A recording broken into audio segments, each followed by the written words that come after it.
there should be good. Any closer, I won't be able to. I don't want this pallet to come, like as soon as I hit right here or me reversing or anything, for it to go, just because I'm gonna go ask them if they have a load lock. Hi, I had 3 pallets for you. Do you think by any chance I'd be able to use a load lock just so I can put the load lock right here so I can reverse in? You see one?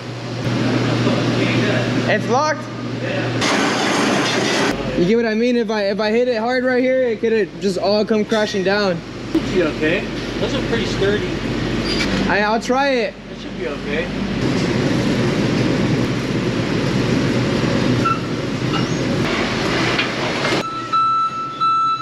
Alright, let's go put some deaf boys before my truck turns off. Let's go, little deafy.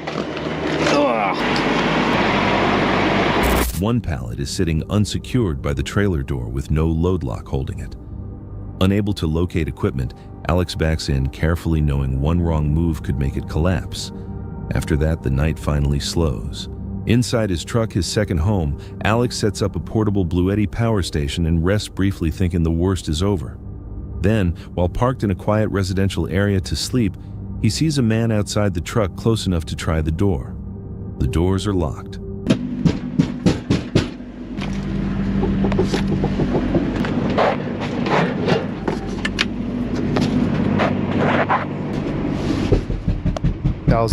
There's literally someone right there, bro. Oh my f***ing. Alright guys, screw that. I'm just decided I was actually gonna leave.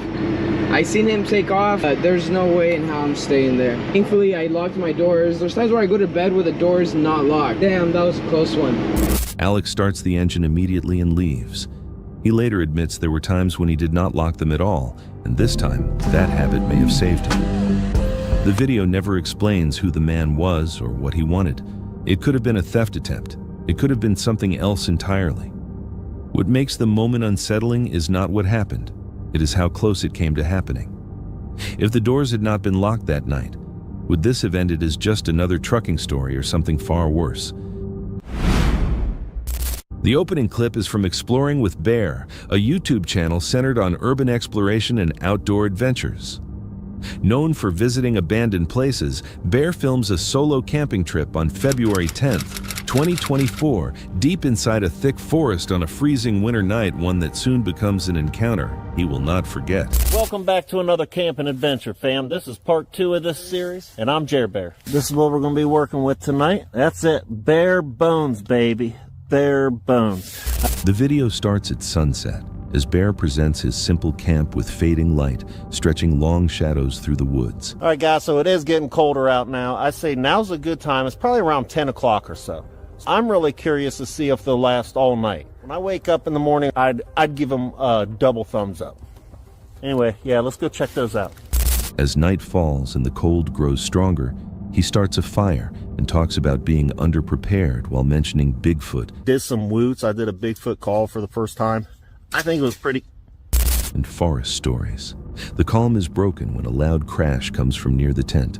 All right, so I'm thinking maybe, now that we got these fired up, check out the offering tree, maybe the lake. So...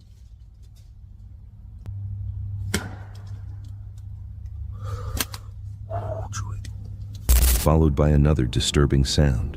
Curious but careful, Bear leaves the tent with his camera and moves toward a nearby offering tree where something suddenly drops from above. All right, guys, so I'm going to take you all to the offering tree because I don't think I showed you that yet in this video. So yeah, let's go take a little walk. I could use a better flashlight too. I gotta say, this flashlight is not very impressive. Offering tree, let me try to get this light a little better too. There we go. That's more better. Something seemed off. What the heck was that? That sucker came flying in. That just fall from up there? Like that was... I don't know what that was. What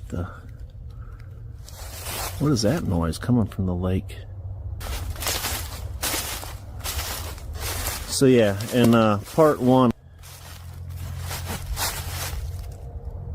you guys hear that? That was a big frickin' bang by camp. The woods is becoming alive.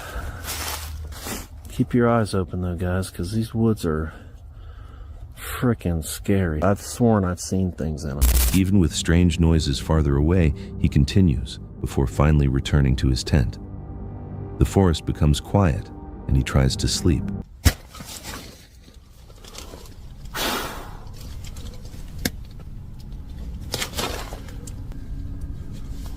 Stop turning my light down. There's more than one. More than one. Crap, wrong way. It's throwing stuff at the tent.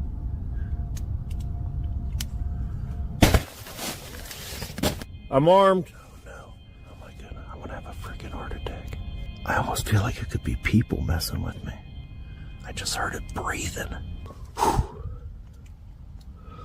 Later, heavy thuds and footsteps move around the tent with repeated hits against the fabric, suggesting objects are thrown and that more than one presence may be close.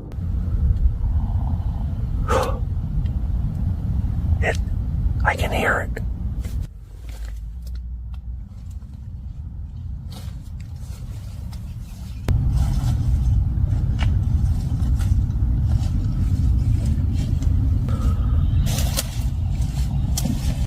No, please, no, please, no, please, no. Please, no.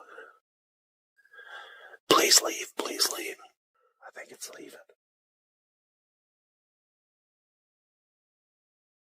So it's been about 5 minutes and I haven't heard anything. My heart's still about to beat out of my chest, and before whatever that was, sounded like there was two of them. There's people, creatures. I do not feel safe. I'm sorry, guys. I'm not. Yeah, right now I hear nothing. I'm getting out of here. Worried for his safety, Bear abandons the camp and leaves right away. All right, guys. Sorry if this is a weird break in the video, but, you know, it's been about 7 days since the camping trip now, and I've just now mustered the courage to come back. 7 days later, he returns during daylight and finds his tent destroyed, crushed by a cinder block and cut open. Look at that. Frickin' cinder block. Someone destroyed the frickin' tent. I wonder if they thought I was laying in there when they threw that block on it. Man, it looks like somebody was trying to hurt me. This situation suggests the danger may not have come from animals, but from other people.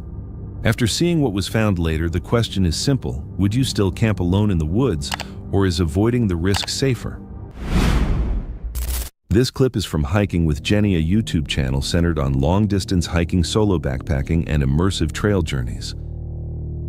On January 10th, 2026, Jenny walks from Whitewater Falls toward Tuxway Campsite on North Carolina's Foothills Trail. The day starts along a gentle section winding through gullies and ditches, but easier ground does not last as long as it appears. And it's, you know, it's like pretty basic. It's a bun, like a hamburger bun. Between the bun halves, I imagine you're supposed to remove the underwear and it's supposed to just be more like a hint of flavor. That's like, oh, this is like the new fad thing to order. I would call that a weird dream. I didn't get to the point where you actually eat the sandwich. It was just sort of like served. So I was not the only one to order this.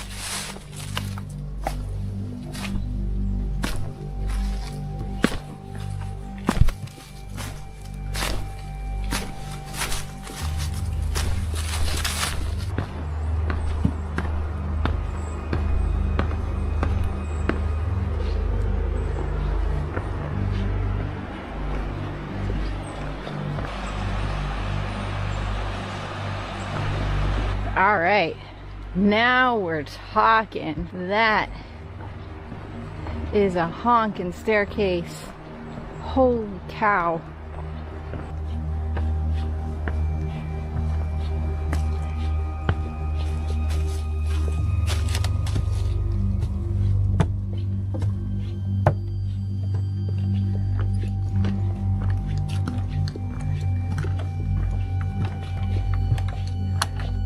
This looks like... The hike starts peacefully, but the trail soon becomes demanding.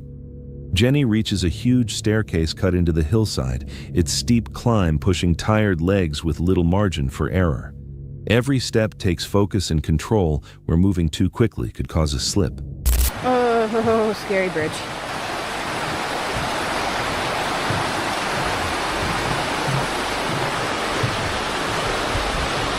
Oh god.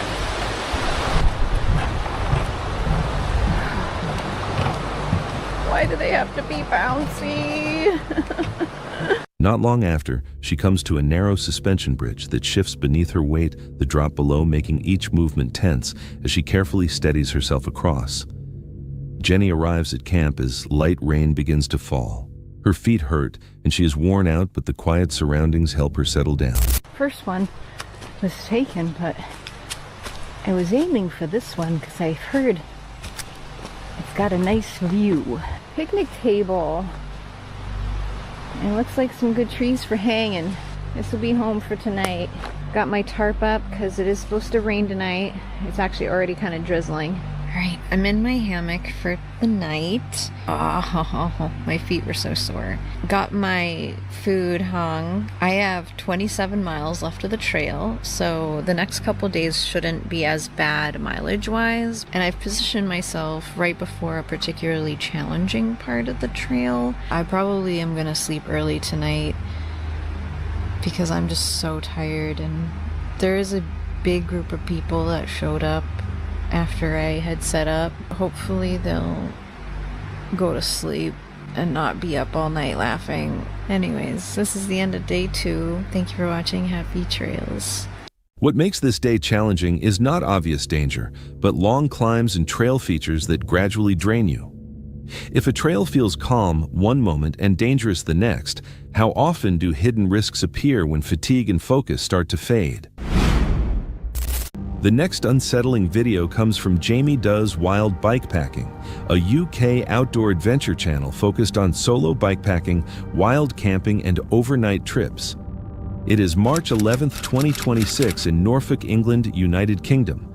Jamie rides through rural Norfolk searching for a quiet and a loud place to spend the night. His first planned spot near a scenic viewpoint is ruled out because overnight parking is restricted, forcing him to change course and head toward a more secluded area near Peter's Way, surrounded by woodland. I don't know what the hell's going on tonight.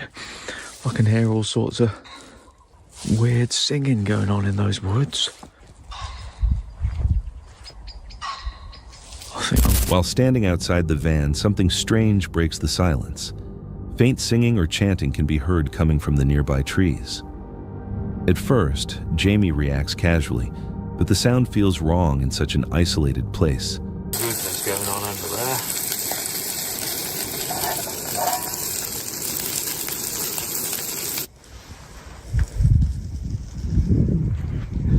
That's what we talk about tonight. Bugger that.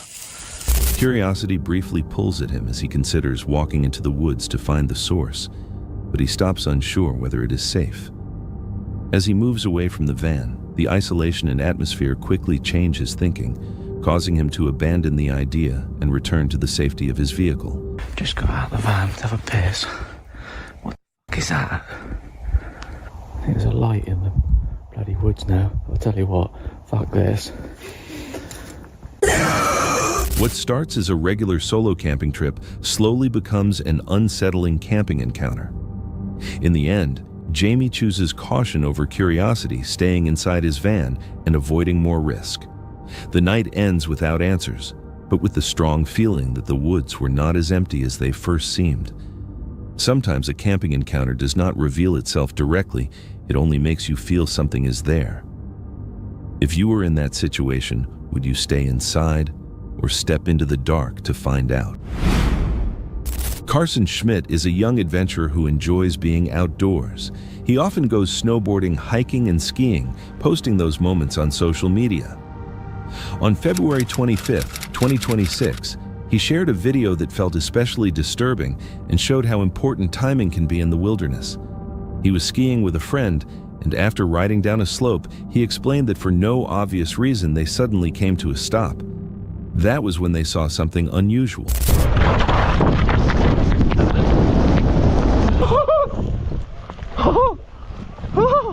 That's deep.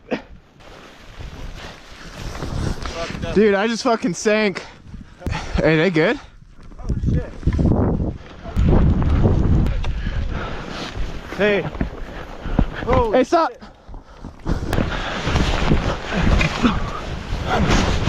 Shit.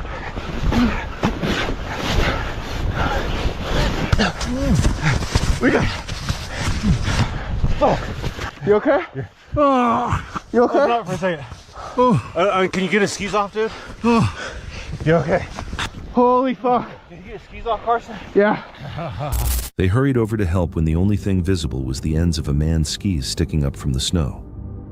Nobody knows how long he'd been buried there, but it was clear he did not have much time left. Apparently, he had simply dropped into a deep pocket of snow, a reminder that an avalanche is not the only way someone can become trapped. The man was extremely fortunate that Carson and his friends stopped when they did. It almost seemed as if something made them pause at the exact moment needed to save him. This case shows how fast outdoor situations can become dangerous without warning. The danger is not always obvious at first, and small choices like stopping or paying attention can separate safety from disaster. If they had not stopped, right there would anyone have found him in time. The night's disturbing camping encounter comes from Travel-Lite Adventures, a US-based travel and adventure channel featuring immersive van life, off-grid camping, and road trips through scenic places. It is March 17, 2026 in Santa Fe, New Mexico, United States, across the southwestern US. After setting up at the campsite, the area seems peaceful and quiet. However, what happens overnight makes him question whether he would ever stay there again. Across the southwestern US, and I'm waking up here at my campsite. I just can't get over how beautiful it is. There were some things that happened last night from ever staying here again. Was that it's an unofficial gun range of sorts, but people said the firing usually happens way out there and around the corner. And when I got here, that's exactly what was going on. So I thought, after winding down for the night, I crawled into my tent, and then that's when things begun. At about 2:30 in the morning. Before arriving, he had read that the location was used as an unofficial gun range, but reports said the shooting usually occurred farther away and out of sight. When he got there, that appeared true, with no gunfire nearby, and everything feeling normal, at least in the beginning. After preparing for the night, he enters his tent, and that is when it starts. In the early morning hours, the situation changes instantly. Around 2 a.m., several gunshots are fired into the ground only feet from his tent. Soon after, a vehicle speeds past the campsite. The sudden sound and close distance wake him immediately. But about 20 minutes later, they came back and did the same exact thing. So I honked the horn on my car with my key fob, and they got out of here real fast. On the outside chance that the collective goal of those people was to tell me that I'm not welcome to camp here, congratulations. I will never, ever camp in this spot again. We're ready to roll. God, it is a shame that the experience here was so terrible, because this is just beautiful. Minus the power lines. It's just gorgeous.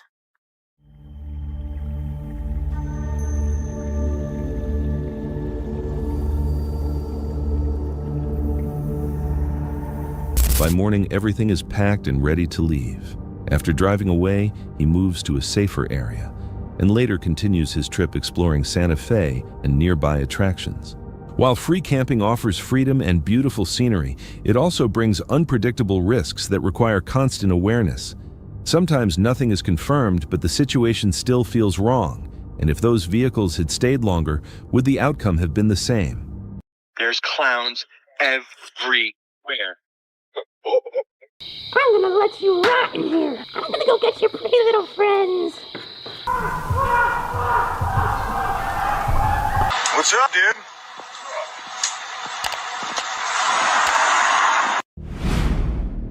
Uploaded on October 14th, 2020, YouTuber Jake Duffner released Twisty's bloody campground set in a forest inspired by rural Pennsylvania.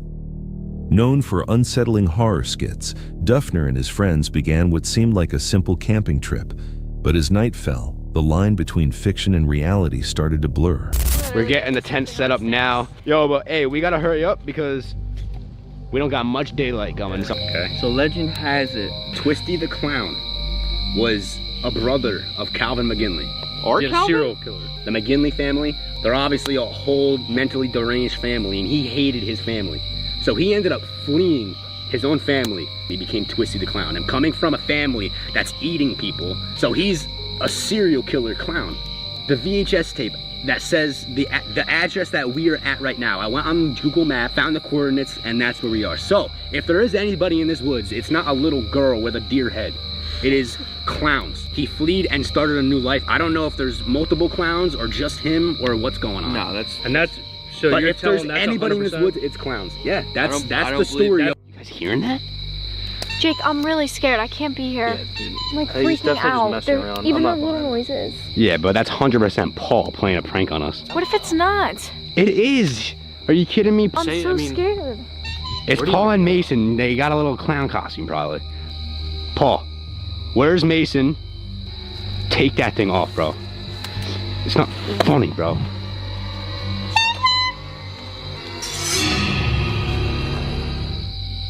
Yo?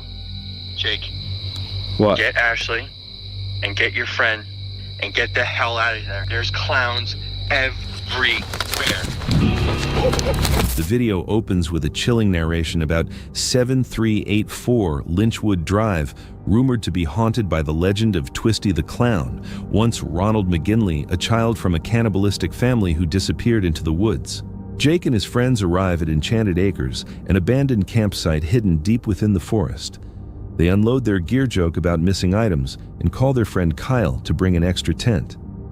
As darkness settles in, they light a fire and begin sharing ghost stories.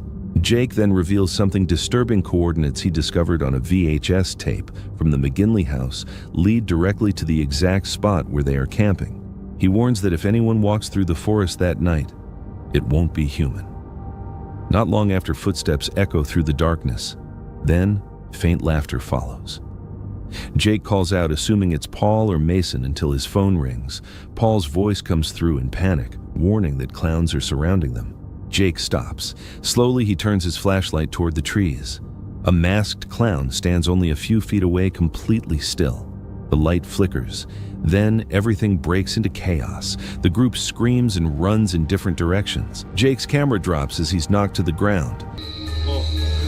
I think I saw more than one clown. Oh my God, there's like more stuff. Regroup. Let's freaking find out what Paul is. Yeah, turn the lights off, turn the lights off. Hey Paul, is that you? Oh my God.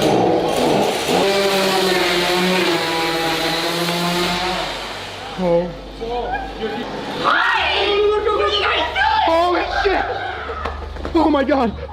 Oh. Where is he? Oh! Yo, run! What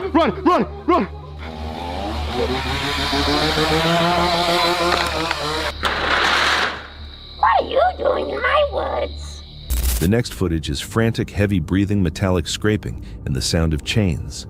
When the video stabilizes, he's inside a metal cage locked in a shed illuminated by a single light bulb. A clown enters, laughing quietly, tapping the bars with a knife. I'm gonna let you rot in here. I'm gonna go get your pretty little friends. Hey! Yo, it's me! Yo! Where you guys at? I don't have a light. I can't see where I'm going. Jake, come on, cross me. Let's go. Dude, I cannot see anything. I couldn't walk. Dude, the clowns are gone. We gotta go, and we're gonna. There's a trail dead ahead. Sprint. Absolute Sprint. full-on Go. sprint. Doors open. Should we go? Yeah. Go. Let's go. Go. Run. Shoot.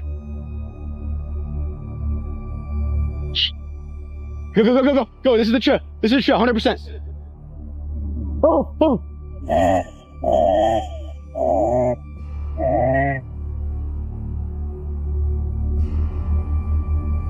It's your car, watch. Jake calls for help, but there's no response. Moments later, the clown leaves. Jake repeatedly kicks the lock until it gives way. He escapes, stumbling through the woods until he sees a faint light ahead, his friends hiding inside an old cabin. They block the doors quietly, planning how to escape. Then the footsteps return, slow, deliberate, circling the cabin.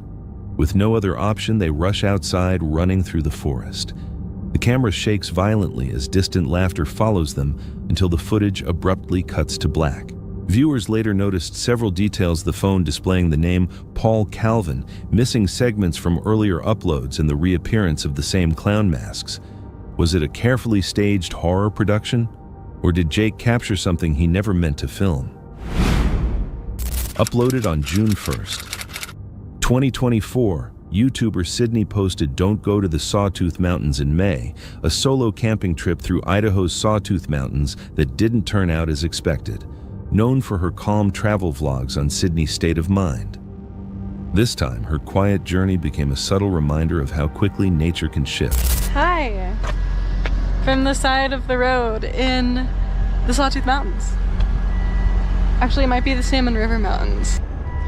I still have to go find camp, but I thought I'd show you these beautiful mountains.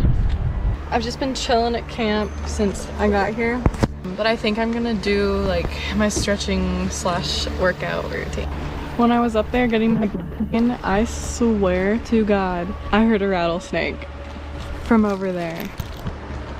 Like across the road over there. I think I'm gonna Google what a rattlesnake sounds like, but I'm pretty sure it was a rattlesnake. Snake situation. It actually, I don't think it is a rattlesnake. It might have been, but I listened to some more rattle videos and it wasn't like that. The sound again and it wasn't the same, and now I'm pretty sure it's a bird. I got the eggs in there. This is the finished product.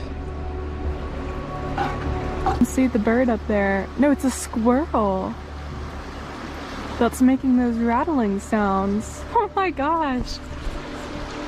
The video opens with peaceful mountain scenery as Sydney explains her plan to camp near the Salmon River before hiking toward Alpine Lake. The weather appears stable, but the snow on the peak suggests what might follow.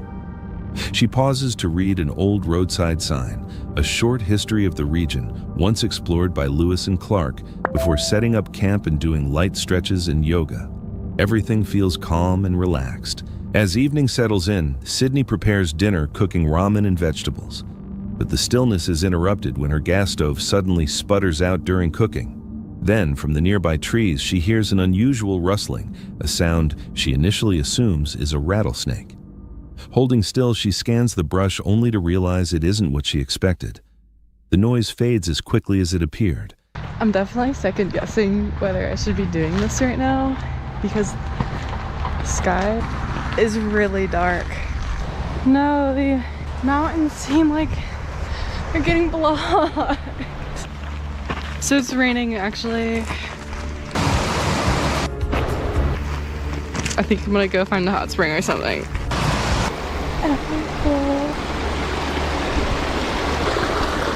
That is hot, really hot. Ow, bitch. No, it's cold. We have plan B. Attempt number 2. This one looks to be a little bit more official. Yeah, that's warm. I don't have high hopes for this. Lukewarm at best. I almost just fell in. So the things that I've learned from going to the Sawtooths in early May is that nothing is like open. I mean, let me just say this. Nothing is like usable. Like all the trails are snowed over. The hot springs are full from snow melt. So like it's lukewarm. And it's only warm here, a little. I'm in one of the most beautiful places in the United States and I can't use the hot spring because it's overflowing from snow melt, so it's cold. The next morning, Sydney plans to hike toward Alpine Lake, but snow still covers much of the trail. She adjusts her route, moving along an easier path as dark clouds begin to gather. Soon, rain begins to fall. The temperature drops and the forest becomes eerily quiet. Hoping to unwind, she heads toward a natural hot spring, but the water is cold mixed with snowmelt. She finds another spring only to encounter the same result. Both pools, once steaming, are now cold and still. Through her voice, frustration becomes clear, along with a sense of unease. She acknowledges that early May may not be a safe time to camp in this area. As the day comes to an end, she prepares a simple breakfast, notices a single deer along a distant ridge, and mentions Boise as her next destination.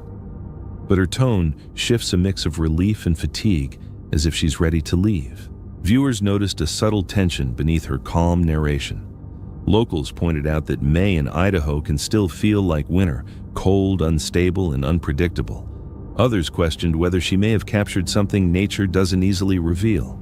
Was Sydney simply dealing with bad timing and difficult conditions, or did the mountains push her away? Whatever the reason, she never returned in May again. Uncanny Expeditions is known for quiet atmospheric explorations of abandoned locations and forgotten history. On December the 30th, 2023, the creator travels to a remote desert site near the Nevada-California border to explore the remains of Cathedral Canyon, finally reaching a place he had long intended to visit, without realizing how unsettling it would feel in person. Originally built in the 1960s by Roland Y. As a place for reflection, the site once featured religious artwork and detailed structures, but years of neglect and vandalism have left it severely damaged.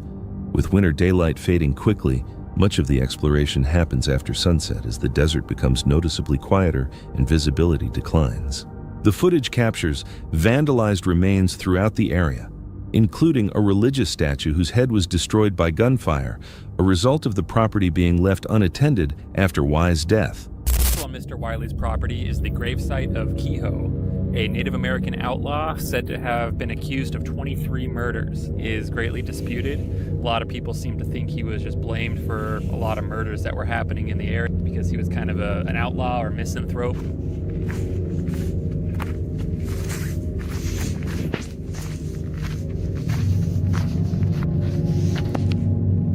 All right, let's do it. Enter the canyon. I'm walking up the road right now. I can just see the entrance coming up straight ahead. Nearby lies a grave linked to a Native American outlaw accused of 23 murders, though historians question whether he was truly responsible, suggesting he may have been blamed due to his outsider status. That connection adds a darker historical element to an already uneasy setting.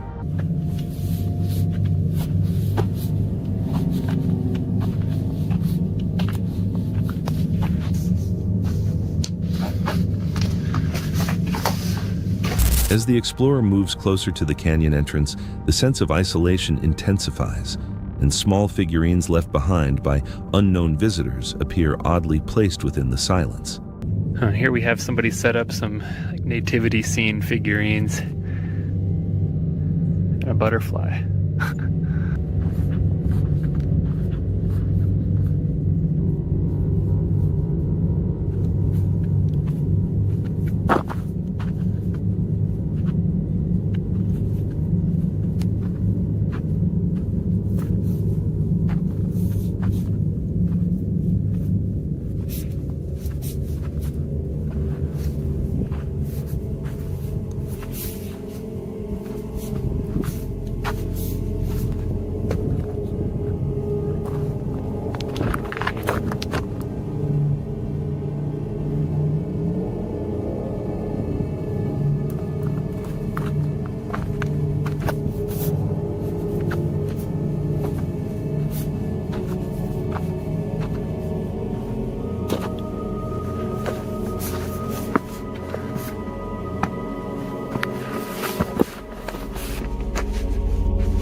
The experience suggests that abandoned places can feel unsettling, not because of what occurs there, but because of what history and human neglect leave behind.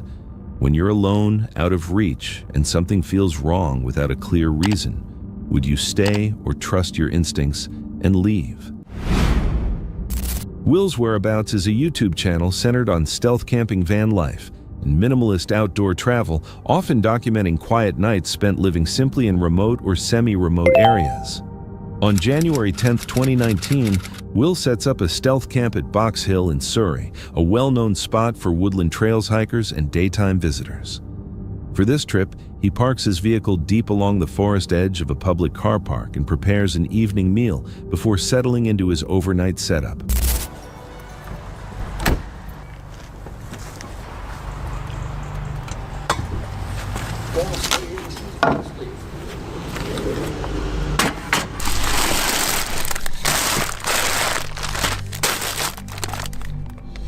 Do you want a hot chocolate? Okay.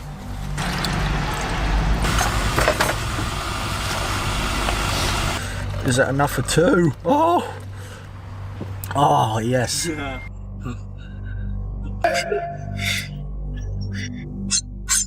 I'll cut these onions up, boy. I don't really like this smoky barbecue one. The chicken. You never fill them up enough either. Fill it up. Nah, that'll do. Bit of queso, fromage on top. Absolutely freezing cold. That first bite. Whoa!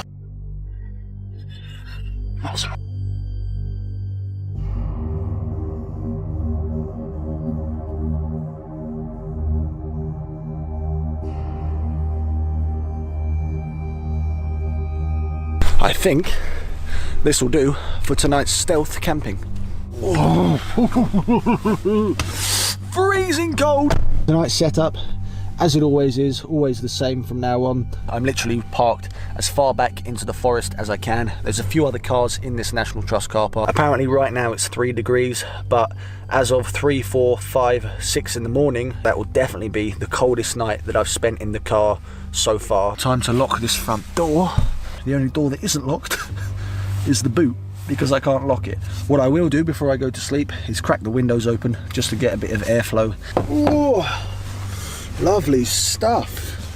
Feels very, very comfortable. I don't know why, it just feels different, and I feel pretty safe here, even though there are a few hooligans about in their cars. I've decided to put my gas portable stove just sitting on the boxes. I'm going to spark it up and get a bit of nice warm air to come through. For sure, I'll turn it on just to heat it up.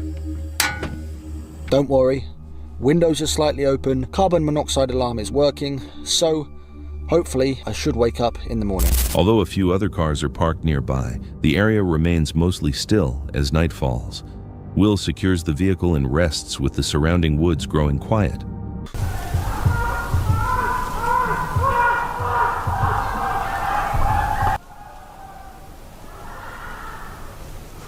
I don't think I'm going to be getting much sleep tonight.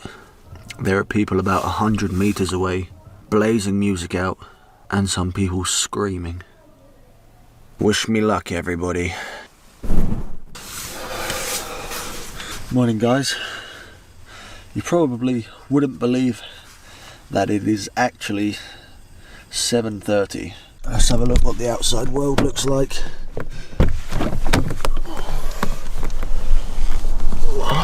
Nobody in the car park.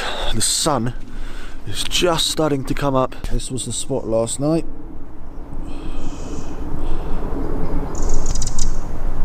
A really good night's sleep, you know, considering for the first half an hour, 45 minutes, there was all those kids blazing out music and doing donuts. Hours later, the calm is broken when distant, unsettling noises carry through the forest, loud human-like screams and overlapping voices that seem to move between the trees.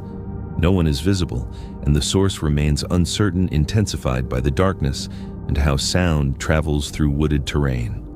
While Box Hill's accessibility suggests other late-night visitors could be nearby, the intensity and isolation of the sounds create unease. Forests can distort both direction and distance, making normal activity feel threatening when it can't be seen.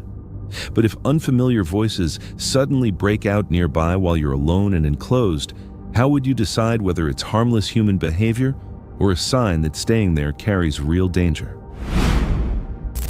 The next unsettling case comes from Broken Capital, a UK-based channel recognized for exploring haunted terrain, abandoned ruins, and folklore connected to paranormal stories. Hosts Aaron and Carl often capture eerie conditions in storm-damaged forests and areas rumored to have unexplained activity.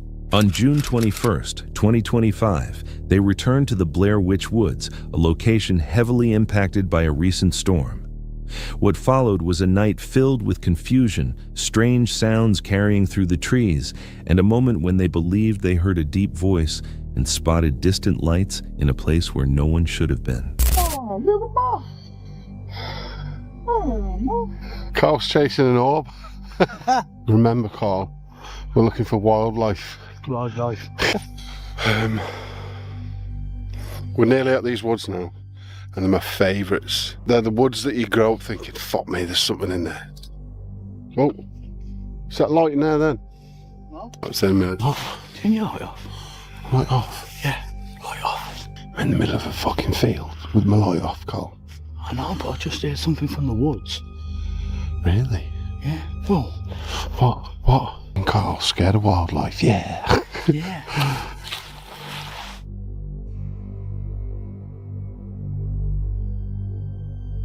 Greetings guys and welcome to a new episode. You alright?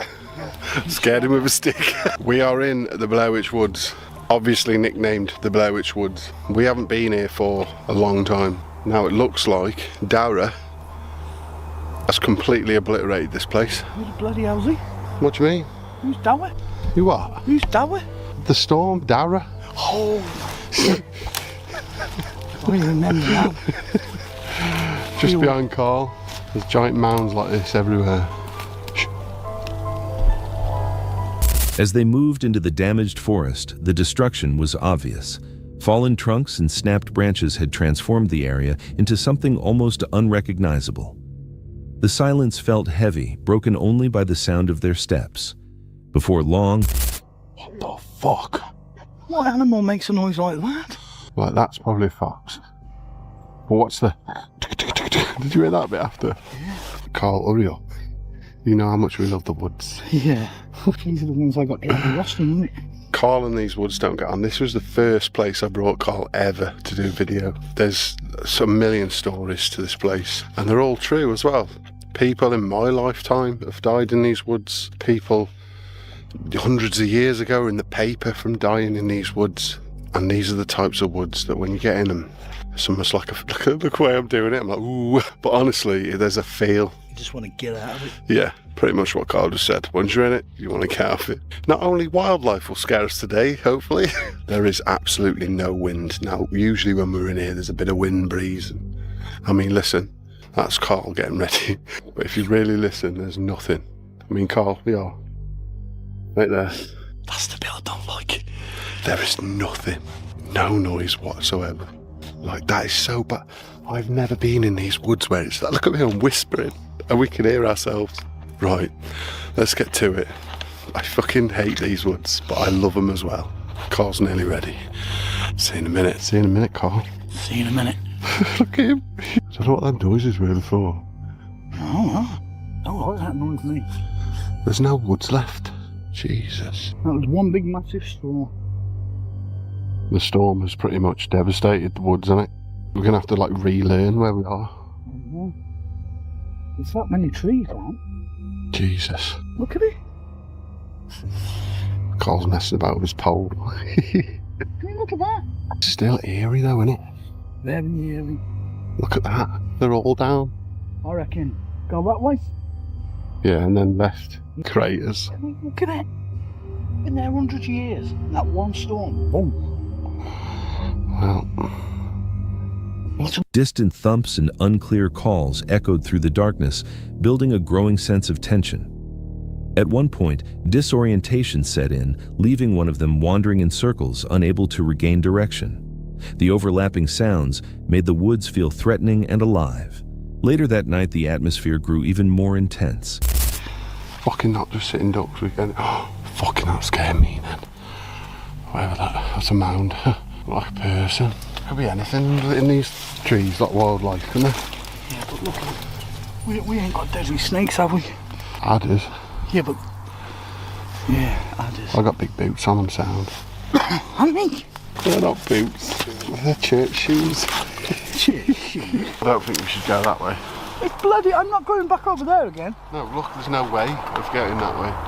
Fucking hell, we're trapped here. I didn't know the woods weren't here no more, right? Do what I did. You alright? Yep.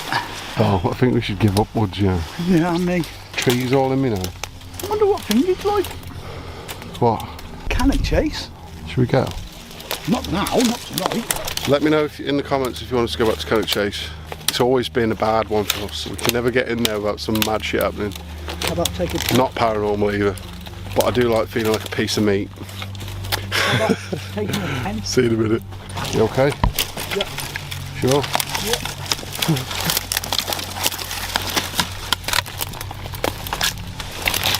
Fucking hell. This is pretty much where we did it last time, just over there more.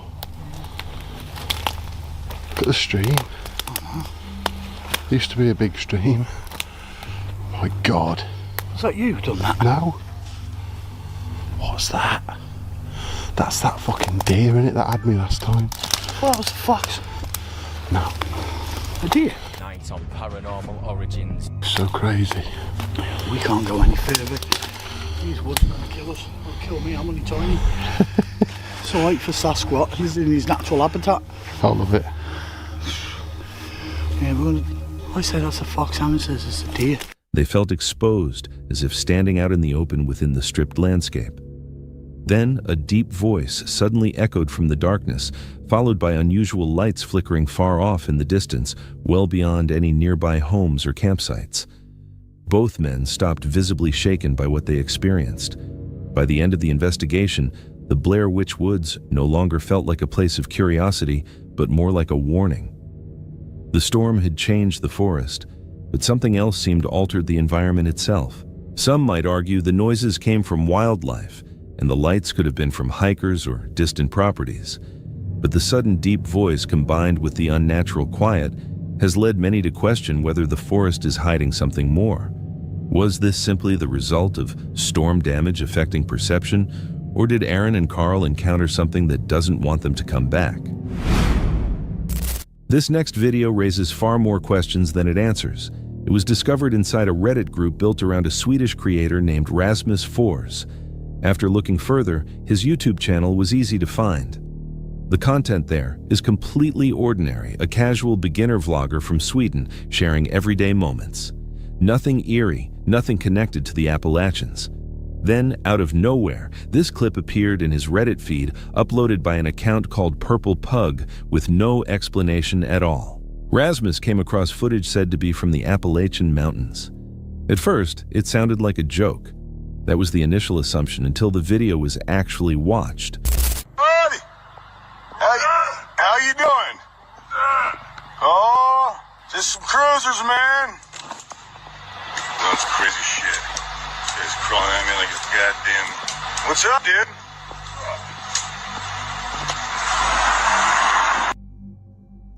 The first reaction was immediate confusion.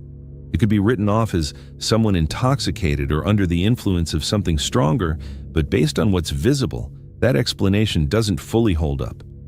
Whatever is seen appears to attempt human movement and fails like an imitation that can't quite get it right. The low, distorted sounds, the unnatural gestures, the way it moves toward the camera like a warped, almost deformed version of a person crawling forward. Something about it feels wrong, completely off. It resembles a human form, yet clearly isn't. And the most puzzling part, why would footage like this show up in a fan group for a random Swedish YouTuber with no connection to the Appalachian region? There are no clear answers, only deeper uncertainty. And even without a clear explanation, the feeling it leaves behind is hard to shake. So what do you think, was the Reddit post just a clever setup, or did someone unintentionally share something that was never meant to be seen?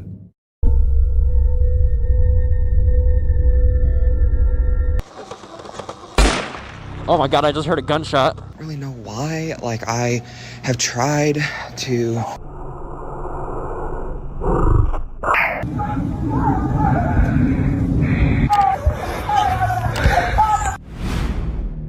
In 2017, a biker was filming his ride along a dense, low-light forest trail when he came across something that felt like it belonged in a horror scene.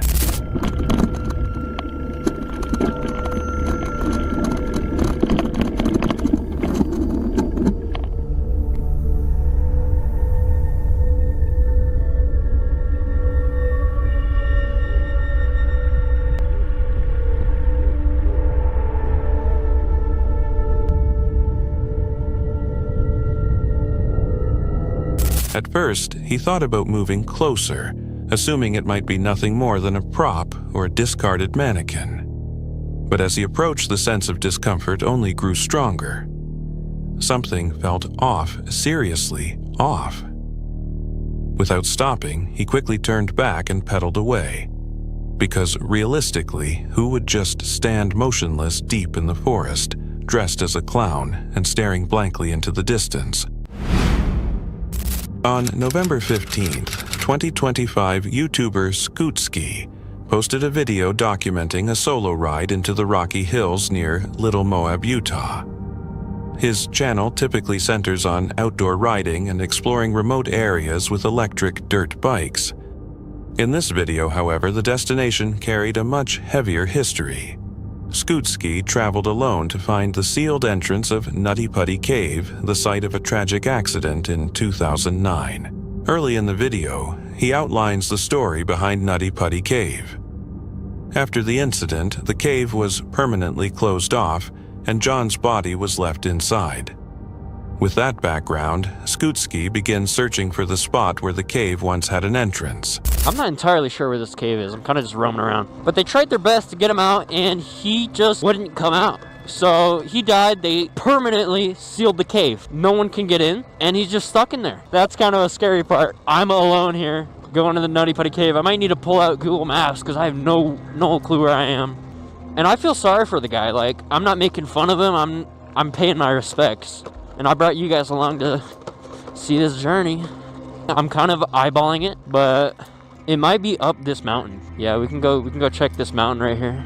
Ooh. What the hell is this? It's a rock. Come on, baby. Oh my god, I just heard a gunshot. They're definitely shooting out here. Hopefully not at me. Dude, I hope it's not at me. I also gotta be careful of rattlesnakes, because they like to lurk. Wait, so I'm right here. I think I do go all the way up there. So this is gonna be a long... The area is quiet and remote. At one point, he hears gunshots echoing from somewhere across the hills. The sound makes him uneasy. I don't think I can even get it up this, bro. Holy sh... How do they expect me to do that? Find me a route. I just gotta keep moving. Is this it? Is this the cave? Because I heard they sealed it with concrete. I don't think it is. So I either took a... Oh, I think that's it right there. I think that's it right there. I think I see it. Oh, I just heard a gunshot. Who is shooting, bro? Who's out here at... But there's a guy shooting over here. I can hear the gunshots. And I'm heading over there. So let's just hope I don't get a bullet in my head. But I took a long turn, a really bad turn, because that's not even the Nutty Putty Cave. I don't like how there's someone shooting a gun right next to me. That's scary, bro. The location feels isolated, and he reminds viewers that he is completely alone in the area. Finding the cave is not easy. Many openings in the rocky ground appear similar from a distance. Several times he stops to inspect holes and cracks in the rock, only to realize they are not the correct place. To stay on course, he repeatedly checks Google Maps on his phone. Is it really this hard to find a cave, bro? Oh, here's a berm. There's tracks right here. This is a good sign. Oh, there's a person right here.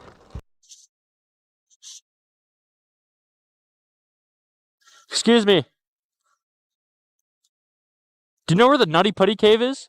I mean, I looked on Google Maps. It said it's like right here somewhere. Okay. Alright. Well, thanks for the help. Okay, we're gonna have to bust out YouTube or something. While making his way through the rocky terrain, Scootski suddenly notices someone nearby. For a moment, he is unsure who the person is or what they are doing there.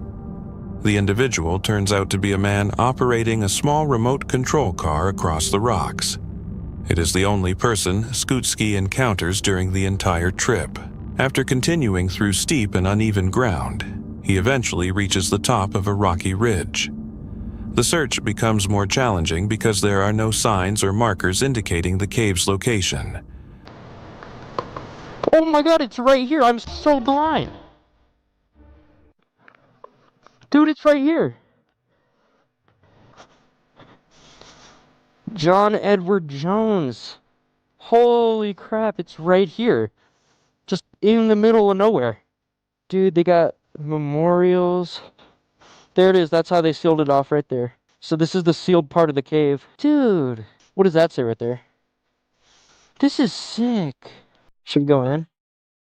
Let's go in. On November 25th, 2009, our beloved John passed away on this site. He was a loving father, a kind husband, a loyal son, and true and cherished friend. Those who knew John best will remember his faith and his caring heart. As we journey here on Earth, we miss you and love you always. HMMS. 1983-2009. Is this money?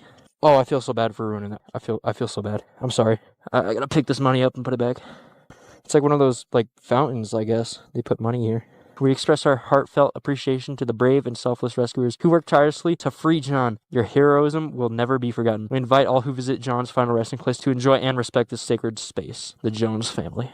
Damn, I feel so bad for him. Like, that's the worst way to die. Finally, he finds what he has been looking for. Between several large gray rocks sits a concrete block sealing the former entrance of Nutty Putty Cave. Attached to the surface is a memorial plaque dedicated to John Edward Jones. Scoot Ski reads the inscription and pauses silently for a moment. Around the plaque, visitors have left coins as a gesture of respect. Standing there, he reflects on the strange feeling of the place. The rocky landscape looks calm and open beneath the sky, yet below the sealed entrance lies the site where the tragic accident occurred years earlier. Many viewers later noted that the cave was sealed to prevent future incidents and to protect rescue teams from further risk. Visiting places like this can serve as a reminder of how important safety is when exploring caves and remote environments. On February 28, 2026, Todd Champion from the YouTube channel Campin' with Champion uploaded a video capturing an unusual night of stealth camping. His channel typically focuses on outdoor trips, stealth camping challenges, and basic camping gear.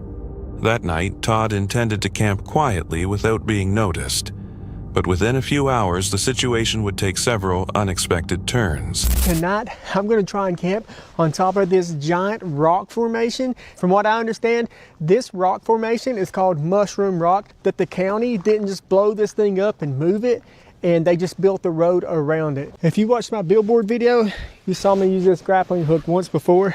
I need to do it quick because the sun is already setting. Okay, that was no good. The night begins at a large rock formation known as Mushroom Rock, located near a quiet road intersection. Todd's plan is simple. He wants to climb onto the top of the rock and camp there out of sight. To reach the top, he throws a grappling hook toward the edge of the rock. The hook slips multiple times and fails to secure properly. Todd keeps trying, but the climb turns out to be more difficult than he expected. See if we can get the snag on something. Nope. I know this probably isn't possible, but I'm just going to try and climb up the side of it. This bag is heavy too. Oh my gosh. Okay. There's no way I can do it with this bag on. Oh, a car's coming. Take my bag off and hide it real fast. There's a car coming by here. While he is still working with the hook, a car suddenly passes through the intersection. Todd quickly gathers his gear and hides his backpack in nearby bushes so the driver won't notice him preparing to camp. Soon after, another issue arises. With a ranger stepping in, he is not allowed to climb onto the rock. Todd is told to leave the area. His first attempt at stealth camping ends before it even begins. Todd drives away and looks for another spot. This is pretty weird being just on the side of the interstate like this. Headed off into the woods. It is cold out here. It's in the 20s tonight. I'm not gonna lie, this is pretty creepy. What is that? What is that? I thought that was a giant turd for a second. I thought there was a Sasquatch out here. Later, he pulls over along Interstate 59, heading toward Chattanooga. The highway runs beside a dense forest. Todd parks along the roadside and quickly carries his gear into the trees to find a hidden place to stay. As he walks deeper into the forest, the surroundings become darker and quieter. The ground is covered with branches and scattered debris. Before Todd can decide what to do next, another encounter takes place. Y'all, a cop just pulled up to my car. I don't know what to do. Should I go over there and tell him what I'm doing? My goodness. I think I'm just gonna go tell him what I'm doing. I have to leave, guys. Oh, okay. The officer wasn't upset or anything. He just, basically said, nah, you can't camp here, you gotta go, so. After a brief exchange, an officer tells him he cannot stay there and must leave right away. It is now the second time that night he has been told to move. Still determined to complete the challenge, Todd checks Google Maps and drives about 20 miles to a quiet lakeside area. The wind is blowing so hard, and it's coming right off the water too, which makes it even colder. I've got this ridge line up. I'm gonna try and put it over it. It's like a parachute catching the wind right now. And the wind has actually died down a little too.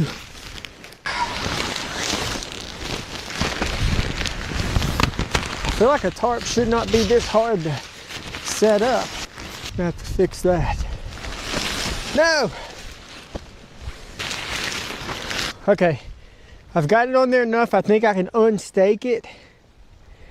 Oh my gosh. I think I can stake the ends down now. I bought a bunch of these things. Oh my gosh, what happened back here? God, no. It has been such a struggle. Oh. Well, this tarp, it's not happening. When he arrives, strong winds sweep across the water, and the temperature has dropped below freezing. Todd tries to set up a tarp shelter to block the wind, but each time he secures it, the wind lifts the tarp and pulls it loose. I give up, y'all. It is so windy. It has to be like 30 miles per hour right now. I don't think the tarp's gonna go anywhere because I have it tied to the trees pretty hard unless it just completely rips all of these off. But I can't sleep in there. It is freezing. The wind is killing me. I am going to retreat. The wind reaches close to 30 miles per hour, and the cold starts to numb his hands. Tying knots becomes harder. After several attempts, Todd finally decides it isn't safe to stay there. He packs up his gear, ends the stealth camping attempt, and drives to a nearby Waffle House to warm up and eat a late meal. After being stopped twice and then forced to leave again because of the weather, some viewers questioned whether that night was simply not meant for camping. If you were in Todd's place, would you keep looking for another location or call it there? This next video comes from Groovy Gavin, a creator who has made it his goal to visit as many haunted, abandoned, cursed, or simply unusual places as possible. Caves, lakes reported Kraken sightings. Bigfoot searches, he has explored all kinds of locations. In this case, he entered the Appalachian Mountains looking for feral people, skinwalkers, ghosts, and areas connected to mysterious disappearances. His stated purpose was to disprove the horror stories tied to the region. In reality, his approach mainly involved calling out into the forest, whistling, and waiting for any kind of response. There is also no confirmation that he was in the exact locations where the original incidents occurred, but that does not make the footage any less unsettling. I swear I heard something. Like what? Like cracking and then heavy breathing. Gavin and his group moved deeper into the forest, stopping at several abandoned sites along the way. At one point, a friend heard branches snapping and something breathing nearby, a detail they briefly mentioned before continuing. Oh, shit. What is that? It's a bird, dude. Oh. The group kept going until they arrived at Elk Mount Ghost Town, a place that immediately gave off a strong sense of unease as soon as they stepped inside. Despite the discomfort, Gavin entered the building. He set up his equipment, began scanning with his devices, and explored the deteriorating rooms. Soon, the equipment started behaving strangely. There's the bathroom. You think I could take a shit in there? Probably.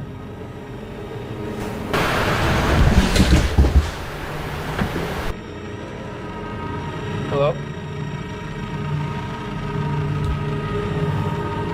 My light's freaking out. My light's going on and off.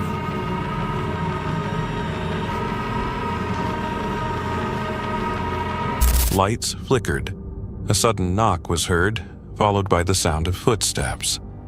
They checked each room but found no one, yet the same disturbances continued. Afterward, they suggested the noises could have come from someone living there, or possibly something else. Their main theory became the idea that feral individuals might be occupying the structures. That literally could have been feral people. They then moved on to another abandoned building. At first, it seemed quiet. No knocking, no footsteps. Then, something appeared in one of the windows. Are there feral people out here? Could you just step in front of that, please? Are there any people that live in this house? A shape that some viewers interpret as a face. Others believe it could be Gavin's shadow. But the angle makes that explanation less convincing, especially since a friend later stood in the same position and nothing appeared in the window. Just as they were preparing to leave, a ghost hunting device placed on the stairs began reacting. At the same time, a friend's phone, still in his pocket, suddenly activated. Its flashlight started flickering and then shut off. While a phone can turn on by accident, the timing stood out. The group left the location feeling uneasy, and later shared the footage, allowing viewers to decide whether what they captured was real or staged. Some believe it was simply shadows and the environment of old buildings creating illusions. Others think someone could have been hiding in the ghost town, which would explain the noises and the figure in the window. The device activity and the phone light could be coincidence, but the timing, everything happening at once, has led many to question whether something paranormal was actually recorded. What do you think? Shadows and coincidence, a hidden person, or something else entirely? Share your thoughts in the comments below.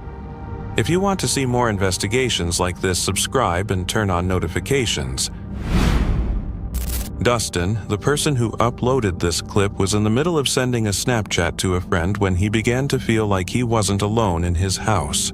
So I just Snapchatted my friend, right? And I walked through, I was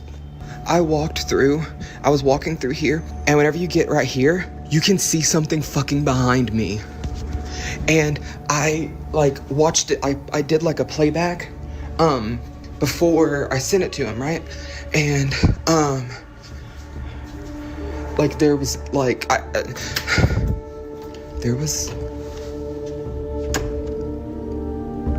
these lights were off.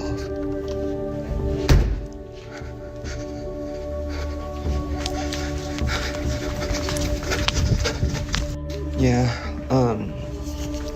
I just got to work and I feel like all day today I felt bad.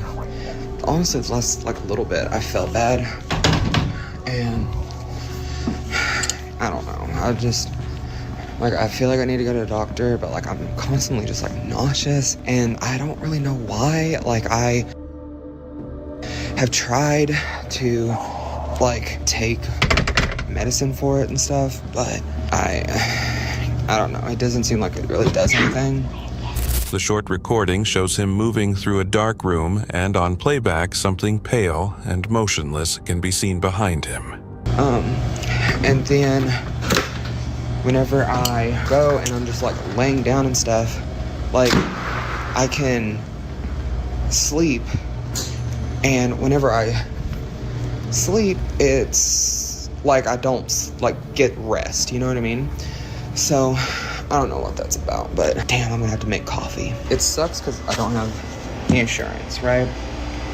But I don't know, I'm just I'm gonna have to do something because I don't know why it's I feel so bad. Like I said, I literally can get multiple hours of sleep and it's as if I don't that's it's like I don't sleep at all. Like I'm just like exhausted. So don't know what that's about. And then today I woke up with a damn like bruise right here on my leg, and I'm just like, what the so that's concerning, but oh well. The lights are off, and the appearance of that shape clearly left him shaken. After reviewing the footage, he described a lingering sense of unease that stayed with him throughout the day. Nausea, poor sleep, no matter how long he rested, and a sudden unexplained bruise on his leg that he noticed when he woke up later that morning.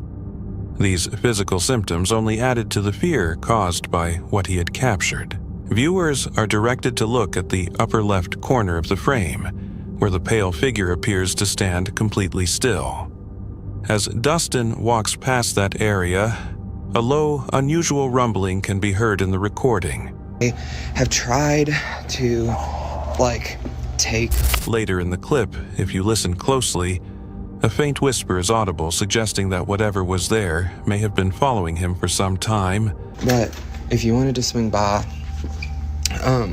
and say, hey, you could... Oh, I can't see shit. I also hate that they always keep this room so fucking dark. Come on now. But, anyways, yeah, if you wanted to swing by and say, hey... Frightened, Dustin locked himself inside a back office and remained there for the night. He later checked the CCTV footage but found nothing recorded on those cameras. No figure, no movement, which made the situation even more difficult to explain. Was it simply a trick of light and shadow, a staged scenario, or something far more unsettling staying just out of view? The evidence remains unclear, leaving the conclusion up to the viewer. Share your theory in the comments below. This clip was shared on the Trail Trekker TV TikTok page, a channel typically known for calm mountain scenery. Most of the uploads are uneventful, but this one is different. The creator states it was filmed while hiking alone in the Appalachians and offers no additional context.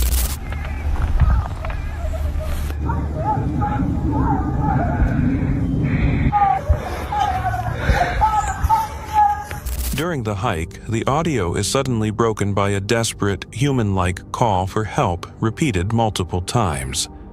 The voice sounds distorted and cannot be traced to any visible source on screen. Yet it clearly comes from somewhere within the surrounding forest. In the background, the uploader's breathing becomes heavy and uneasy, suggesting real fear. The recording leaves several possibilities. An animal mimicking human sounds an auditory illusion caused by isolation, a staged situation, or something more concerning hidden among the trees. The clip provides no visual confirmation of what made the sound, only the unsettling audio and the hiker's clear reaction. As with the other cases, the footage remains unresolved. Decide for yourself whether this was a natural occurrence, intentional deception, or something else entirely.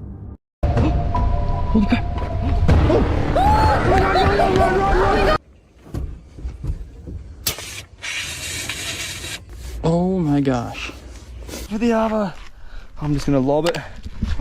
No! On April 28, 2025, YouTuber Maverick from the channel set out on what was meant to be a simple spring camping trip along the north shore of Lake Superior in northern Minnesota. His channel is known for filming outdoor adventures, truck camping, fishing trips, and quiet nights in remote places. But that evening, the trip would soon take an unexpected turn. I'm gonna be making my sweet way up the north shore of Lake Superior here in northern Minnesota. Right now it's about 25 degrees outside.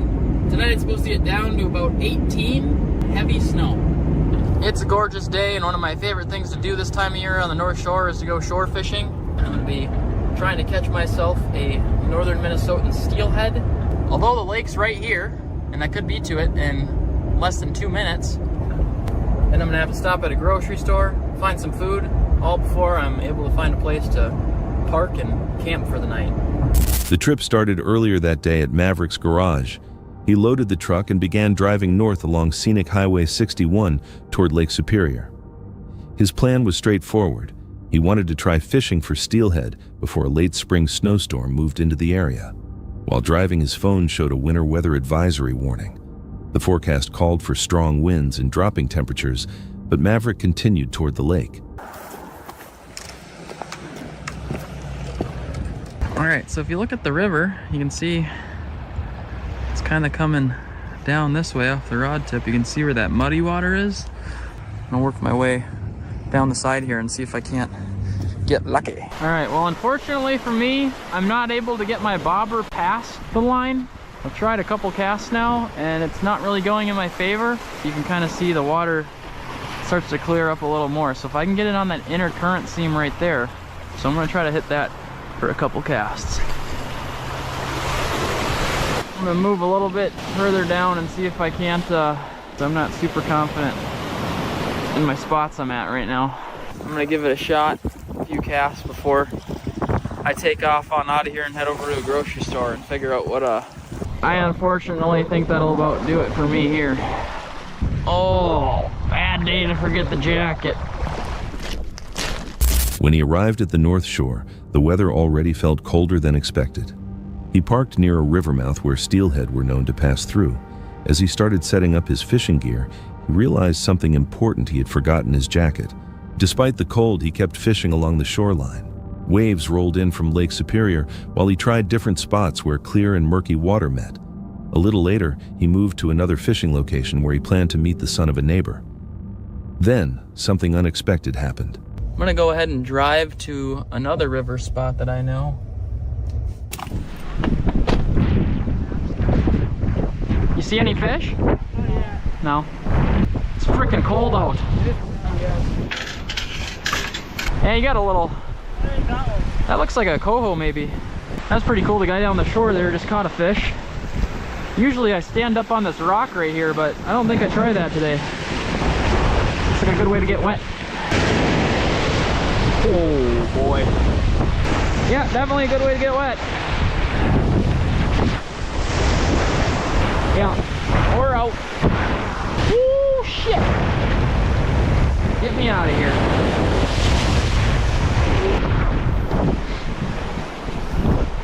I got soaked. While standing close to the rocks near the water, large waves suddenly crashed into him. With the temperature already dropping, the water in his clothing began to freeze almost immediately. Realizing how cold he had become, Maverick decided it was time to stop fishing for the day. He left the lake and stopped at a nearby store to buy food for dinner. After shopping, he drove along the shore until he found a quiet place to park for the night with a clear view of the lake. All right, here we are. One of my favorite. Camped here a handful of times on this channel. Never disappoints. Right next to the lake. It's not supposed to start snowing until like 3 a.m. and it keeps changing its dang mind. So who knows? Maybe we won't actually get snow.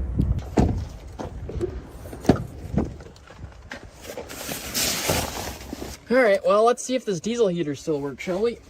Oh my God. Dude, my truck's on fire.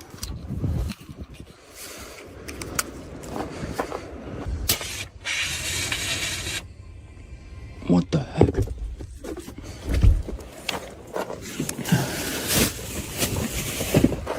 Inside the truck, Maverick began preparing for the evening. He turned on a diesel heater to warm the cabin before cooking.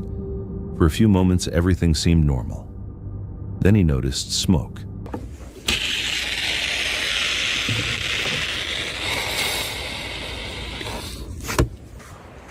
What is happening? Oh my gosh, it might explode. I don't know what to do.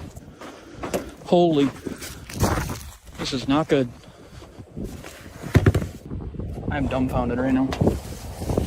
All of my groceries just got sprayed.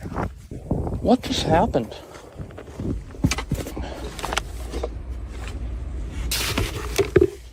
Oh my gosh. That is terrifying. Look at this. This is a mess. Wow. All right, I gotta get some of this stuff out here and shake this dust off of it. Look at my socks, dude. Oh, what the heck? Is this even still good to eat now? Can I not? Oh my gosh. That was terrifying. Oh my gosh, what do I do? At first it was faint, but within seconds the cabin began filling with thick smoke. Maverick quickly searched for the source. Near the Goal Zero battery charging port, something had overheated. Flames began to appear around the charging cable connection. He grabbed a fire extinguisher and sprayed it directly at the source of the fire. White powder filled the cabin instantly. The fire was extinguished, but the inside of the truck was now covered with chemical residue from the extinguisher. His food, sleeping gear, and equipment were all coated in the fine dust. All right.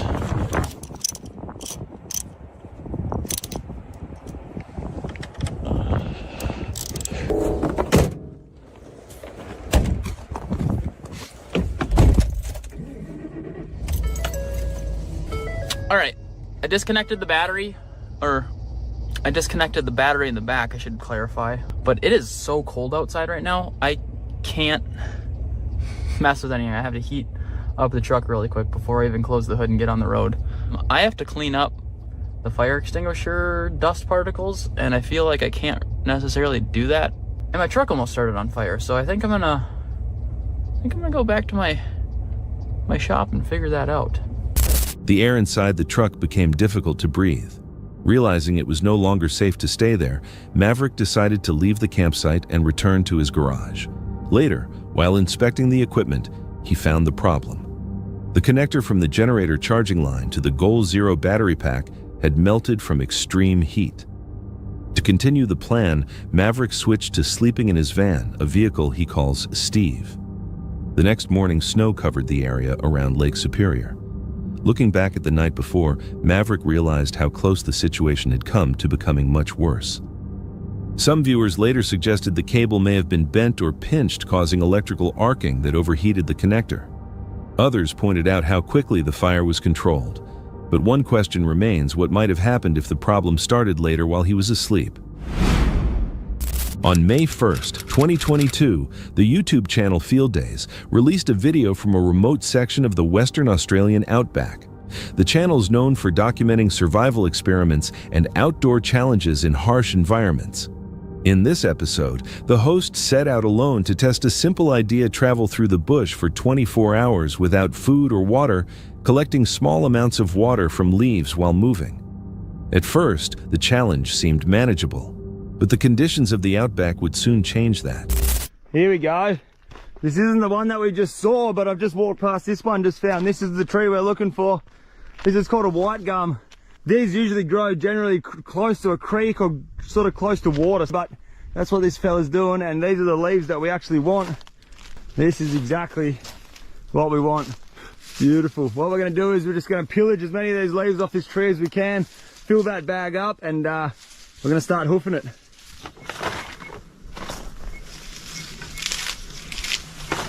Alright, so I'm not going to pillage this tree too much. I've just noticed another tree there in the background. So what we'll do is we'll take a little bit off that tree, a little bit off the next tree until we can fill this bag right up. Have a look at that. That's already condensating. That's all. That's future drinking water right there. Got to keep your eye out, keep observant when you're out here, and that's what we win. That's so bloody nice. That's just a big long length, some old fencing wire. Anyway, I'll take that any day of the week. I'll snap a little section of that off and we'll put that in the backpack. That's most definitely going to come in handy. That's real good. The hydration station. This thing, it's going to work. It's going to work like a bloody treat. There's a couple of ants in there also. Well, you can't really do anything about that. We'll just have to sieve that water out when we're drinking it. There's no way in the world if you were to put this over a tree that you'd be able to collect that many leaves off of the one branch. You can see it already, completely getting all hot and moist and steamy inside. Grab that fencing wire which we found on the floor over there. I've got a bit of string in the bag, but you may as well just use the wire that we found. Just gonna use this fencing wire to tie it up, and we're gonna start hoofing it. All right, we're gonna make this bag airtight. We're gonna wrap this fencing wire around here like this. Gonna lock him off. Now we're talking hydration stations. Have a look at that. That is one big bag full of leaves. I'll show you what's happening. You can see down here, like, have a look at this. It's already just forming some beautiful water there. Don't know if you guys can see that on the camera, but there are a heap of little bugs running around. Look at this little fella here. So I suppose we can do one more thing.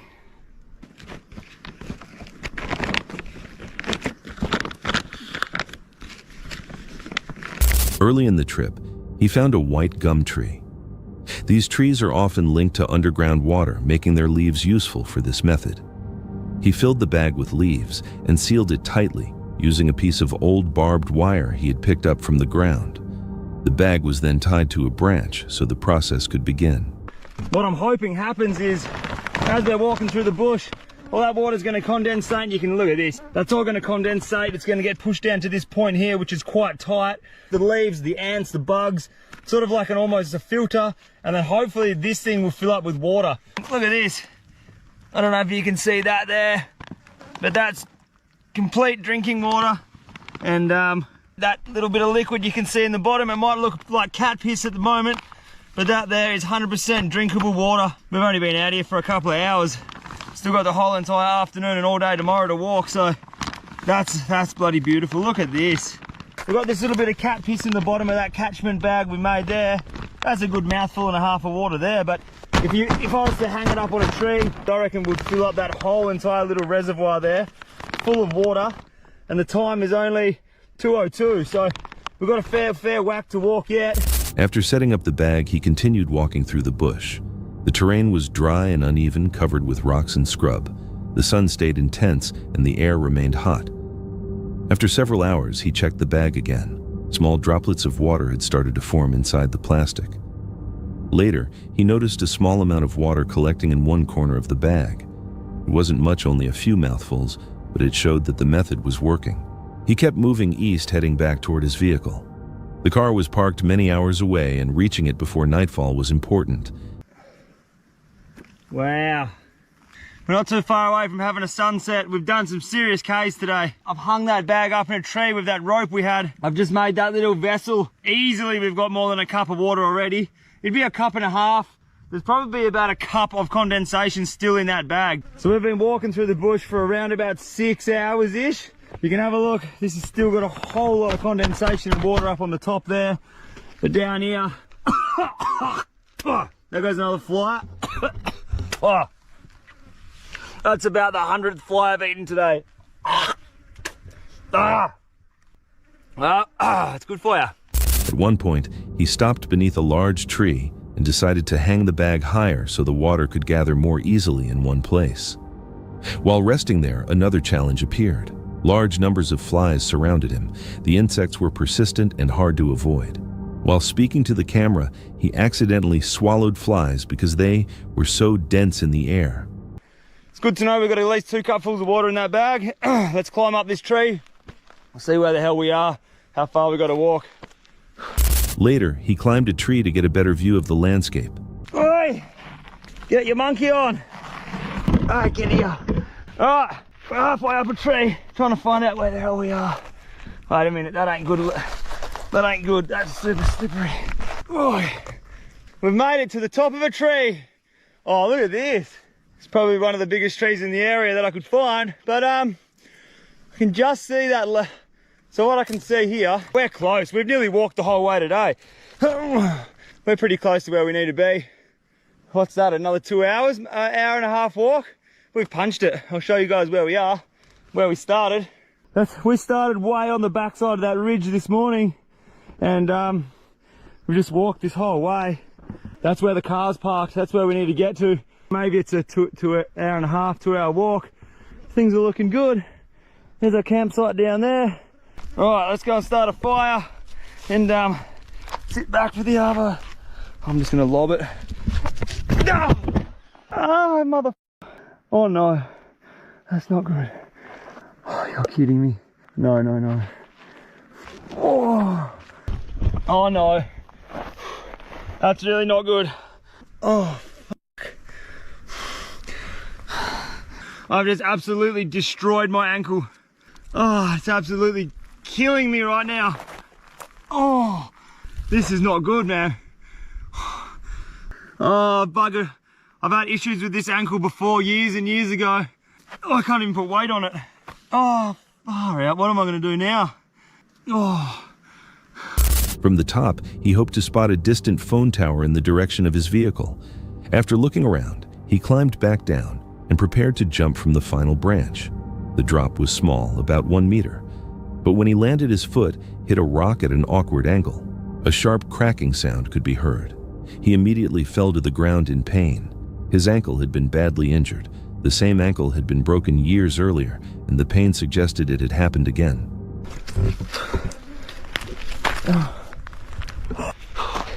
This is actually not even a joke right now, but my ankle, I can't even move my foot. This is bad. No phone reception. This isn't good. This really isn't good. Oh, man, that's not good. No. I've actually broken this ankle before surfing a couple of years ago, and it's exactly that same spot. This is so shit. All right, it's about a 2-hour walk on a good foot to get to the car. Hopping to the car like this is gonna take me hours. We're gonna have to just start thinking of ways to get back to the car. We're not camping here. This is bad. All right, I'm gonna have to make a set of crutches out of sticks and we're getting out of here. Oh, this is the worst.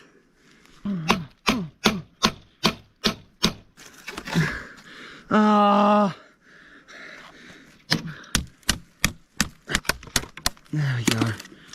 All right, here we go.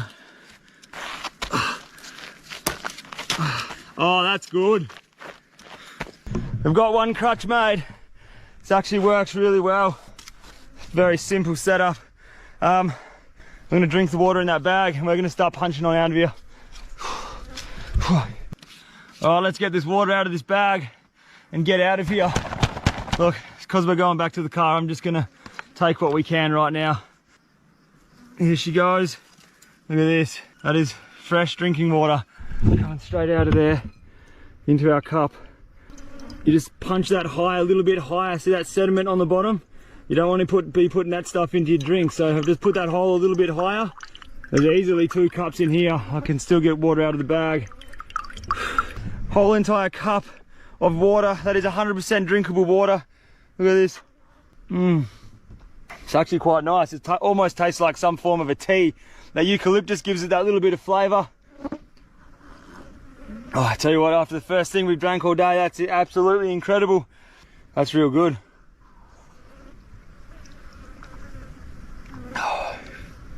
It's actually very, very clean water. It's beautiful. Look at my ankle, it is so swollen. Check this out. I'm actually gonna leave my shoe on because I don't reckon I'll get my shoe back on. Oh, what have I done? Alone in the bush and unable to put weight on his foot, he now faced a difficult situation. To keep moving, he gathered branches and made 2 simple crutches from the surrounding trees. Before leaving the area, he collected the water that had formed inside the plastic bag. The method had worked. The bag held more than a cup of clean water. Using the crutches, he slowly began moving through the bush toward the direction of the road. The sun was starting to set, and the flies still surrounded him as he moved step by step through the fading light. Eventually, after hours of slow progress, he heard the sound of vehicles on a nearby highway. It was the first sign that he was finally close to safety. Several viewers later pointed out how unpredictable wilderness travel can be. Even a small fall on uneven ground can cause serious injury. In remote places like the Australian outback, one accident can quickly turn a simple challenge into a real survival situation. On June 17th, 2022, Bahadur sets up camp alone beside a forest lake as a severe storm rolls in. The footage is from Tikar Wilderness. Bahadur Kulich, a channel known for quiet, realistic solo camping. No narration, only rain thunder and a night that refuses to calm.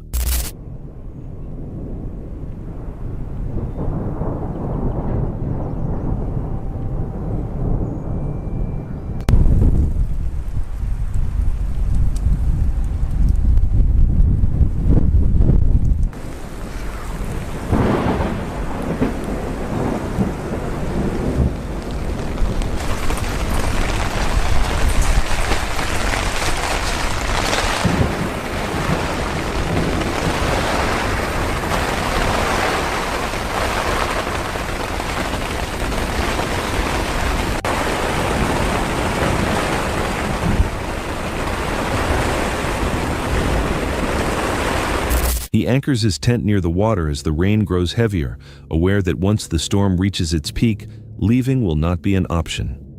The setting feels exposed. Open lake surrounding trees, no solid shelter. Inside the tent, he turns on a small stove and closes himself in.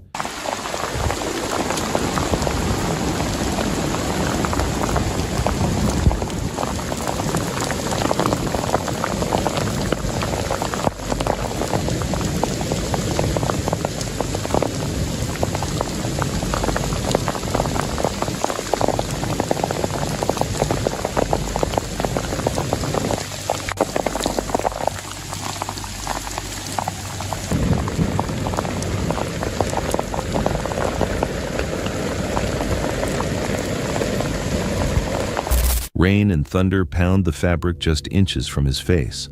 What makes it unsettling isn't what he sees, but what he hears and how thin the barrier truly is. As water starts to move around the tent, he remains still, conserving energy. With no better choice, he lies down and forces himself to rest, waiting for the storm to pass. Viewers describe the fear as subtle, nothing strikes. Yet the constant pressure from the weather creates real psychological strain. It appears calm on screen, but would it feel the same if you were alone inside that tent all night? On June 18th, 2020, Luke from Restless Wanderer Backpacking shares an experience he rarely discusses. Known for calm, family-friendly camping content, this video breaks that pattern. Set deep in Colorado's Rampart Range, it shows how a quiet campsite can become unsettling without warning and without a way out. Luke describes sleeping with his family at a remote campsite when engines suddenly tore through the darkness at 4 a.m. Any sense of safety disappeared immediately. That four-wheeler comes all the way back up, and it stops right next to our tent. All we hear from outside is, F this, mother F this, I'll fight every F'er out here, that. Angry, drunk yelling from right outside of our tent. So my wife and I kind of get up and we're listening to what's going on. Come on. We are in national forest, no cell service, just us. And then the gal starts yelling at my wife, F you, F this. And my wife says, hey, you need to move back. So my wife was a D1 athlete. She's in good shape. She's very strong. I would have no chance with her. So I looked at the guy and I said, I don't want them throwing down, man. At which point he said, you want some too? And he threw his fist like really high up like this. Like, I said, you don't want them to throw down and I'm a lot older. So at this point, I'm just trying to de-escalate the situation. I have them in my car, but I got nothing here to help. I apologize. Get mad, and they kind of come together and start yelling at each other and walking off into the forest. So guys, at this point, they're walking through the forest. Can't really hear them anymore. I go back in the tent and I'm telling my wife and kids, maybe I should give them a ride. I could give them a ride 2 miles here. It'll be done. My family was like, they're really drunk and they might hurt you. You don't know what the situation is. Let's not do that. We have to figure out what are we gonna do, right? So now we have 30 or 40 minutes probably before they come back. Do we know who's back at camp that's gonna be coming with them? Might they have a weapon or something with them? We don't know. So first thought for my wife was, let's pack up and go. Let's get out of here. Let's just not even, which is the right move. However, we had 2 intoxicated strangers wandered into the camp yelling near the tent where his children were sleeping. The fear came from unpredictability, drunk behavior, close proximity, and nowhere to retreat. When one man became aggressive and the woman moved toward Luke's wife, the situation felt close to turning violent. Luke chose to stay controlled, keeping his family together, lighting the camp, and preparing to defend without escalating. At first light, they packed up and left. The lesson stayed with him in the wilderness. The greatest danger can be other people. Viewers largely agree alcohol, isolation, and darkness can turn ordinary people into the most unpredictable threat outdoors. Nothing violent occurred that night, but if tensions had risen just a little more, would this still be a story or a headline? On October 11th, 2025, Igor heads deep into the forest for a solo survival challenge involving firearms. The footage comes from Silver Star, a channel focused on rugged wilderness, camping, and self-reliance. The setting appears calm, but the setup feels defensive, as if the night ahead requires alertness rather than rest. Igor fully commits to the cave, strengthening its entrance with branches and arranging his camp inside solid stone. He isn't simply settling in, he's securing the space. The narrow interior restricts movement, creating the uneasy feeling that this shelter is meant to be defended, not enjoyed. As darkness sets in, he finishes his meal by the fire. The light provides warmth, but also feels exposed like a signal in an otherwise quiet forest.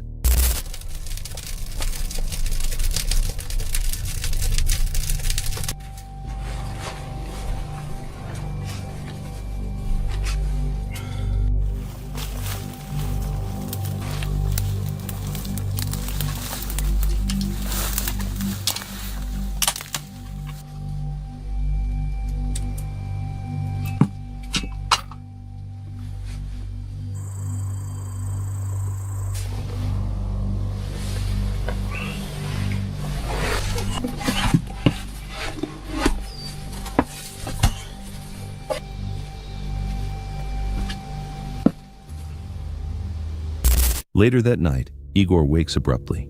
He grabs his rifle and listens, standing still at the cave entrance.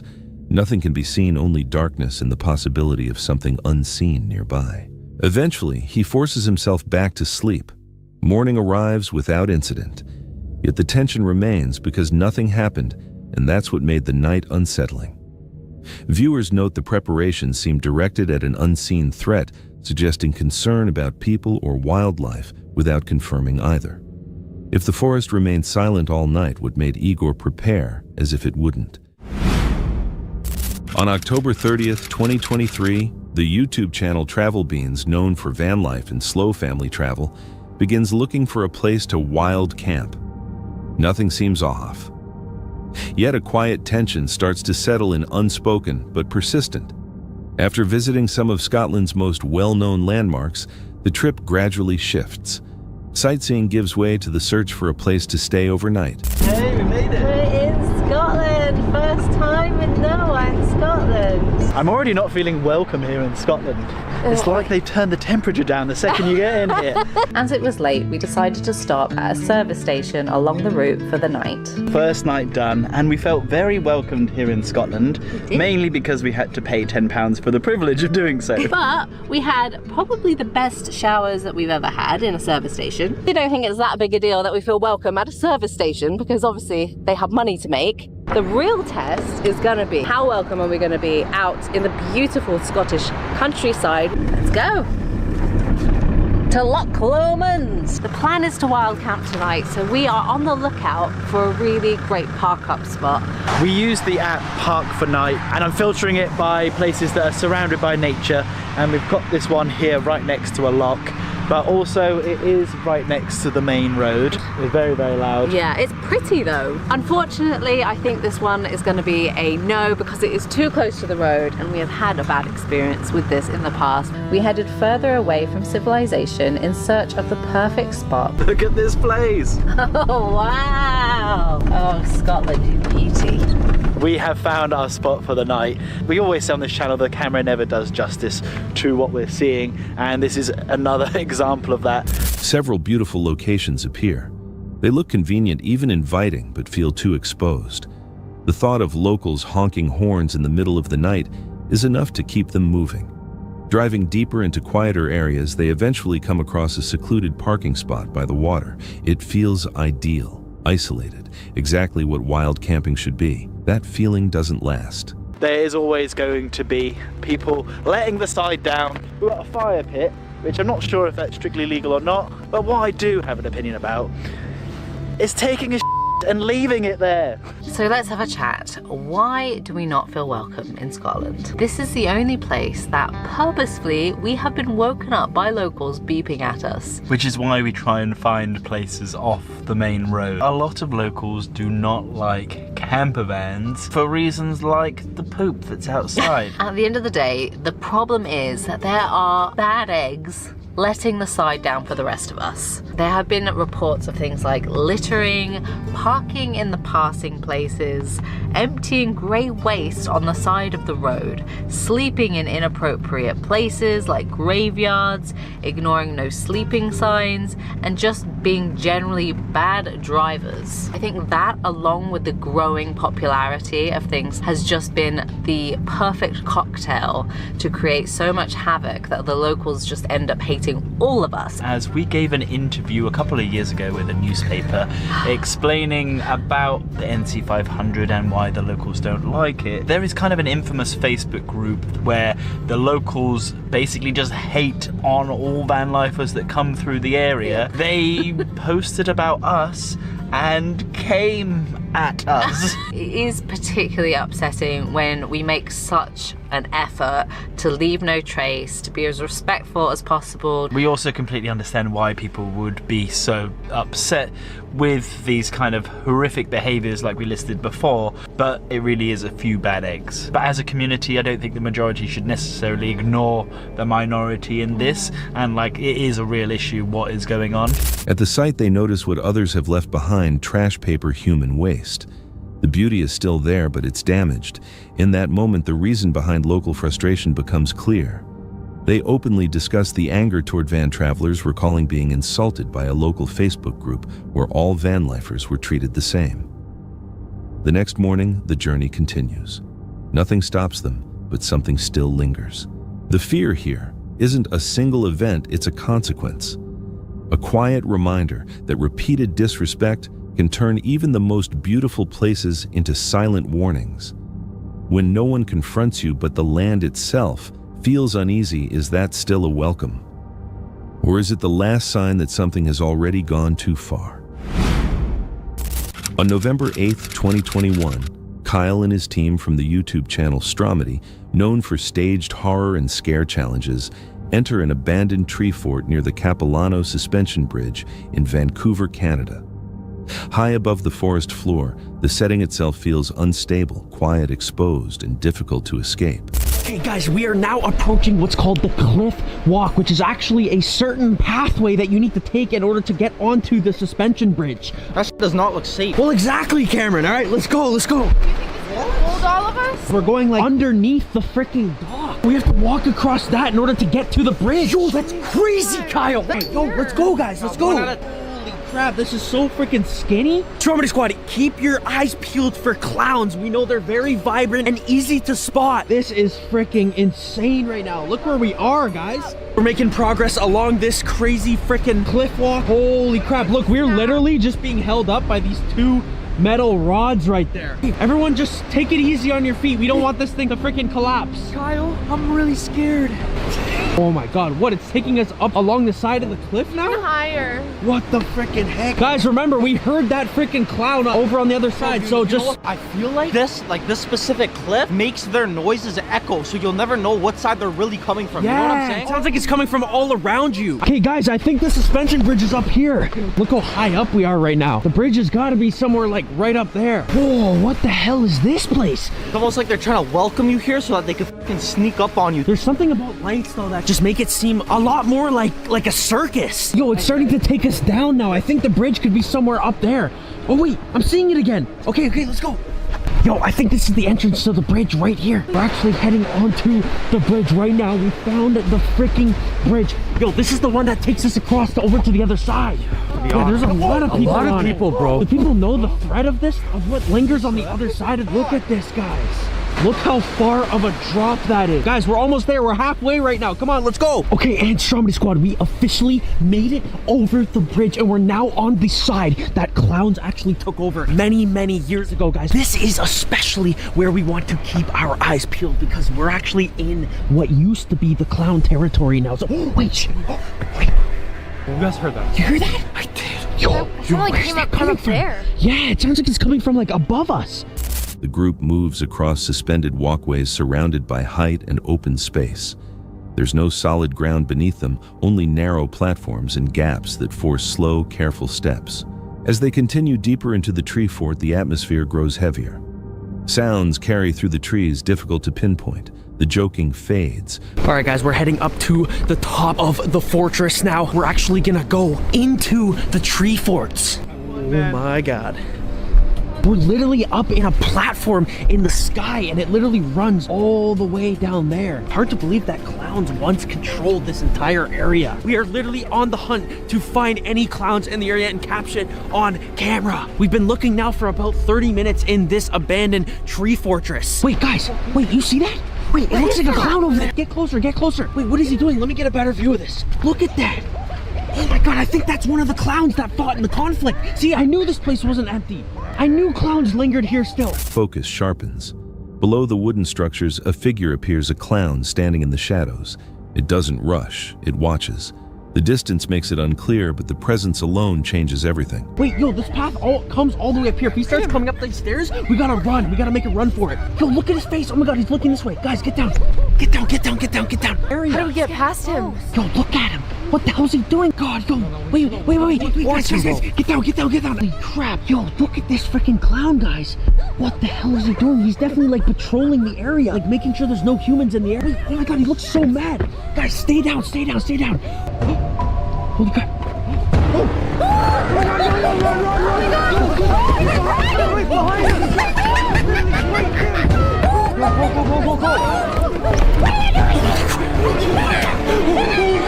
Run up, guys, run up, run up the tree top first. Okay, up the stairs, he's right there. We gotta lose him, we gotta lose him. He's coming around the tree, he's coming around the tree. Watch out.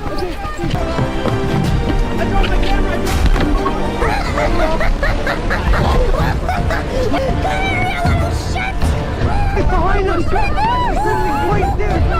The group tries to move quietly, but the figure reacts.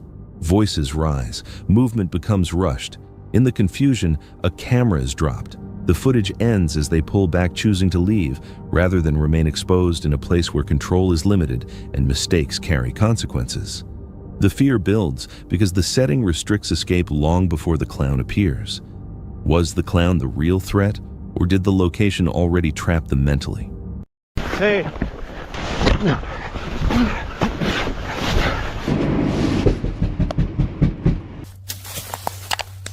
What the?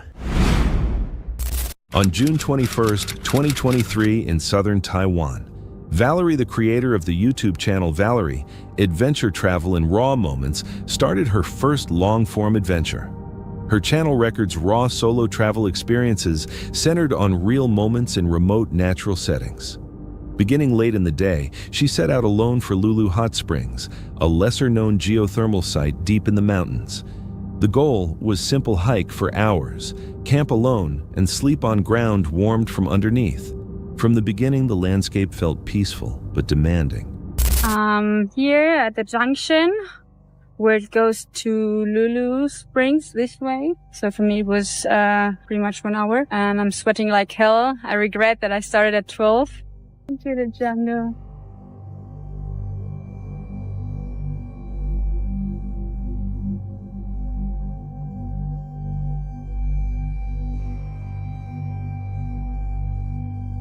I noticed that there are some marked, like these bands here along the trail, so you know where to go. It's very helpful also.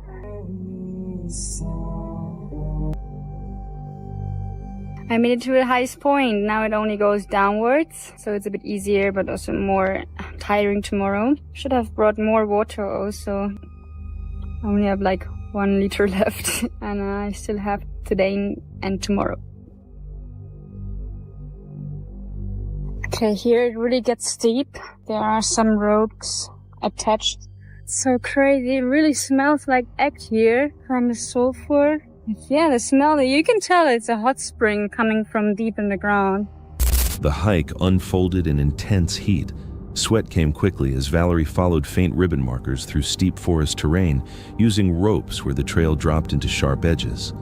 The sulfur smell grew stronger as the earth warmed under her feet. After almost 4 hours, she reached the river, empty, silent, and alive with geothermal energy. I made it! No one's here. Wow. So cool. Is that stone? I don't know. Ooh! Wow, it's so hot. It's like coming straight from the boiler. Every few meters there were holes where hot water bubbled out and collected in puddles. This one was probably 70 degrees hot.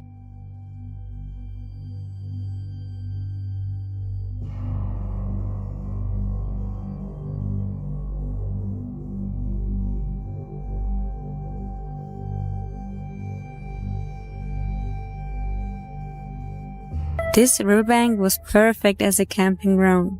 The surface was so warm that I was sure I wouldn't need any extra blanket or sleeping bag that night. And then I found a shovel in the river. People use it for there. Okay, I will dig my own hot spring hole now. That's the mission for tonight.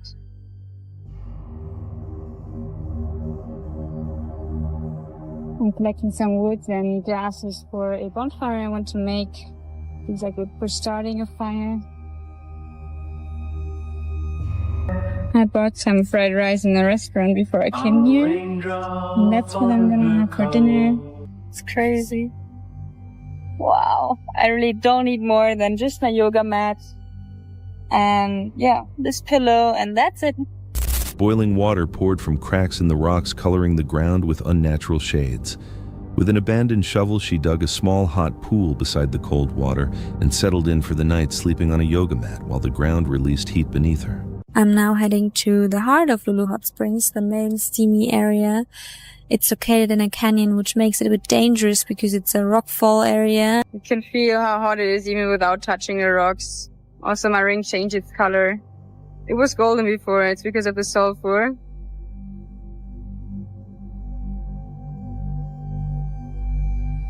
And then I finally reached the big steam, the reason why I made this trip.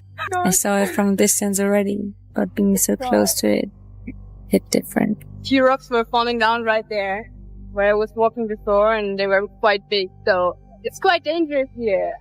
Should leave soon, I guess. At dawn, she crossed the river and followed it upstream into a narrow canyon filled with steam.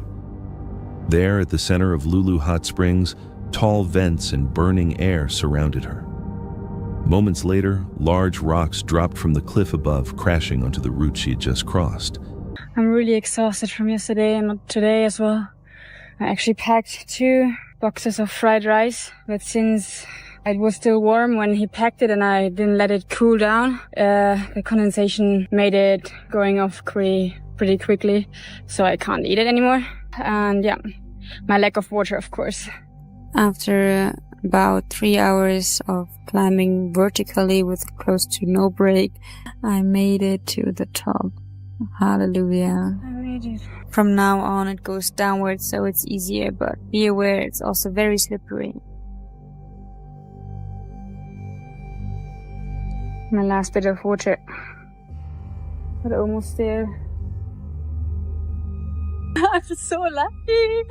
I was walking down the last few meters and then the car stopped last day, but I wanted to hop on. Thank you so much. Bye-bye. The way back was harder.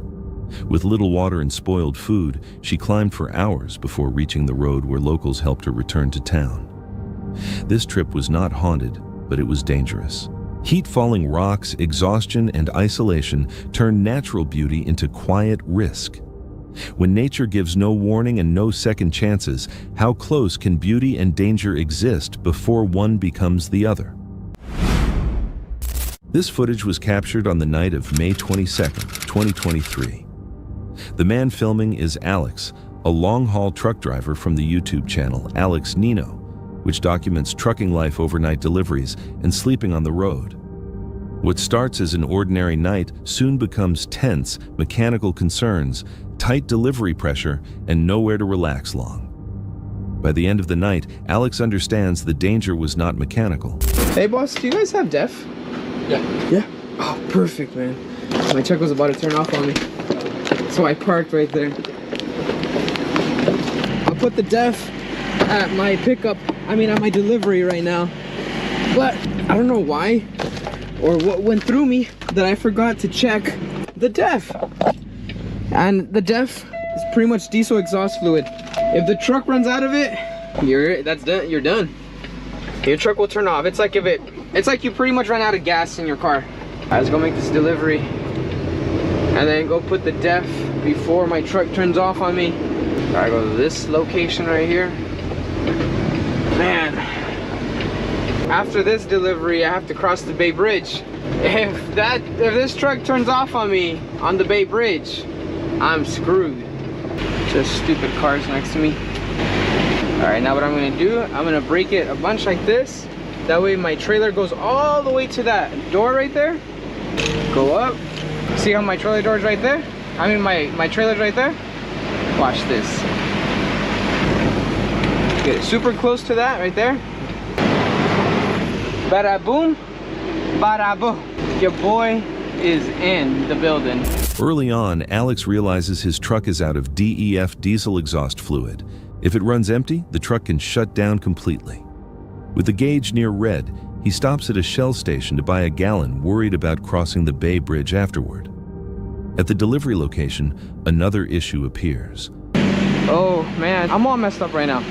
I have a pallet that's a single pallet right here. That's literally right at the door with no load lock, not secured, because I didn't have my load lock in the trailer. So what I'm gonna have to do right now is open this really carefully and hope that pallet did not tilt over.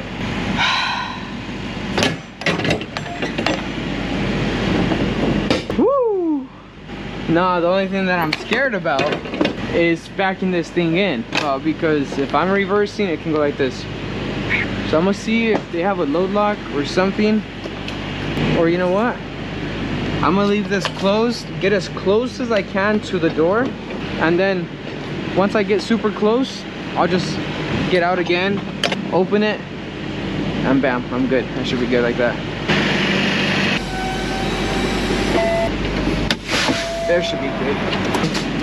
Any closer, I won't be able to. I don't want this pallet to come, like as soon as I hit right here, or me reversing or anything, for it to go, just because I'm gonna go ask them if they have a load lock.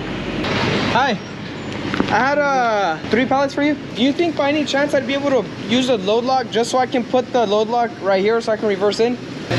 You see one? It's locked? You get what I mean? If I hit it hard right here, it could just all come crashing down. It should be okay. Those are pretty sturdy. I'll try it. It should be okay.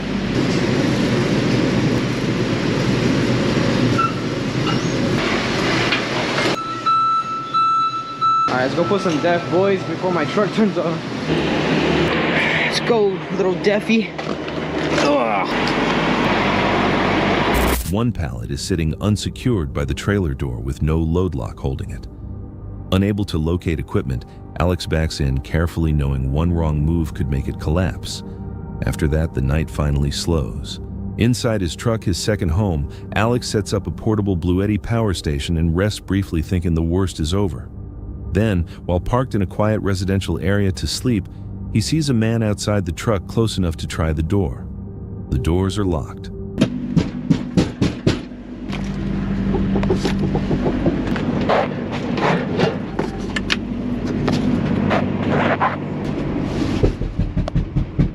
There's literally someone right there, bro. Oh my fucking...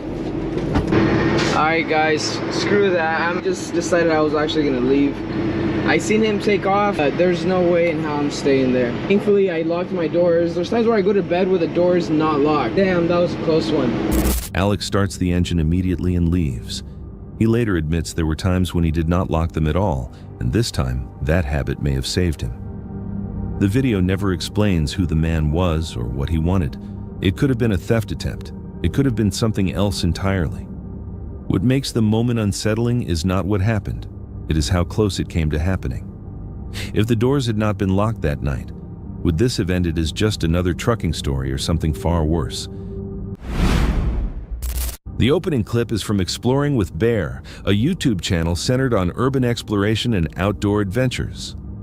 Known for visiting abandoned places, Bear films a solo camping trip on February 10th, 2024, deep inside a thick forest on a freezing winter night, one that soon becomes an encounter he will not forget. Welcome back to another camping adventure, fam. This is part 2 of this series, and I'm Jer Bear. This is what we're going to be working with tonight. That's it. Bare bones, baby. Bare bones. The video starts at sunset, as Bear presents his simple camp with fading light, stretching long shadows through the woods. All right, guys, so it is getting colder out now. I say now's a good time. It's probably around 10 o'clock or so. I'm really curious to see if they'll last all night. When I wake up in the morning, I'd give them a double thumbs up. Anyway, yeah, let's go check those out. As night falls and the cold grows stronger, he starts a fire and talks about being underprepared while mentioning Bigfoot. Did some woots. I did a Bigfoot call for the first time. I think it was pretty. And forest stories. The calm is broken when a loud crash comes from near the tent. All right, so I'm thinking maybe, now that we got these fired up, check out the offering tree, maybe the lake. So,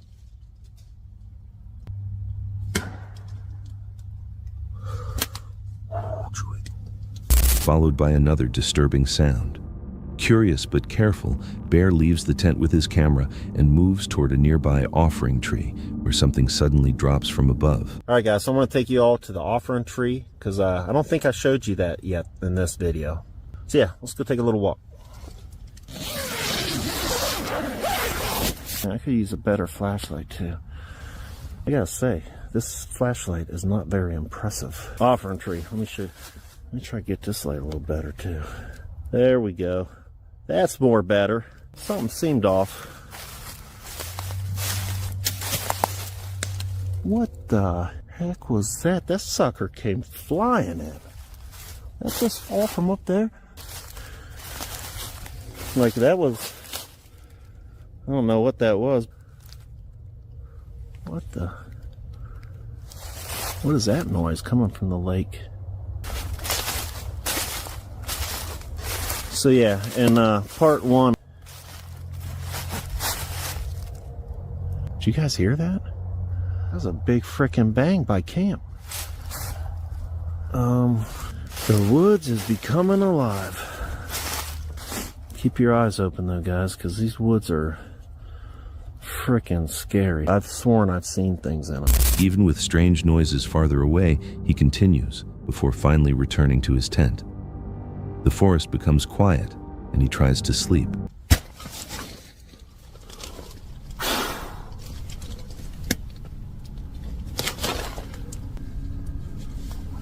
I'm turning my light down. There's more than one. More than one. Crap, wrong way. It's throwing stuff at the tent.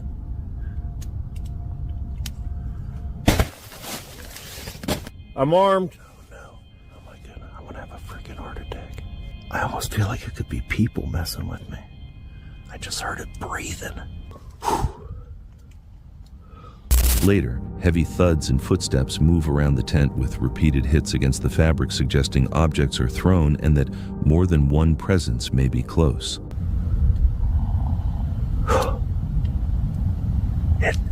I can hear it.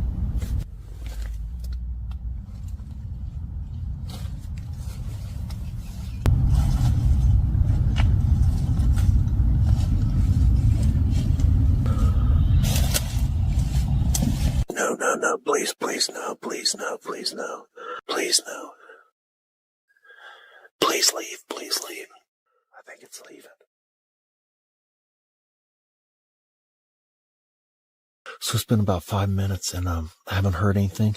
My heart's still about to beat out of my chest and before whatever that was, sounded like there was two of them. There's people, creatures. I do not feel safe. I'm sorry, guys. I'm not. Yeah, right now I hear nothing. I'm getting out of here. Worried for his safety, Bear abandons the camp and leaves right away. All right, guys. Sorry if this is a weird break in the video, but, you know, it's been about 7 days since the camping trip now. And, I've just now mustered the courage to come back. 7 days later, he returns during daylight and finds his tent destroyed, crushed by a cinder block and cut open. Look at that. Frickin' cinder block. Someone destroyed the frickin' tent. I wonder if they thought I was laying in there when they threw that block on it. Man, it looks like somebody was trying to hurt me. This situation suggests the danger may not have come from animals, but from other people. After seeing what was found later, the question is simple. Would you still camp alone in the woods, or is avoiding the risk safer? This clip is from Hiking with Jenny, a YouTube channel centered on long-distance hiking, solo backpacking, and immersive trail journeys. On January 10th, 2026, Jenny walks from Whitewater Falls toward Tuxway Campsite on North Carolina's Foothills Trail. The day starts along a gentle section winding through gullies and ditches, but easier ground does not last as long as it appears. And it's, you know, it's like pretty basic. It's a bun, like a hamburger bun. Between the bun halves, I imagine you're supposed to remove the underwear and it's supposed to just be more like a hint of flavor. That's like, oh, this is like the new fad thing to order. I would call that a weird dream. I didn't get to the point where you actually eat the sandwich. It was just sort of like served. So I was not the only one to order this.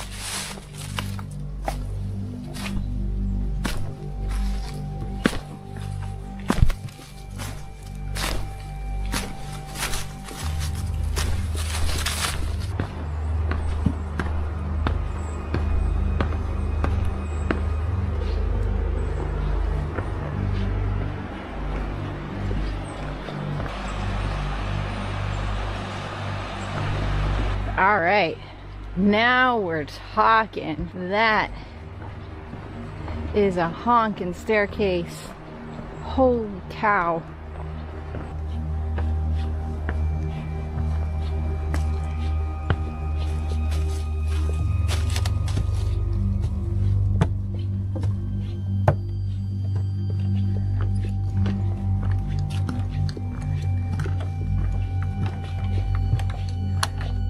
This looks like... The hike starts peacefully, but the trail soon becomes demanding.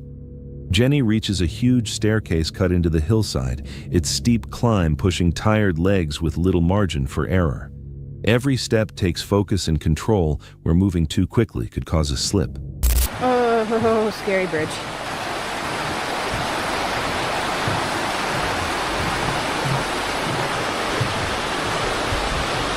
Oh, God.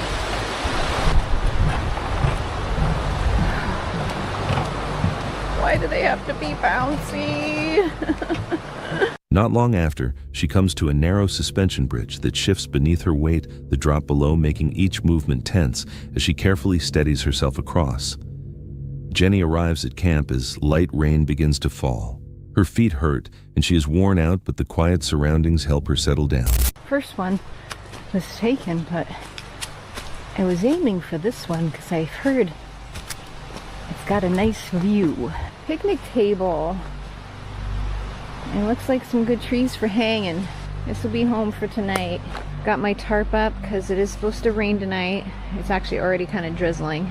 All right, I'm in my hammock for the night. Oh, my feet were so sore. Got my food hung. I have 27 miles left of the trail, so the next couple days shouldn't be as bad mileage-wise. And I've positioned myself right before a particularly challenging part of the trail. I probably am gonna sleep early tonight because I'm just so tired, and there is a big group of people that showed up after I had set up. Hopefully they'll go to sleep and not be up all night laughing. Anyways, this is the end of day 2. Thank you for watching. Happy trails.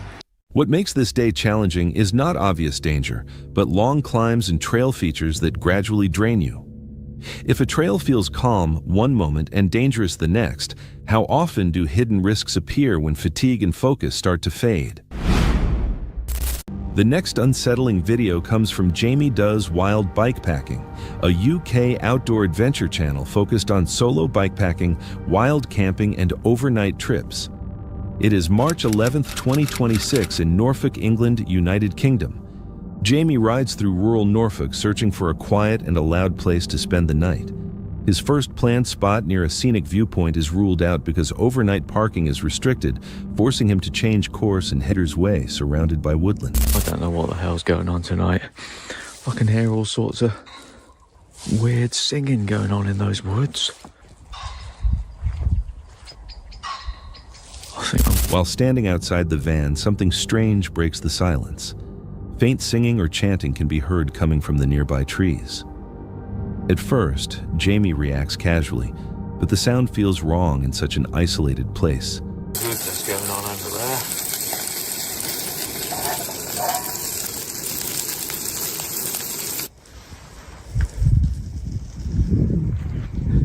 That's what we talk about tonight.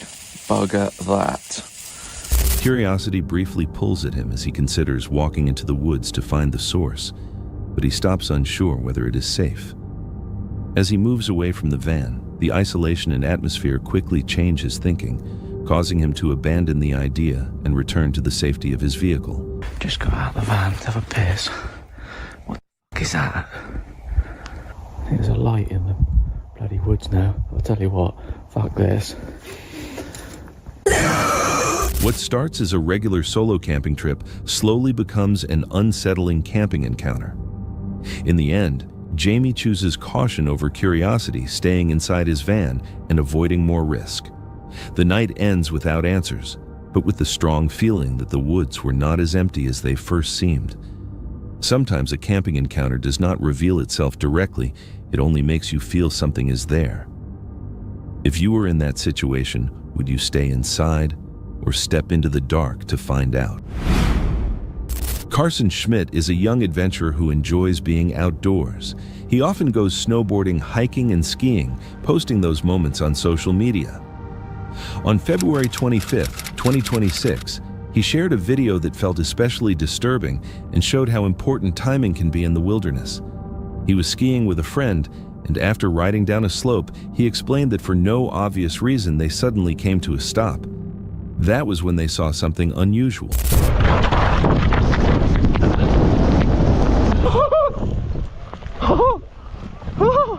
That's deep.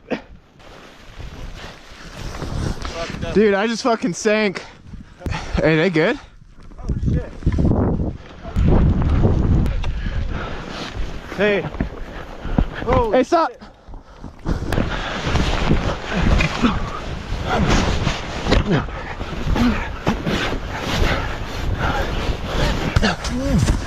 We got. Oh, you okay? Yeah. Oh, you okay? Hold on for a second. Oh, can you get his skis off, dude? Oh, you okay? Holy fuck! Did you get his skis off, Carson? Yeah. They hurried over to help when the only thing visible was the ends of a man's skis sticking up from the snow. Nobody knows how long he'd been buried there, but it was clear he did not have much time left. Apparently, he had simply dropped into a deep pocket of snow, a reminder that an avalanche is not the only way someone can become trapped. The man was extremely fortunate that Carson and his friends stopped when they did. It almost seemed as if something made them pause at the exact moment needed to save him. This case shows how fast outdoor situations can become dangerous without warning. The danger is not always obvious at first, and small choices like stopping or paying attention can separate safety from disaster. If they had not stopped, right there would anyone have found him in time. The night's disturbing camping encounter comes from Travel Light Adventures, a US-based travel and adventure channel featuring immersive van life, off-grid camping, and road trips through scenic places. It is March 17, 2026 in Santa Fe, New Mexico, United States, across the southwestern US. After setting up at the campsite, the area seems peaceful and quiet. However, what happens overnight makes him question whether he would ever stay there again. Across the southwestern US, and I'm waking up here at my campsite. I just can't get over how beautiful it is. There were some things that happened last night from ever staying here again. Was that it's an unofficial gun range of sorts, but people said the firing usually happens way out there and around the corner. And when I got here, that's exactly what was going on. So I thought. After winding down for the night, I crawled into my tent, and then that's when things begun. At about 2:30 in the morning. Before arriving, he had read that the location was used as an unofficial gun range, but reports said the shooting usually occurred farther away and out of sight. When he got there, that appeared true, with no gunfire nearby, and everything feeling normal, at least in the beginning. After preparing for the night, he enters his tent, and that is when it starts. In the early morning hours, the situation changes instantly. Around 2 a.m., several gunshots are fired into the ground only feet from his tent. Soon after, a vehicle speeds past the campsite. The sudden sound and close distance wake him immediately. But about 20 minutes later, they came back and did the same exact thing. So I honked the horn on my car with my key fob, and they got out of here real fast. On the outside chance that the collective goal of those people was to tell me that I'm not welcome to camp here, congratulations. I will never, ever camp in this spot again. We're ready to roll. God, it is a shame that the experience here was so terrible, because this is just beautiful. Minus the power lines. It's just gorgeous.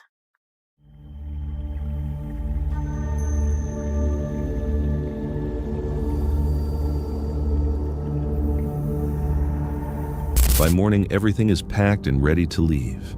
After driving away, he moves to a safer area, and later continues his trip exploring Santa Fe and nearby attractions. While free camping offers freedom and beautiful scenery, it also brings unpredictable risks that require constant awareness. Sometimes nothing is confirmed, but the situation still feels wrong. And if those vehicles had stayed longer, would the outcome have been the same? It's burned pretty bad too, but I will do worse, and I could have lost my vision or gotten burns all over my body. Oh my God, I just heard a gunshot. Y'all, a cop just pulled up to my car. On November 3rd, 2025, solo bushcrafter Faith Mary set out into a remote forest for what was meant to be a routine survival trip. With limited gear and no one else nearby, the goal was simple: build a shelter, cook a meal, and spend the night alone in the wild. As she worked, the forest slowly shifted around her.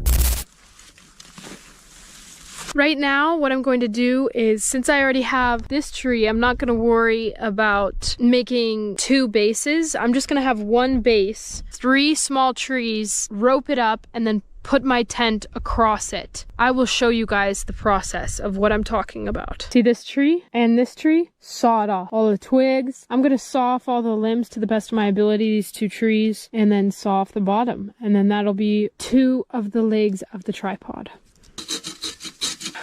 That's gonna take a while.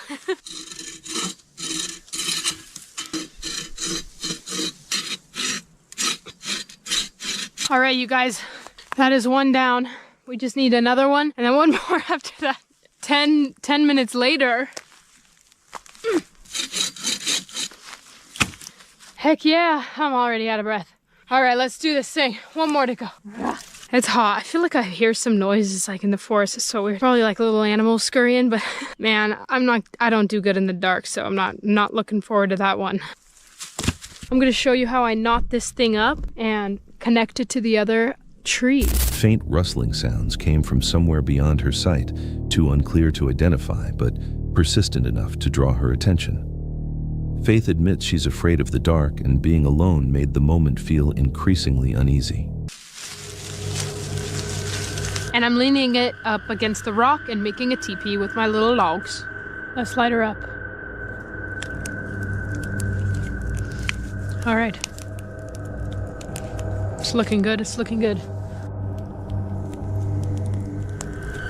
You guys see how it's in a teepee? That way the oxygen can get in there. Really make that fire burn. Just check that out. Look at that. I'm like in some survival movie. Check that out. That is toasty. All right, you guys, I'm going to start cooking now. I'm Walter White. Go for laugh, no get. I'm gonna put some butter in first, and then we'll put some more butter in. I love butter. I have salt, garlic, pepper, onion powder, lemon, rosemary, mushrooms, and my steak. The steak was in, had an ice pack in here. Now it is good to go. So I will not get sick, thank goodness. Get just a little bit of butter.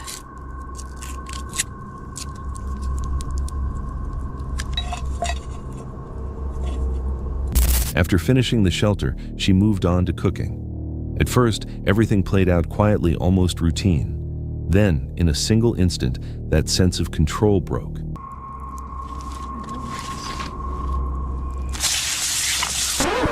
Yeah. This is the moment I knew that I majorly screwed up.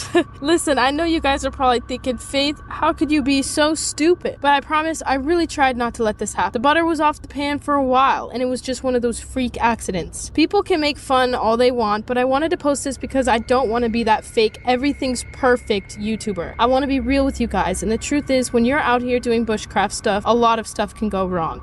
So this is your personal official public service announcement. Wear safety goggles. I learned that the hard way. After this, I went straight to the ER. They told me that I have a corneal abrasion, and the next day it got even worse, so I had to go to a different hospital to get antibiotics, and now I still can't see really well out of my left eye. My skin is burned pretty bad too, but I will be okay. I'm grateful it wasn't worse, and I could have lost my vision or gotten burns all over my body. So if this makes even one of you more careful next time, then to me, it's worth posting this.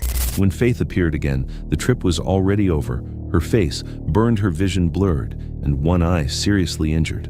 Many viewers later pointed out that accidents like this can happen anywhere, even at home. But alone in the wilderness, a common mistake can turn into an emergency in seconds, raising the question of how fragile normal really is when you're completely on your own.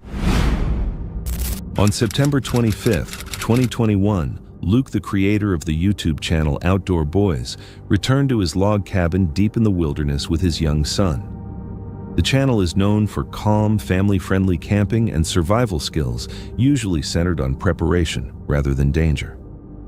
This trip was meant to be routine, simple repairs before winter. But once they stepped inside the cabin, it became clear that nature had other plans. When Luke and his son enter the log cabin, the first sign of trouble shows up almost immediately. All right, let's see. Oh yeah, it looks in good shape. Oh, that's where my flashlight went. I forgot I left it here. Look at these spider skins. They're huge. Look at this. These are where spiders have been molting out of their shell to get ever bigger. Look at that. Here's another one. Spider-kin? Yeah, those are spider skins. Look at that. Oh, must be some big spiders up here. Oh, there he is. I found them. He's been getting bigger and bigger. There's his old skin. Survive! Oh yeah, he's big. See how we're gonna do this. What? There we go. Got rid of him. One out of our house. Ooh. Yeah. Oh, there's another one. There's a. Come on. Out you go. Oh, you found a little baby one? Yeah. Yeah, let's see. It's a little baby one. Oh, I bet there's just tons of them in here.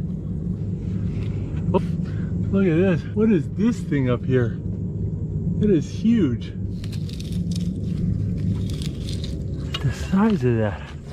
It's a chrysalis. We're a woolly caterpillar turned into a butterfly. Inside the wooden shelter, they find a large spider still occupying the space, big enough to feel threatening in such close quarters. Luke quickly removes it, but the discovery alone is enough to shake the sense of safety they expected to find. By morning, the forest reveals a different kind of danger. All right, we're gonna be making some pizza tonight. This is gonna be awesome. This is a fun little recipe. Got a little yeast, a little water. We're gonna let it sit for 5 minutes. Once the yeast is activated, then we're gonna knead it in the dough. Yeah, you think that's gonna make yummy pizza? Yeah.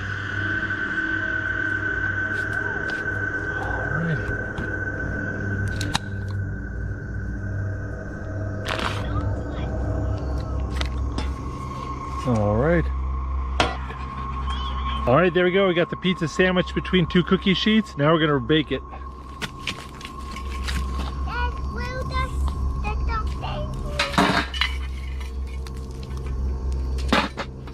Alright, let's see what we got.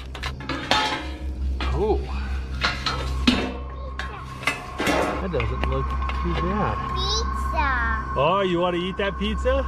Yeah. That actually turned out really well. That is all. Yeah, it could be I'm so hungry, but that tastes good. Oh, that was so good. You like your pizza? Yeah, that's good stuff, isn't it? Are you pooping? We're gonna sleep right next to you. Boots off, take your boots off. We've got full bellies, we're tired, it's late. I'm gonna get to bed because we've got a lot of work to do in the morning. I'll see you guys in the morning. Well, good morning. We had an okay night's sleep. Got a little cold this morning, and we're gonna get some warm breakfast in us, and that'll help warm us up a little bit. Me and Jake got a lot done today. Look at that. That is a healthy pile of firewood. But 2 things have happened. One, Jacob's pooped like a bazillion times, and we kind of burned up our entire allotment of diapers. So we need to go get more diapers. And 2, Jacob's been saying he misses mommy, wants to go home. Is that right? Yeah, I want to go home right now. I think what we're gonna do is go home, get Jacob changed, let him see mama, and then tomorrow we're gonna come back and finish this project and do some more camping. Does that sound like a good plan? Yeah, and your camera broke. My camera broke. Yeah, my tripod broke. Look at all those mosquito bites though. You have so many mosquito bites on your face. And in my my eyeballs. In your eyeballs. Yeah, let's go home and get you a bath, shall we? Well, we're back at the house and it's another day and I'm heading off to the cabin to finish our project, but I don't think Jacob's gonna come with me. And Mama won't let me borrow her baby again if I bring him back in this condition. Look at that. Oh no. Actually, Jacob's got a play date with some friends today, apparently. So he's gonna stay and hang here, and Tommy and Nathan are at school, so it's just Daddy. Jacob's face is covered in mosquito bites spread across his skin and dangerously close to his eyes. It's a quiet but serious reminder that the wilderness can be especially harsh on children. Luke doesn't hesitate. He takes his son home, putting safety above the work they came to complete. Later, Luke returns to the cabin alone. That's when the situation shifts again. Ho, ho, ho. Got a cooked pork jowl and our bread. Oh, this smells really good. There you go. There's the bread. Well, that's hot. That is so good, but it is so hot. Oh, let's get some butter on that. That is so good.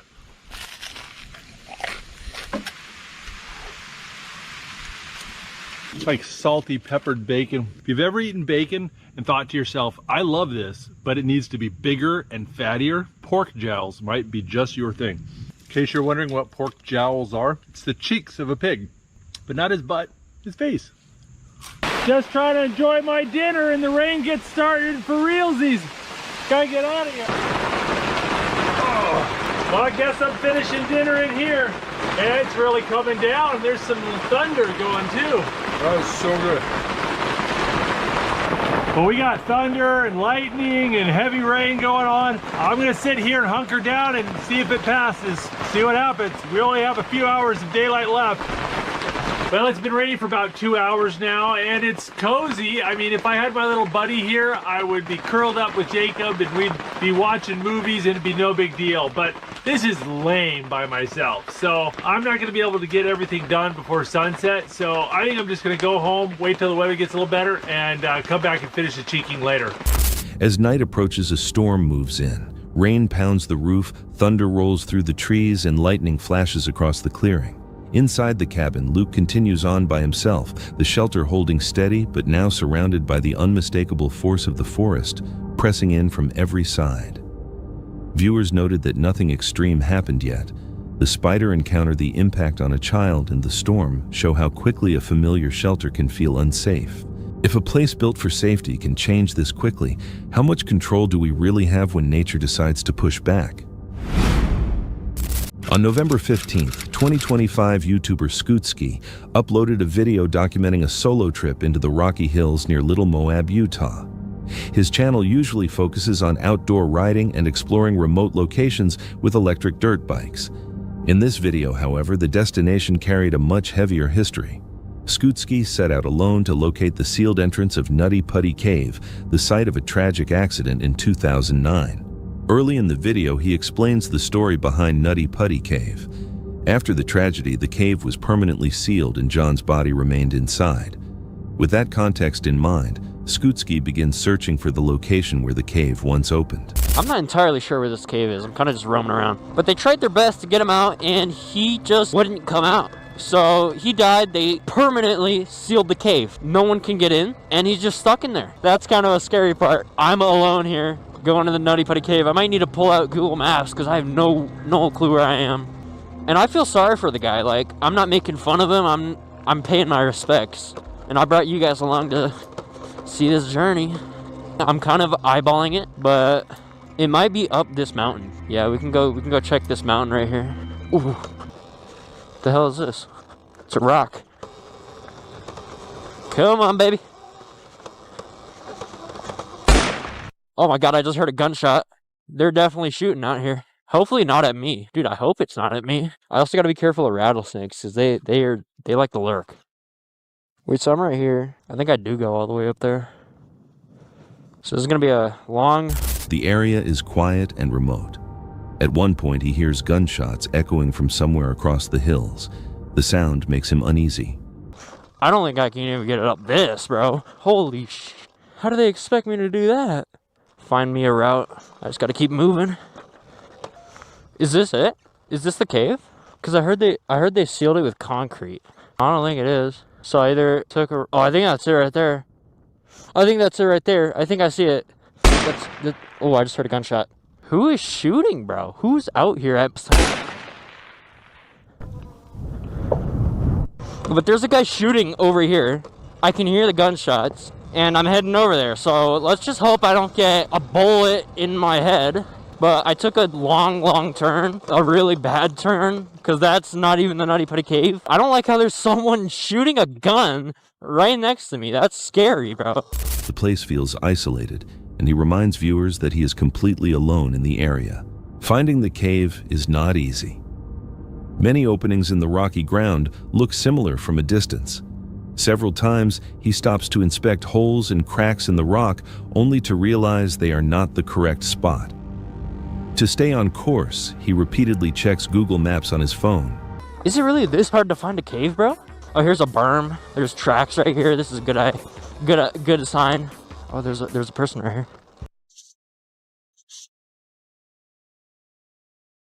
Excuse me.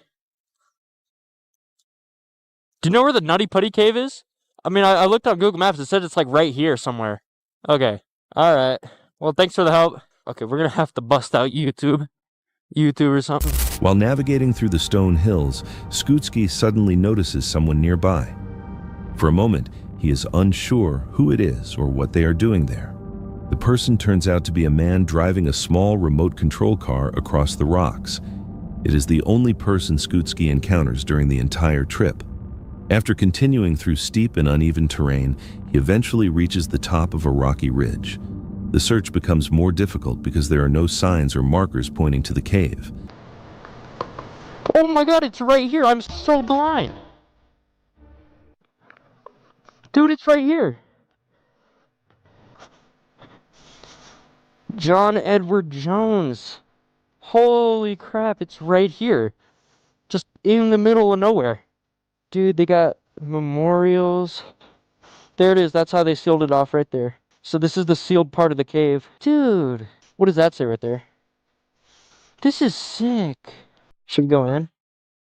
Let's go in. On November 25th, 2009, our beloved John passed away on this site. He was a loving father, a kind husband, a loyal son, and true and cherished friend. Those who knew John best will remember his faith and his caring heart. As we journey here on Earth, we miss you and love you always. HMMS. 1983-2009. Is this money? Oh, I feel so bad for ruining that. I feel so bad. I'm sorry. I gotta pick this money up and put it back. It's like one of those, like, fountains, I guess. They put money here. We express our heartfelt appreciation to the brave and selfless rescuers who worked tirelessly to free John. Your heroism will never be forgotten. We invite all who visit John's final resting place to enjoy and respect this sacred space. The Jones family. Damn, I feel so bad for him. Like, that's the worst way to die. Finally, he spots what he's been looking for. Between several large gray rocks sits a block of concrete sealing the former entrance of Nutty Putty Cave. Attached to the concrete is a memorial plaque dedicated to John Edward Jones. Skutski reads the inscription and pauses quietly for a moment. Around the plaque, visitors have left coins as a sign of respect. Standing there, he reflects on the unusual feeling of the place. The rocky landscape appears calm and open under the sky, yet beneath the sealed entrance lies the location where the tragic accident happened years earlier. Many viewers later pointed out how the cave was sealed to prevent future accidents and protect rescue teams from further danger. Visiting places like this can remind people how important safety is when exploring caves and remote environments. On February 28, 2026, Todd Champion from the YouTube channel Campin' with Champion uploaded a video documenting an unusual night of stealth camping. His channel normally focuses on outdoor adventures, stealth camping challenges, and simple camping gear. That night, Todd planned to quietly camp without being noticed, But within a few hours, the night would take several unexpected turns. Tonight, I'm gonna try and camp on top of this giant rock formation. From what I understand, this rock formation is called Mushroom Rock, that the county didn't just blow this thing up and move it, and they just built the road around it. If you watched my billboard video, you saw me use this grappling hook once before. I need to do it quick because the sun is already setting. Okay. Okay, that was no good. The night begins at a large rock formation known as Mushroom Rock, located near a quiet road intersection. Todd's idea is simple. He plans to climb onto the top of the rock and camp there without being seen. To reach the top, he throws a grappling hook toward the edge of the rock. The hook slips several times and fails to catch properly. Todd tries again and again, but the climb proves more difficult than expected. See if we can get the snag on something. Nope. I know this probably isn't possible, but I'm just gonna try and climb up the side of it. This bag is heavy too. Oh my gosh. Okay. There's no way I can do it with this bag on. Oh, a car's coming. Take my bag off and hide it real fast. There's a car coming back here. While he is still working with the hook, a car suddenly drives past the intersection. Todd quickly grabs his gear and hides his backpack in nearby bushes so the driver will not notice him preparing to camp. Soon after, another unexpected problem appears. With the ranger's intervention, he is not allowed to climb onto the rock. Todd is instructed to leave the area. His first attempt to stealth camp ends before it even begins. Todd drives away and searches for another location. This is pretty weird being just on the side of the interstate like this. Headed off into the woods. It is cold out here. It's in the 20s tonight. I'm not gonna lie, this is pretty creepy. What is that? What is that? I thought that was a giant turd for a second. I thought there was a Sasquatch out here. Later, he pulls his car over along Interstate 59 near the direction of Chattanooga. The highway runs beside a dense forest. Todd parks on the roadside and quickly carries his gear into the trees to find a hidden place to stay.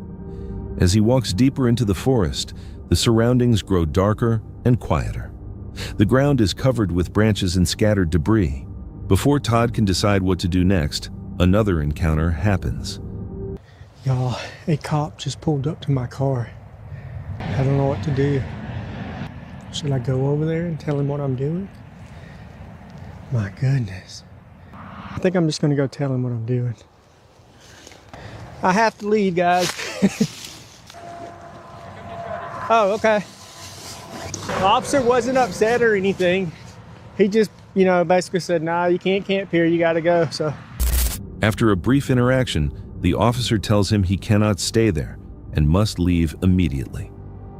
It is now the second time that night he has been asked to move. Still hoping to finish the challenge, Todd checks Google Maps and drives about 20 miles to a quiet lakeside location. The wind is blowing so hard, and it's coming right off the water too, which makes it even colder.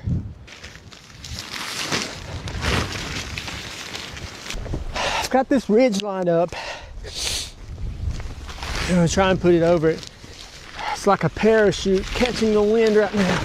And the wind has actually died down a little too.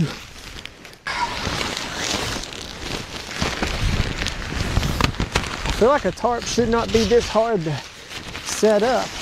I have to fix that. No! Okay, I've got it on there enough. I think I can unstake it. Oh my gosh. I think I can stake the ends down now. I bought a bunch of these things. Oh my gosh, what happened back here? God. No. It has been such a struggle. Oh. Well, this tarp, it's not happening. When he arrives, strong wind is blowing across the water and the temperature has dropped below freezing. Todd tries to set up a tarp shelter to block the wind, But each time he secures it, the wind lifts the tarp and pulls it loose. I give up, y'all. It is so windy. It has to be like 30 miles per hour right now.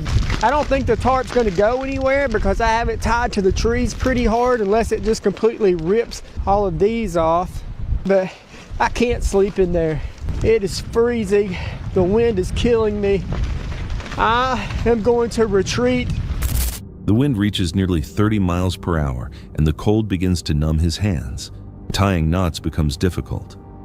After several attempts, Todd finally decides it is not safe to stay there. He packs up his equipment, ends the stealth camping attempt, and drives to a nearby Waffle House to warm up and eat a late meal. After being stopped twice and forced to move again by the wind, some viewers wondered if that night simply wasn't meant for camping. If you were in Todd's position, would you keep searching for another spot or end the trip there? On October 20th, 2025, Brian heads into the Great Smoky Mountains alone, recording the trip for Black Mass Paranormal, a channel centered on cryptids, feral people, and unexplained wilderness activity. There's no buildup, just a quiet ride into terrain where stories refuse to stay buried. Near Abrams Falls, Brian recounts an encounter described by a man named Brad.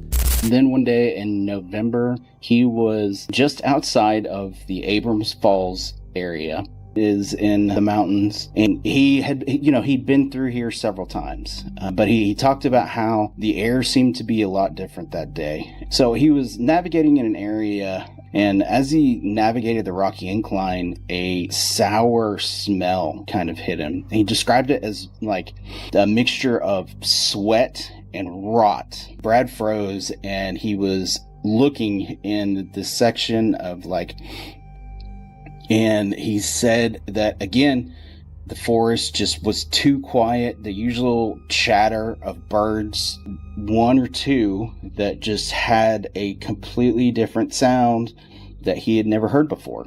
You know what I'm talking about. And then he saw it right above the ridgeline. He described it as human. Its face and its jawline were distorted. He described its eyes were like hollow. Feral people. He was wearing what he thought was some sort of hide. Brad was totally freaked out. A hunting knife. While he wasn't sure if it was somebody, he just decided that he was going to scream, "Hey!" Its head tilted with a really unnatural jerk. Then it ran. The air reportedly changed, followed by a foul, decaying odor. Nothing appears on camera, but the location feels marked by what was seen there before. So welcome back to another Black Mass adventure. This might be kind of cool. All right, so what we're going to be doing is we're going to be the reason why, really for two main reasons. In this area, I have found several different prints of very large canine on multiple occasions. This area also, I have found cages. So you might be thinking, Brian, there's all kinds of reasons. Brian travels deeper along remote logging roads, explaining his plan to place trail cameras far from tourist areas. The forest becomes thicker. Isolation is intentional and unsettling, because help would be impossible if something went wrong. I was just kind of enjoying myself for a second, and I heard a loud gunshot. That means somebody it was just a single shot. That would be a warning shot. Now, in the state of Tennessee, in the Smoky Mountain National Park, it is illegal to do warning shots, but that does not stop people from doing warning shots. If it came down to it, like if my family was around and there was a bear, I don't know how good this angle is going to be, but trying to figure out what that warning shot was. So I have on now multiple occasions in this area found that's a bear. Large canine prints. Let me find them. Hang on, y'all. Gotta kind of locate this bear. He's definitely, the wind's coming from that direction.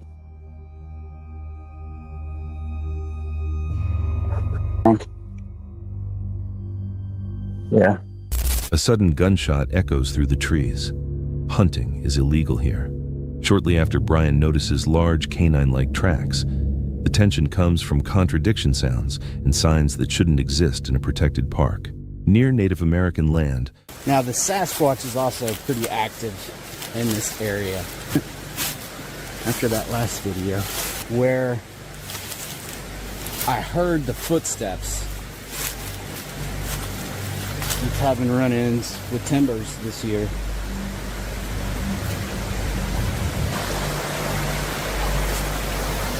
Because I want to set up a trail cam, and just so you all know, my RF detector is like, and I don't really have that feeling of being watched either. I'm gonna come out tonight because there is this gravel road. It is a good area for the feral people to kind of come down and hunt. Oh, weird. And this just jumped. That might have been me with the phone though. Obviously there's no cell service up here, but it's still an electronic device. I'm looking for areas where things may have. Brian repeatedly hears footsteps moving around him. His devices show nothing. The sounds continue anyway. Viewers are divided: feral people, dogman, or something else entirely. But if nothing was there, why do the footsteps stop only when he does? On January 28, 2022, van life creators Rachel and Tommy, a YouTube channel focused on off-grid travel, remote camping, and life on the road, settle into a remote mountain forest campsite far from town where cell service is weak and the night feels unusually heavy. Tommy makes one thing clear: this isn't a paranormal channel. We've been out here a couple of nights. Been very quiet, very normal feeling. And since everyone's left except us, and I don't know how to explain that, it has felt more, obviously we're not a paranormal channel, we're not a spooky crap channel. It's just not what we do. We're van life. I don't know what I heard. It almost sounded like a, I don't want to say a roar, because then people are going to start thinking what I'm thinking, but it was almost like a, best description I have of it is, it sounded like, and don't laugh when I say this, the T-Rex in Jurassic Park. I've been wrong before, you know, but I just don't feel like there's gonna be any T-Rexes or velociraptors out here. I would think, you know, maybe it's one of those flat, like a jet boat. There aren't really no mountain lions here. You know, there are bobcats, but I don't know that they do the, where I heard the sound was back down this way. So we'll walk down here and see what's going on. But once the other campers leave the woods, don't feel empty. They feel watchful. Strange moments begin to build. The forest that should feel calm suddenly becomes restless with unfamiliar sounds. Can y'all hear this? Can you hear this? Yeah, do not know what that, I don't know what that was.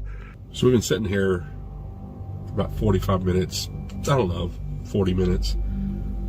Rachel, she wanted to know if she could hear something, so we've been sitting here. I said, well, the wind is down. Have you heard anything? Maybe so. So when we sat in the van at night and it's chilly, homeboy just says, no, I'm out. Sits under the heater and just chills. I don't blame him though, because it can get chilly in here. Their dog Badger behaves differently, fixating on the darkness. In the distance, the calls of wild animals only heighten the tension, turning sleep into a luxury. Can y'all hear the, well, they are getting it, aren't they? Yeah. I hope it's showing up. They're close. Yeah, nearly open this. Why'd they stop all of a sudden? It's like 2:30 now. Woke up, I felt the van move, heard somebody try to open the door, and started moving around. I heard some steps and I heard a vehicle take off from up over here. And I got outside and I could hear the steps, or I could hear the vehicle. I could hear the tires rolling on gravel, and they went up this way and then made a left, and I could see tail lights, and they sat there for a minute. You know, I can deal with a lot of stuff. Animals trying to get in the van, you know, but we're out here a long ways away from anybody, and somebody trying to get in the van when it's obviously somebody's camping here. We're camping, and you have somebody just come and brazenly try to get in. No, I'm gonna wait here just for a minute. I'm standing outside. I'm gonna be quiet now. Yeah, we're out here. Then, at 2:30 a.m., they're abruptly awakened by the most unsettling sound of all. Someone testing the van's door handle. The moment they respond, the intruder runs off into the dark. The noises could have natural explanations, cats, coyotes, shifting acoustics, but the silence and Badger's focus suggest a real presence. The handle check points to human intent. If a place feels wrong, do you trust your instincts, or stay until you learn why?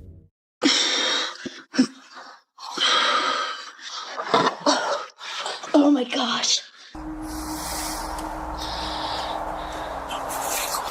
We can't even fucking move.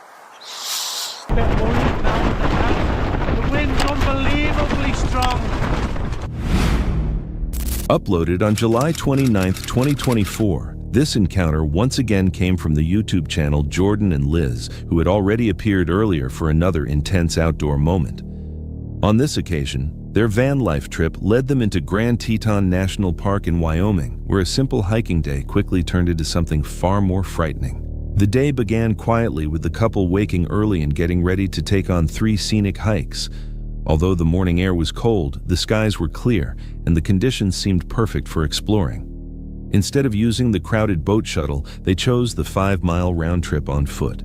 The surroundings showed the classic beauty of Wyoming: towering peaks, dense forests, and still mountain lakes. Yet what began as a peaceful outing soon became one of the most unsettling wildlife encounters of their lives. While on the trail, the pair came across a woman rushing toward them in clear distress. She urged them to turn back quickly, warning of a bear directly behind her. Go! Go, bear! Go! Hey, bear! Go, bear! Oh my god, it's coming. Go! You have the spray? Go, bear! Go! Hey! Go! I'm sitting right here. Go!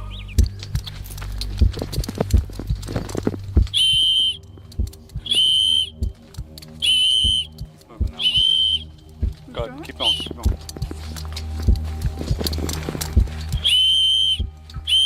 I thought I was walking right towards it. That's so scary. So how close did he get to you? He was literally like where he's standing right there and walking towards us, and he wouldn't stop walking. The couple had bear spray, but the woman carried no protection at all. Jordan stepped forward with the spray ready, while Liz searched through her pack for a whistle. Moving cautiously along the narrow path, they began making noise to alert the animal. Despite their efforts, the bear kept approaching, calm, steady, and unwilling to change direction. The tension peaked when the animal closed the distance to only a few feet from Jordan. Liz, caught between filming and preparing the whistle, missed capturing the closest moment, but managed to record enough to show just how near the bear had come. Only after a sharp whistle blast and Jordan holding his ground did the animal finally veer away, climbing into a tree and allowing the group to pass safely. Though no one was injured, the weight of the experience was clear. So I'm the worst camera person ever because when I saw the bear, I'm saying I'm the worst camera person ever because when I saw the bear, I freaked out. And then I went to get the whistle out of the bag. I was like, I have a whistle in my bag because we were screaming at the bear and it wouldn't go away. And the lady's like, get the whistle. So then I got the whistle and I freaking ruined the shot. So we were hiking and it's like a very narrow trail and some lady turns around and she's coming towards me and she's like, turn around, walk fast, don't run. I'm like, what's wrong? She's like, there's a bear coming. Like right now it's coming towards you. And she's like, yeah, it's coming towards us on the trail. Do you have bear spray? Because she didn't have anything. We're like, yeah, we have bear spray. Jordan had bear spray. I had a knife. Not that I'm gonna use it, because like, what am I gonna do against a bear? So Jordan goes in the front and he has the bear spray like ready just in case. And then we're all like, the three of us being like, hey bear, like trying to get it to go away. I felt like I was on an episode of Naked and Afraid. And it wouldn't go away. It was literally just walking towards Jordan like if it was a dog who wanted to get pet or something. So I had to get the whistle out of my bag, and while I was doing that, I kind of missed the part where it was closest to Jordan. And then when I blew the whistle and Jordan like kind of walked towards it, it went up into a tree, and then we were able to pass. So he was holding the bear spray like this while we were passing. Later, Liz admitted that she felt as though she had stepped into a survival show, calling it one of the most frightening moments of their lives.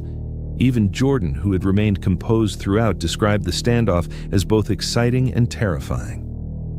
Afterward, they tried to calm their nerves with a swim in Jenny Lake, but the tension remained. Liz even reported feeling faint and dizzy, likely from a mix of adrenaline heat and cold shock. She recovered quickly, and both reflected on how important the bear spray whistle and staying level-headed had been in keeping them safe. They ended the day shaken yet unharmed, reminded of the raw power that nature holds. Encounters like this highlight just how unpredictable wildlife behavior can be. The bear showed no aggression, but its steady advance was enough to test anyone's composure. Having the right tools and knowing how to use them likely made all the difference. What would you have done in their place? Stand firm with spray ready or retreat and risk provoking the animal? Uploaded in 2024, this account comes from Cora and the Explorer, a channel run by Keith and his golden doodle Cora. This time, their wild camping trip brought them into the Dungeon Gill area of England's Lake District, with plans to pitch camp near Harrison Pike. From the beginning, the conditions were unstable. Strong winds were already pushing through the valley, setting the tone for what would become one of Keith's most difficult nights outdoors. Hello and welcome to K&C Outdoors. I'm Keith and this here is Cora, my golden doodle. I think she's classed as a miniature one. So we're out today in the Lake District, in my most favourite part of the world. And actually the most favourite part of the Lake District as well, which is Dungeon Gill. And we're going to be making our way up to Harrison Pike for a wild camp tonight, and we'll have a good time. But it's been quite damp today, which isn't a bad thing really, because I'm trying out some new gear. Sorry, I had a Paramo Velez smock a year or two ago, and I didn't get on with it at all. It leaked a lot through the zips and I wasn't best pleased. But recently I've tried out this Velez jacket and it's been really good. There's a review on my channel, I'll pop a link somewhere.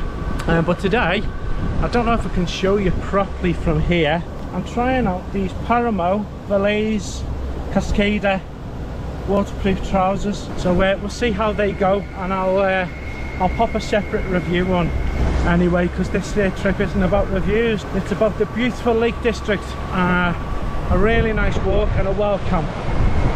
So I'm going to crack on. At first, the journey seemed manageable. Keith had packed new waterproof gear and it quickly proved necessary. As they climbed runoff from the hills, turned the trail into slick, fast-moving streams. So where we've just crossed here, and normally it's really straightforward, just stepping across a couple of rocks, but today it was really treacherous. Cora, I had to put a lead on her, which was a good job, because Jessie nearly went taken by the water, pulled her back as she slipped. At one crossing, water levels rose high enough that Cora nearly lost her footing, a moment that showed just how dangerous the situation had become. Higher up, thick fog moved in cutting visibility down to only a few feet. The once beautiful landscape shifted into a gray, wet, and hostile setting. When it came time to camp, finding shelter became nearly impossible. Every spot was either too exposed to the heavy wind or soaked through with water. With daylight fading, Keith finally chose a sloped patch of ground just below the summit, uneven and far from ideal. The tent went up as the weather worsened. By nightfall, winds tore across the ridges, striking the thin fabric, bending poles, and pushing the structure to its limits. Oh, the wind's really getting up now. It's got really a bit concerned. I have no idea how strong they are, but it's really strong. It tends to get a bit battered. But I'm double poled and I've got delta pegs in, so at least delta pegs in the come here, look, in the parts that need to be held well. So hopefully it'll hold up well through the night. These little moments of calm, and then the gusts just start in again. So I've just put my little wind meter out. I don't know if it's showing, but there you go. It's showing at the highest with the gusts 70 mile an hour. And as I say, the double poles, it seems okay. But I'm certainly aware that we might have to bail if it gets any worse. Don't want to, we're quite high up and it's a long way down. We'll see how the night takes us anyway. But for now, oh jeez, see you soon. Genuinely got me a bit worried now. The wind's unbelievably strong. I'm hoping we don't have to bail because it's a long way down to Langdale. But this is the most worried I've ever been camping. It really is gusting strong now. I'll keep it up to date as we go along, but now it's a worry now, it really is. The weather's still horrendous, it's 5 a.m. Gusts reached hurricane force over 70 miles per hour, making rest impossible. What followed was a night of pure endurance rather than comfort, as Keith later admitted it was the most worried he had ever been while camping. By morning, the storm eased slightly, but the damage had been done. The tent was battered, the ground soaked, and Keith was exhausted after hours of relentless wind.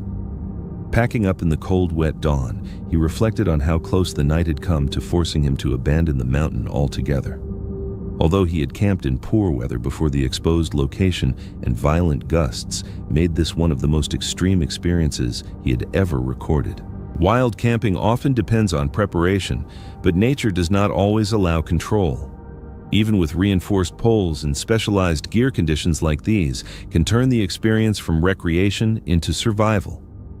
It raises the question of where the line should be drawn between pushing forward and knowing when to turn back.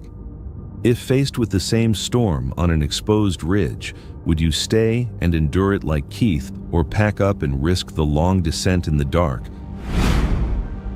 Sophie runs the YouTube channel Sophie Dossi, where she captures extreme challenges in unusual settings that test both her physical flexibility and mental limits. While her videos often feature acrobatics and risky stunts, some of her most intense moments take place in confined caves, shifting terrain, and underground routes that become tighter the farther someone goes. On April 20th, 2024, Sophie entered a deep cave network with two skilled guides, James and Edward. Their goal was demanding descend thousands of feet below ground and reach a hidden crystal chamber believed to have been seen by only a few explorers. But getting there meant passing through cave sections where the human body could barely squeeze between the rock. Ugh. I feel like the boogeyman's down here. My friend almost broke her knee there. Her knee fell into the little thing that you're standing on. By the way, there was a tornado warning last night, so there was a big storm, which is it's wet. Honestly, yeah, 90% of this cave might be underwater. We might not be able to go to the waterfall. We'll see. If it's only a little bit flooded, we're going. This is where it's going to get tight. The start of really squeezing your way in. You don't want to go that way. Why don't you want to go that way? That way's nothing but misery. Wait, why? Look how bad it looks. The descent started carefully as they moved through a narrow entrance that quickly forced them into low passages. Knowing a tornado warning had been issued the night before, they understood that conditions above ground could directly impact what lay below. Rainfall can turn tight tunnels into dangerous choke points where water gathers with no escape. In extreme situations, entire passages can flood without notice. Even with the uncertainty ahead, the team decided to continue deeper. Oh yeah, it's pretty tight. Oh my god. Oh my gosh. This is a really low part. Even my head doesn't fit right here. Like my helmet's literally stopping me.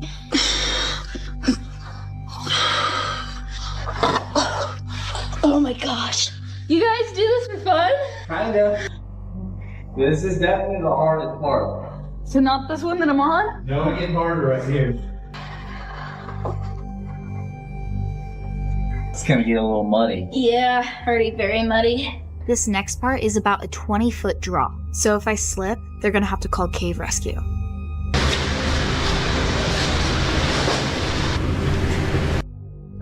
So easy. Like that was the easiest thing I've ever done. The first major challenge was a well-known squeeze called the pancake squeeze. This section requires explorers to flatten themselves against the rock and push forward through a gap so low that even a helmet can get stuck against the ceiling. Past that point, the cave angled downward into deeper chambers where the environment became more unstable. Mud coated the ground and walls making simple steps slippery and unreliable. Focused on reaching their target, she kept moving, prepared for whatever might come next. After hours underground, One more thing we need to do before we leave, and it's called the pulverizer. It's a crack about this big, and it goes down like 10 or 15 feet vertically. Do what this rock is gonna do. Just drop down like 15 feet, straight down, but it's gonna be really tight. Yeah, that's not good. Oh my god. Okay, I see. Wow. Oh, so you gotta squeeze. Oh my god, how do you squeeze through this? How does one's head go through? Oh my god, my head just went through it. That's crazy. I know, my helmet went through. Oh my god. This is insane. Falling. Did you go feet first? Yeah. Oh, that was scary. Yeah, because there's mud there. Oh my god. We did it! That was the best part though. Yeah. Oh my god, look at me. the tunnel eventually opened into the place they had been searching for, a hidden chamber lined with fragile cave crystals. The crystal room marked one of the deepest accessible areas in the system. Along the route, the team also encountered a very narrow vertical crack known as the pulverizer. Covered in mud and worn out from the demanding trip, they managed to reach one of the cave's deepest accessible chambers before later making their way back to the surface safely. Sophie's cave expedition ended without injury. For her and the team, preparation experience and careful choices made it possible to reach one of the deepest reachable points and return safely. But the journey also shows how unforgiving underground environments can be. In places like this, the real challenge is not just getting there, it is making sure you can still find your way out. Everything worked out this time, but in environments like that, even small changes can shift. This camping incident comes from the YouTube channel, Abandoned World Explorer, recognized for late-night expeditions in remote areas linked to unsettling stories and abandoned sites. On June 20th, 2021, Lee and his group set out to complete random location challenges, unaware that one selection would lead them somewhere they should not have gone. Huh? What's that, the woods? Yeah, I don't normally go down that bit. Guys, it's 6 minutes. 6 minutes away, it's not even that far. Yeah, let's go. Mate, how creepy it is up here, bro. It's dark, eh? The footpath's still showing. Up there, where that? Pin's up there, bro.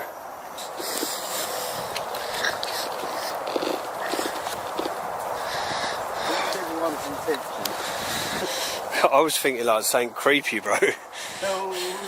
Like spooky vibes. As the night went on, their randomly chosen destination guided them deeper into a forested area far from public access and increasingly hard to navigate. The setting felt off from the beginning. The path ahead was tight, overgrown, and isolated with no clear sign of where it might lead. Despite their uncertainty, they kept moving forward, driven by curiosity and the expectation that the location would reveal something unusual. What's that? Is that a house? Hey boys, there's like a structure. There's like a structure over there, that was there. You know, it's there. I'm going up there. I don't know. There's someone over there. No, there ain't. There's a fire, bro. I don't know, it says keep up.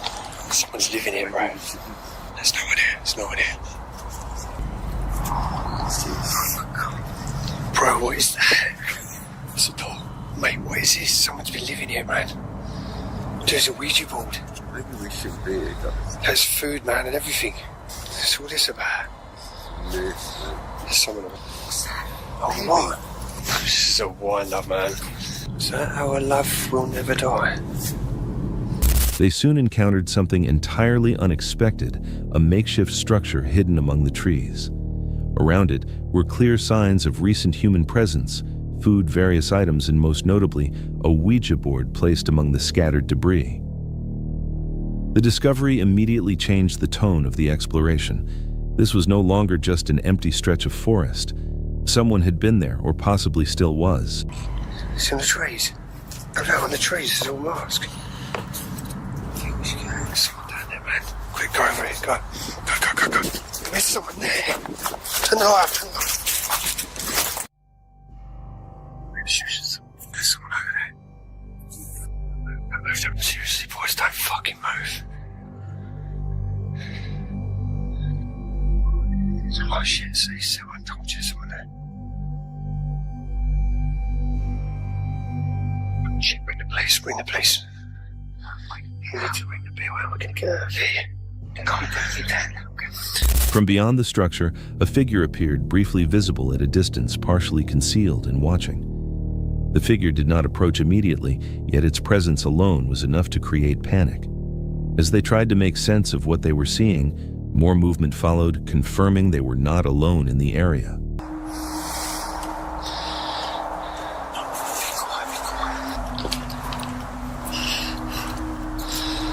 Boys, we need to get out of here now.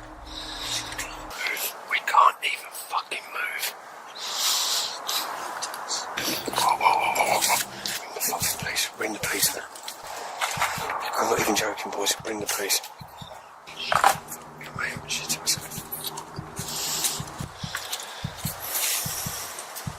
What is he doing, man? He's gonna burn.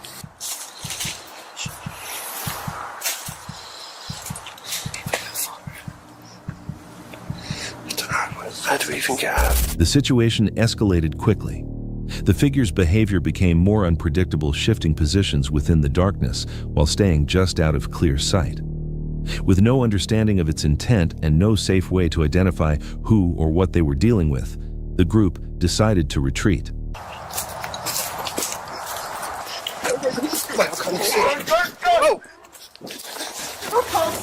Go!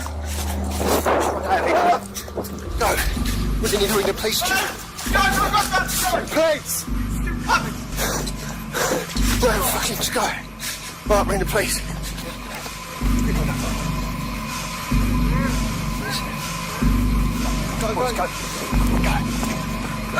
As they attempted to leave, the feeling of being followed grew stronger. The darkness combined with limited visibility and unfamiliar terrain made navigation difficult. The distance back to safety felt longer than expected, and the possibility of confrontation remained behind them the entire time. The presence they encountered did not act like someone simply passing through. It stayed hidden, observant, and deliberately out of reach, suggesting awareness and intent. In the end, they left without a direct encounter. Sometimes the most disturbing camping experiences are not in abandoned places, but in those that are not as empty as they seem. So if you were there, would you keep going or turn back? On November 2nd, 2025, Groovy Gavin, the YouTuber known for chasing real-life horror and unexplained mysteries, drove to Black River Road near Curry, North Carolina. This quiet stretch of highway was the site of one of the strangest 911 calls ever recorded. A terrified man claiming something not human had leapt onto his truck.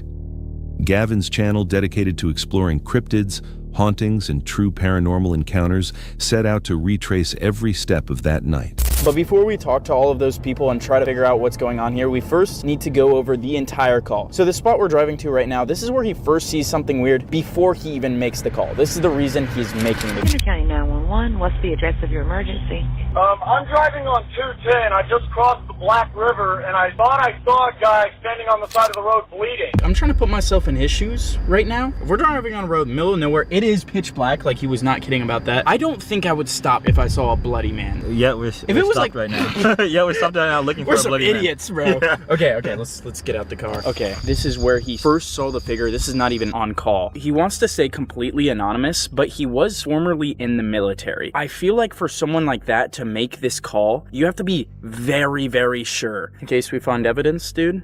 Anything here? Okay, but this is like just his first sighting. This is honestly probably the least creepy part of the call. So we're gonna keep driving along this route. Okay, that's where he saw the thing. And then he makes the call. There's Patriots Watch. He mentions that. I just passed Patriots Watch. You saw a man standing on the side of the road? Yes, ma'am, and it looked like he was bleeding because when I drove by, I had my high beams on, and all I could see was just some streaks of red going down his body, starting at his head. Then you hear on the call, right here, right after he passes those. What the? What was that, sir? That's not human! That's not human! Sir, are you okay, sir? The 911 recording begins with panic. A man identified only as T tells the dispatcher he's seen someone standing on the roadside bleeding. Then comes a deafening crash. His voice rises into pure terror. That's not human. Following the same path, Gavin drives along the dark 2-lane road near the Black River Bridge. He stops where the first sighting occurred, the place where T saw the figure. Minutes later, he reaches the spot where the loud impact was heard on the recording. The sound, even replayed through a phone, still carries weight like something heavy hitting metal at 50 miles an hour. At a nearby police station, a sergeant confirms the call was real. Officers were dispatched, but official records described the scratches on the truck as consistent with tree branches. The 911 call that was made, I believe here, from Curry, that was basically the creature jumping on the back of the guy's car. And I just wanted to see if that was like a legitimate thing that happened or if that was just a rumor. And then no, it was the call came in. Yeah. To our 911 center. Yeah, okay, so it was a real call. It was a real call. Okay, it's nothing like it was made up. It was okay. Do you know if there's any I guess public information on that? Like, I don't know if there'd be any photos or anything. No, it's nothing like any photos or anything. I know that the officers went out there, responded to the call like any other thing. Yeah. But as far as pictures taken or anything like that, no. Is there anybody that went there on the call that? Not that I'm aware of. So I would have to check to see who responded. Actually, if it's anyone who you would contact, it would be State Highway Patrol because they did they did the investigation. You know the best way to reach out to them. Well, we know the call was real. It's a great thing he was able to make the call. Imagine if he didn't have service or he had bad service. That would have sucked. Yet the distress in T's voice didn't sound like a man mistaking a branch for a monster. Gavin meets Rusty, the only person who's ever interviewed the caller. Rusty recalls T shaking pale, repeating that the thing was tall, at least 7 feet, and fast. He lost the phone that held his photos, but Rusty insists the fear was genuine. Several locals, even law enforcement, have since reported strange noises and shapes moving through those same woods. That night, Gavin returns to the road. The woods are silent except for a rhythmic metallic clanging echoing from somewhere underground. The sound repeats, distant yet deliberate. No animals, no movement, just the hollow ringing of something unseen. The video ends without resolution. The 911 call was real. The panic was real. But the truth still hiding somewhere between the trees. Viewers flooded the comments with theories, some convinced it was a skinwalker or Wendigo, others certain it was a spirit from Moores Creek battlefield. Many pointed out the weight of that metallic thud, saying no animal could hit a moving truck like that. Some even lived nearby and swore the area feels wrong. The police dismissed it as tree damage, but the voice screaming, "That's not human," still echoes across the internet. If that night wasn't a hoax and if what he saw wasn't an animal, then what exactly was running beside his truck? On October 17th, 2025, the channel Live 2-Day Wonderland, recognized for its peaceful Midwest camping trips and cinematic-style storytelling, released a new episode filmed deep within Superior National Forest, Minnesota, near the Boundary Waters. What started as the ideal fall getaway, warm golden light, still waters, and the soothing crackle of a campfire would soon shift into something entirely different. They described it as the perfect campsite, until it wasn't. The video begins with sunlight filtering through the trees as the couple and their dog Lou arrive at what appears to be a perfect location, a wide lakeside clearing tucked away in the forest. They set up camp clearly excited. The tent is placed beneath tall pines with the water just steps away. Dinner cooks on cast iron crispy pork sandwiches with melted cheese and soft onion buns. As night sets in, everything feels right. Firelight flickers while conversation quiets. That sandwich was amazing, so we're just gonna relax. We may try to put on a YouTube video. Got a lot of exploring to do tomorrow with you guys. We're gonna check out some stuff up here. Boundary Waters area is always amazing. Gunflint Trail, maybe we can get see a moose and try to find some of the colors. The colors are not as profound here as they were by Sylvania in the UP. But at Lutsen Mountain is pretty bright, so we'll go over there. But anyways, cheers you guys. We'll see you in the morning. Cheers. They mention plans to explore the Gunflint Trail the next day, possibly spotting moose near the shoreline. But something in the atmosphere begins to shift. Morning comes cool and still. They make coffee, prepare a spicy apple pie, and watch Lou run after leaves drifting through the mist. Still, small details feel off. The forest seems louder squirrels moving boldly through camp chipmunks, running into the tent, their behavior frantic and unusually fearless. Later that day, the couple leaves briefly for the nearby town of Grand Marais donut supplies and the simple comfort of small-town life. But when the video returns, the tone has changed. The once perfect campsite now feels empty. The narrator notes they are packing up earlier than expected suddenly. No explanation is given, only the quiet sound of gear being loaded into the truck. The screen fades out, and nothing else follows. Viewers were left confused. Some questioned whether wildlife or possibly another person caused them to leave. Others joked about bears or insects. A few pointed out how uneasy the final moments felt, as if more could have been said but wasn't. The next video only added to the mystery. They never explained why they left. No damaged equipment, no bad weather, no danger mentioned. Just a calm tone saying it was time to go. Maybe it was nothing. Or maybe some places in the wilderness feel perfect until you stay long enough to understand why they are empty.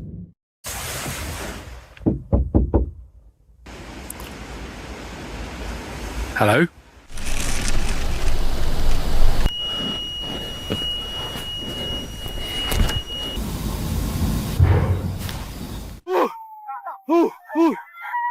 Vamos! Dele! This disturbing footage comes from Rick, the creator behind the YouTube channel, Rick in His Van, where he documents life traveling in a self-built camper van. Rick travels across different areas, sharing not only his journeys but also the realities of van life, including the good moments, the difficulties, and the lessons he has learned along the way. On October 26, 2023, Rick set out expecting another simple overnight trip, but this journey would turn out differently. This time he deliberately chose to camp in a woodland area, locally known for its unsettling reputation. It was a personal challenge to spend an entire night alone in a place many people avoided after dark. What started as a peaceful escape slowly became one of the most disturbing experiences of his life. This is the Common. Now, I've been here before and shot a few videos here before, and a couple of other things that I've filmed here. It's only up the road from me, so it's a really easy place to come to, and it's lovely, and you can wild camp here, and you are allowed. I'm here, I'm just going to sit in the van, make myself something to eat, let it get a bit, and then I'm going to go off into the woods over there and see what we can find. Right, so this is home for the night. First things first, dinner. What have I got? Particularly exotic or gourmet hot dogs, frankfurters, but they do taste amazing, so I'm going to get those. Oh, I've got some crisps. I am missing a beer. That's the one thing I didn't bring, but I have got coffee, so that's the main thing. Things first, let me just take you outside. I haven't shown you exactly where we are and where the van is. This is it. This will be home for the night. This is it. Right, let's go get dinner on. Rick parked in a remote clearing deep in the forest, a location he had visited before and felt comfortable returning to. The air felt cool and the woods were completely silent, the kind of stillness only found in total isolation. At that moment, nothing seemed out of place. Feeling relaxed, he prepared a simple meal of hot dogs and buns, planning to eat before nightfall. The atmosphere felt calm and steady, almost comforting. There were no warning signs or immediate sense of danger, just a quiet evening alone in the woods. But the calm did not last long. So, just going to tuck into these. I don't judge. I have made 4. I am a hungry man, but I am going to double up on the sausage inside the bun. No idea where on earth I'm going. I wish there was a path. Let's just go this way. Let's see where we're going. Right. Oh, hello. What's that? What is that in the woods there? Look, what's that? I think I found the church. That was easy. Ah, it's not a gate. There's a fence. Ah, there's the church. Holding a torch, Rick decided to explore the surrounding area. As he walked through the trees, he discovered a church partially hidden within the forest. The building stood silently among the woods, adding to the eerie reputation of the area. While observing the surroundings, something suddenly changed. Oh, right, let's go and have a look. Just check this out. I haven't come prepped with the best torch in the world. Oh yeah, look at that. What is a little church like that doing in the middle of the woods? What? You've got a little graveyard. And a shovel, random shovel. What is going on in this place? Chairs? In the middle of the woods? What's all that about? Sorry. Standing all over you. I'll come back here in the daytime and have a look. I'll come back here in the morning. Well, that's a good thumb now, isn't it? I look like that guy, don't I? Look. Here's Johnny. Speaking of church, I'm going to come back and check this place out in the morning when I can have a good look round. Because I've already tripped over and gone arse over tit. Bye, church. The hell is that? Hello? Hello? Did you see that? Or was that just me? Swear, this me, there was someone standing here. There was someone standing right here. I swear to God, there was someone standing right here by my gimbal.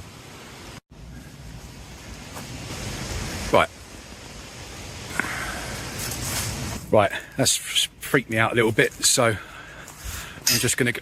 Shut up.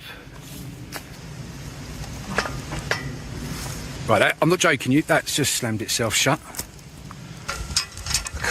I can't look it. I'm looking at that. There's my gimbal. I'm getting out of here. I did not like that noise. Right, where am I going? I can't even see where I'm going. Rick noticed a figure dressed entirely in black, standing motionless in the darkness. The person looked almost mannequin-like, completely still with their back facing him. Instinctively, Rick raised his torch and pointed the light toward the figure. Within seconds, it disappeared. There were no footsteps, no sounds of movement, and no clear direction showing where the person had gone. Whoever had been standing there vanished without a trace. Rick felt panic begin to rise as he tried to process what he had seen. He was certain someone had been there, yet the disappearance seemed impossible to explain. He attempted to rationalize the moment, wondering if it had been a trick of the light or simply his eyes adjusting to the darkness. Then a loud bang echoed through the forest. The sudden noise startled him immediately. Rick checked a nearby metal gate along a fence line, believing it may have caused the sound, but the explanation did little to calm him. An uneasy feeling settled in. Trying to relax, he returned to the van and prepared for the night, repeatedly telling himself it was probably nothing. Eventually, he drifted off to sleep.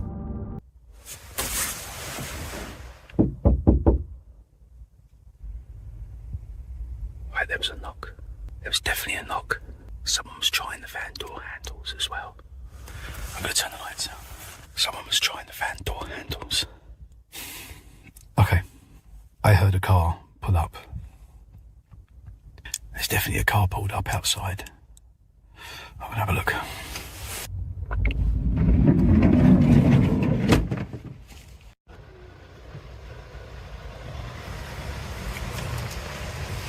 Well, that was weird. I opened the van doors and then it was all quiet out there now, so I'm just going to try and get myself back to sleep. I don't know who they were, but we're all locked up, so we're safe. They can't get in, hence why they were knocking. So 1:45 now, so try again. All right. But the night was not over. Around 1 in the morning, Rick suddenly woke to the unmistakable sound of someone testing the handles on his van doors. Before he could fully react, loud knocking followed. The sound was close and deliberate. Someone was outside. Heart racing, Rick gathered the courage to look outside. The moment he opened the door, a car immediately reversed and drove away, disappearing into the darkness of the forest. The timing felt unsettling. It seemed intentional, as though whoever had been there did not want to be seen. Questions flooded his mind. Who would approach a stranger's van in the middle of the night in such an isolated place? Trying to remain calm, Rick considered that it may have been someone lost or simply passing through. He shut the door, locked it, and lay back down, but the disturbance was not finished. Believe this. Let me turn the lights on. I've heard that car come back at its spot. 3:15 now. That van's come back. Well, that car's come back. That 4x4 vehicle. I can't hear anyone. I can't hear anyone talking outside. There we go.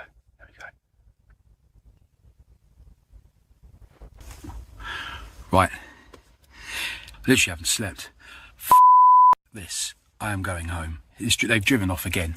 I didn't even look out. I just peered through my curtains, and it's driven off again. I don't know if this is anywhere I shouldn't be parked, but I'm going. I'm not staying here anymore. He woke again to sharp knocking on the van door. This time it sounded louder and more controlled. The same car had returned. The knocking was slow, firm, and deliberate, not random or accidental. At that moment, Rick realized something important. This felt intentional. It seemed like whoever was outside was testing him, waiting for some kind of reaction. Rick did not open the door. He did not look outside. He stayed completely still, barely breathing, trusting his instincts. After several long and tense minutes, the vehicle reversed once again and disappeared into the darkness. But the uneasy feeling remained. The repeated returns did not feel accidental. They felt planned. Then, there was the earlier sighting, the figure in black who had vanished without making a sound. Rick could not ignore the possibility that the two incidents might somehow be connected. Nothing about the sequence of events felt random. The disappearance of the figure had already seemed unnatural, and now the repeated knocking during the middle of the night made the situation feel far more serious than he originally believed. A realization slowly formed in his mind. If he had opened that door, the situation might have escalated quickly. The forest was isolated, nobody else was nearby, and there was no immediate help available. The danger felt real. With adrenaline still rushing through him, Rick made his decision. Quietly, he started the engine. The headlights cut through the trees as he drove away from the woodland, leaving the darkness behind.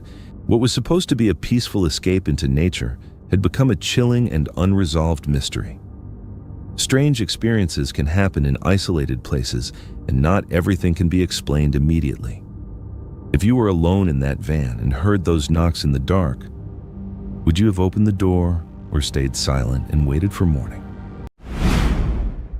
It was June 3rd, 2018, when Luis Roldan was in Guatemala near Volcán de Fuego, one of the most active volcanoes in the world, located around 27 miles from Guatemala City, an area frequently visited by hikers and campers. That day, he was simply walking along the side of the road when a sudden thunderous explosion ripped through the air. At first, he noticed a small cloud of smoke and assumed it was only a minor eruption. He pulled out his camera and started recording, but what initially seemed like an ordinary moment quickly became a dangerous survival situation. Ash from the volcano rapidly grew thicker and heavier, covering everything around him and leaving Luis struggling to stay safe as the chaos intensified.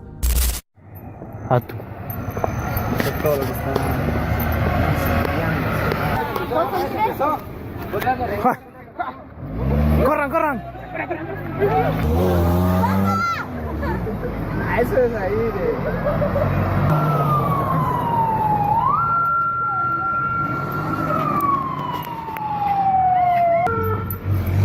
Ala, miren, ala, sí, lo bastante. Híjole, pero aquí no llega. Hoy sí se pasó del... Sí, se pasó de veras, miren. Ahí viene, ahí viene. Híjole, el humo, sí, híjole, están temblando los...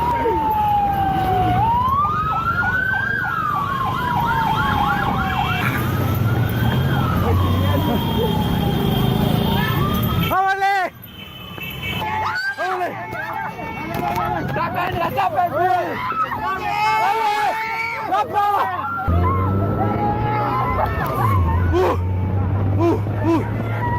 ¡Vamos! ¡Dale! ¡A un lado! ¡A un lado! ¡Vamos, Simón! ¡Dale despacio, hombre, que el carro no nos alcanza! ¡No la baja! He remained there briefly, believing the ash would not reach him, but it spread much faster than anyone expected. Nearby, people were already running, desperate to escape. Then several cars speeding away suddenly stopped and picked him up. They managed to get him out just in time. When he looked back, he saw a massive cloud of choking ash rising behind them. Ash this dense is extremely dangerous to breathe, and being so close to the eruption, it was almost certainly scorching hot as well. Thankfully, the people who helped him refused to leave anyone behind, but even so, nearly 200 people were confirmed dead in the disaster. For hikers or campers nearby, small warning signs can be easy to overlook. If you saw that cloud rising, would you have escaped in time? The YouTube channel Rachel and Tommy returned in October 2021 to Tishomingo Wildlife Management Area, a place where they had camped before and experienced a few unsettling moments during an earlier visit. This time, they planned to spend another night there with their dog Badger to see if anything unusual would happen again. After arriving... Hey, what's up, everybody? Here at the Tishomingo Wildlife Management Area Refuge. I've actually been here before. And got a little creeped out here last time. But here's the thing. He's running around being Badger, obviously. But he's been very skittish since we got here. Yeah. Like, he'll just take off running and not like doing zoomies running like. But he comes down this little ravine down here and He won't go any further. Like no, and then he'll like get all skittish and run off. I'm not sure what's going on, but we're gonna stay here tonight and find out. Yay. Badger immediately started acting nervous and refused to move past a certain area near a ravine. They had been to the same location before and noticed strange moments during their last trip, which made the dog's behavior feel even more unusual this time. Well, last time we were here, there was a crow walking around in the van. I don't know, maybe a raccoon was like walked under the van and hit the bottom of, like hit the frame hard enough to like kind of move the van. That'll wake you up. You know, if a raccoon runs into your house, you're like, I have no idea that a raccoon ran into my house. You know, yeah, you would know that. You're a little more acutely aware of your surroundings. We're definitely going to keep you posted. Yeah, because he won't go any further. He'll look out there and I don't know. He's just skittish. We don't know. I don't know. Where are you hearing it, honey? Everywhere. I mean, like in this area. Now he'll come over here, but he won't go over there. Yeah, over there. He's like, nope. See? Yeah, he. Yeah, it's a weird. It's definitely a weird. Noises across the lake. I'll walk down here and see.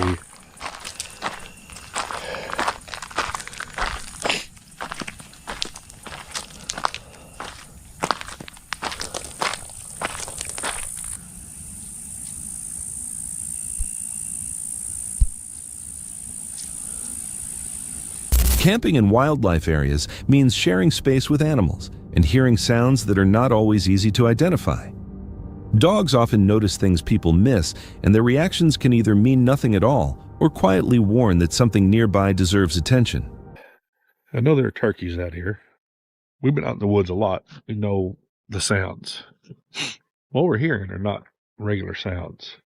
And usually you can hear birds, you can hear critters. But when you're hearing other noises and you're not hearing critters, yeah, I'm not sure. I'm not sure. We're going to stick it out.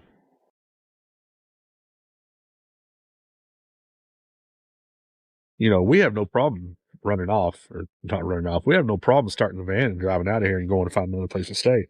I don't feel like we're going to have to do that. I mean, do you feel like that, honey? What? Like we need to go somewhere else? Yeah, like I said, we haven't heard critters. I mean, we heard a duck, but we haven't heard creatures. Yeah, I just heard something again back over that way. Last time we were here, there were turkeys. Yeah. I don't know. Well, I mean, I'm not trying to. I don't let myself get freaked out. Yeah. Because I know for 99.99 things that you hear, there's an explanation. So, don't know. Yeah.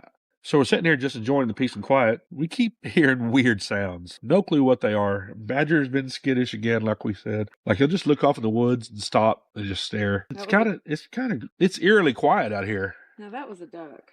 Like, you know, obviously there are raccoons and possums, whatever else out here. I mean, we're in the woods. A little disconcerted. And then it's starting to sprinkle. A little bit. It's supposed to storm later. Again, I'm not worried, but it's a little creepy. It'll be fine. It will. So we've been sitting here in the van, lights off, just playing on our phones. We have the windows down, but we're just sitting in the van. And I keep hearing something out in front of the van. So let me turn the LED lights on real quick and see if there's no. It's all good so far, I guess. I mean, it's got to be good. I'm not really worried about it, but. So I locked Badger out of the van because we're sitting out here. This boy got up in Rachel's whole lap because he's afraid of, well, he's staring in one specific direction right now. Living inside a van makes people much more aware of their surroundings than they would normally be inside a house. Some nights raise a simple question about instinct and patience. When the woods suddenly grow quiet and something feels wrong, do you trust that feeling enough to leave or stay and find out what might be waiting out there? On October 11th, 2025, Manas Y traveled through the Appalachian Mountains, a region shaped by folklore and long-forgotten tragedies. His channel mixes humor with cinematic travel, visiting unusual places without depending on theatrics or staged fear. This time, he followed a route through 10 locations said to carry more history than hauntings. The trip was not supposed to be scary. We're back in West Virginia, not for the Mothman, but for the abandoned and haunted Lake Shawnee Amusement Park. A lot of terrible things have happened here. And so all the bad things started happening specifically in the 1950s when a little girl really tragically died on the swing ride. It was kind of strange. She didn't die directly from the swings. A truck just backed into her as she was in her seat. And then a second death happened. It was a little boy who died in the lake here when his arm got stuck in a drain pipe. This is actually the second and third children's deaths in a row. Yeah, dude. Yet every stop held a quiet weight that made it feel like the mountains still remember more than they reveal. At Lake Shawnee. All right, I'll tell you. Come on. I actually want to know. Yeah, I got you. Let's go. So this is the swings where that girl tragically died. It's equally creepy, but also kind of sweet how a lot of people leave these dolls and like toys for her. But pretty much a lot of people report hearing her or seeing her specific swing still swinging as if she's still around here. If we take a walk around here, we'll see hers. It's marked by the red ribbon. So we're not sure, but we think this might be the swing. It's just that the ribbon has lost its color over time. The darkest and most terrifying thing about this place is that they actually built the amusement park on top of a Native American burial site. A tribe called the Shawnee tribe used to live here, and archaeologists that have dug around this area have found over 300 burials. Yeah, here, where we're standing. Bruh. But what's super crazy is that before the amusement park was built, there were a couple English settlers that lived here. They kind of took this place from the natives and stuff. The Shawnee tribe came and killed 2 of their children, kidnapped another one, and burned his like 8-year-old son at a stake. So there's like multiple levels of death on these grounds. He entered only after leaving a small offering, a practice connected to the site's long and troubling past. He recalled the stories a young girl killed in an accident on the swings, a boy who drowned nearby, and the discovery of hundreds of Native American graves beneath the property. The place carried its past without theatrics, and the silence felt heavier than expected. It was the kind of quiet that follows you even after you leave. All right, we're rolling up to the next location, which is called Poinsett Bridge, and it is terrifying. Let me give you some history about this place. Pretty much, it's one of the oldest bridges in the entire country. It was built all the way back in 1820. Poinsett Bridge. When it was being built, all the workers there caught a strange, mysterious disease. Some people think it was malaria, but the fact of the matter is a lot of people died while this thing was being built. Here's the crazy part, okay? Legend has it that one of the workers that died from the mysterious illness, his body was buried within the walls of this bridge itself. And it's still there to this day. A lot of visitors who come here at night report hearing screams, seeing figures. Some people even fall ill. The thing about this bridge is that a lot of people report strange activity when 2 things occur. Right after it rains, which you can see from the ground, it's literally still wet. And when it's midnight. Dude, come on. That was close. Hold on, give it a second. At midnight, there are reports of people seeing on this bridge a headless man. Something I forgot to mention is that sometimes people don't just hear or see a presence, but they actually feel a physical touch. Just with it, dude, these walls are so old.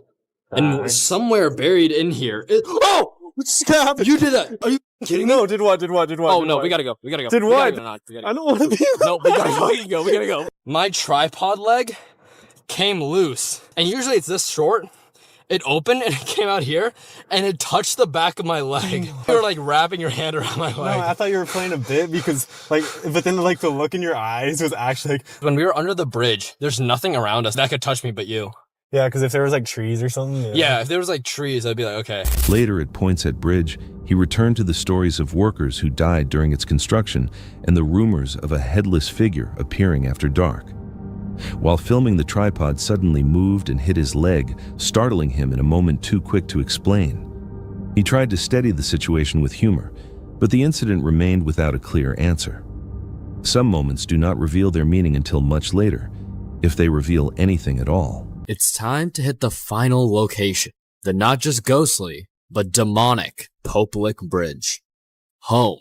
Sightings of a demonic half-goat, half-man entity have been reported since at least the 1960s. There are a few tales about its emergence. The first is that it's the spirit of a circus freak who seeks vengeance after being mistreated. The most infamous story about this place, though, is that it once used to be a local farmer who sacrifices goats in rituals in return for satanic power. What's very real are the many, many deaths that have occurred on this bridge. What often happens is people looking for the creature end up getting hit by the train that crosses this very bridge. On the tracks, it goes out into just an endless abyss. It's really creepy. I prepared to summon the demon the only way I knew how. Goat Man! I'm here! I am right here, all by myself. Last chance to prove the Appalachians are actually haunted.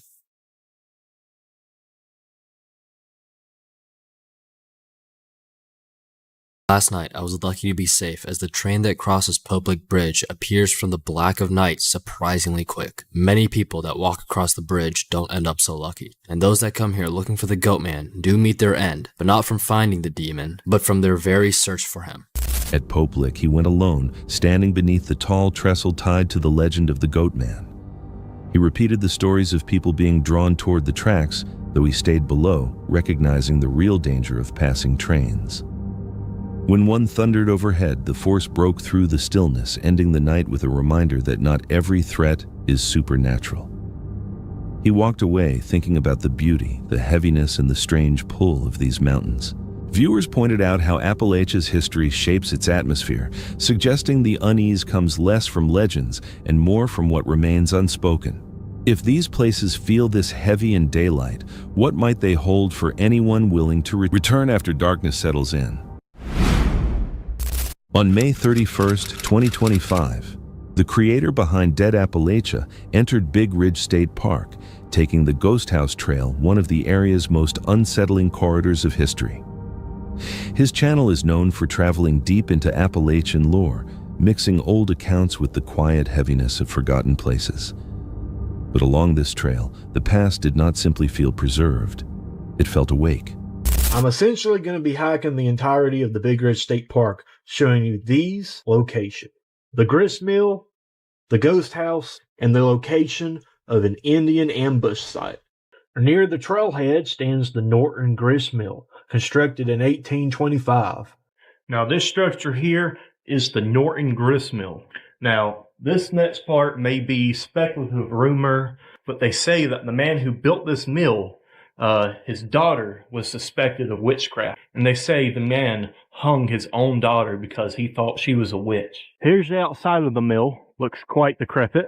I imagine this was gorgeous back in its day. There's a nice little creek here.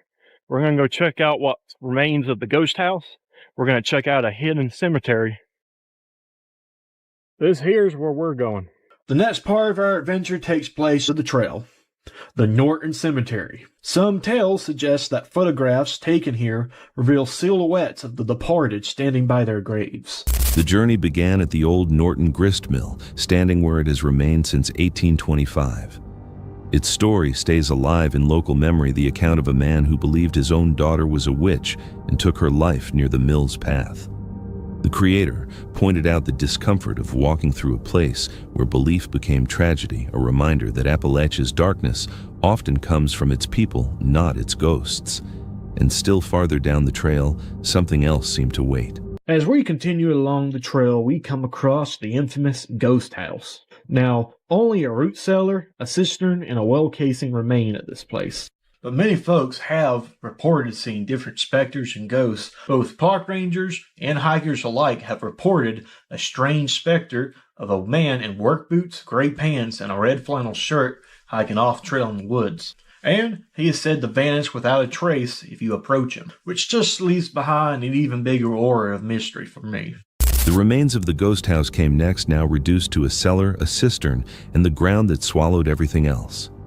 This was the location connected to reports of a mysterious man, gray pants, red flannel work boots seen by rangers and hikers before disappearing whenever anyone approached. It was another kind of unease, quiet and impossible to explain, lingering in the spaces where the house once stood. But the trail still carried a story cut much deeper than rumor. I'm about to do about 500 feet of elevation right now, heading up to the top of this mountain where there's Indian ambush site is. See no signs of human activity. We're definitely getting close. These are historical rock walls. Whew. All right. After about an hour of hiking, we're here. November 13th, 1794. Hiding between these two huge boulders, Indians ambushed, killed, and scalped Peter Graves, a pioneer settler from the Sharp Station located 1/2 mile to the north. Erected in 1968 by the descendants of the early settlers of this area. Here in the eastern woodlands, back in the frontier days, was very dangerous. I mean, look at all this dense forest. I mean, we're talking Native Americans, bears, disease, bobcats, mountain lions, all kinds of things that roamed around these woods during that time. Yeah, nice little piece of rocky rock. This was all supposed to be a trail, but no one's come up here in God knows how long. Past the climb between two huge stones stood the place where Peter Graves was ambushed in 1794, killed and scalped during an attack that reflected the violence of the eastern woodlands frontier era. A memorial placed there years later only makes clear. Reaching this spot, the creator considered the harshness of the land and the heavy silence that settles over places marked by blood and memory. Standing between the stones, the past felt closer than anything supernatural. Many viewers observed that Appalachia's unease comes not only from legends, but from the land's layered history-loss conflict and stories that refuse to disappear. On trails like this, memory often feels stronger than myth. If daylight already felt heavy with old stories, what might the ridge reveal to someone who returned after dark when the forest keeps the trail completely to itself? On September 14th, 2024, a Russian man uploaded a video to YouTube that remains unsettling to watch. At the time, he was walking alone through a remote wilderness area in Russia when he encountered something he would probably never forget.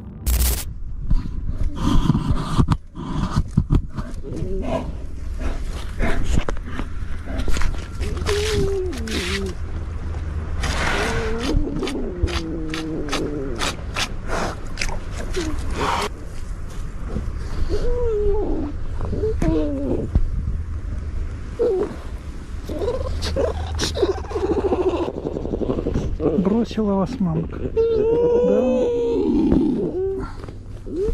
Что, все, пойдем домой? Пойдем домой. Мамка, мне нужны мы. Бросила. Маманя, тебе дети нужны?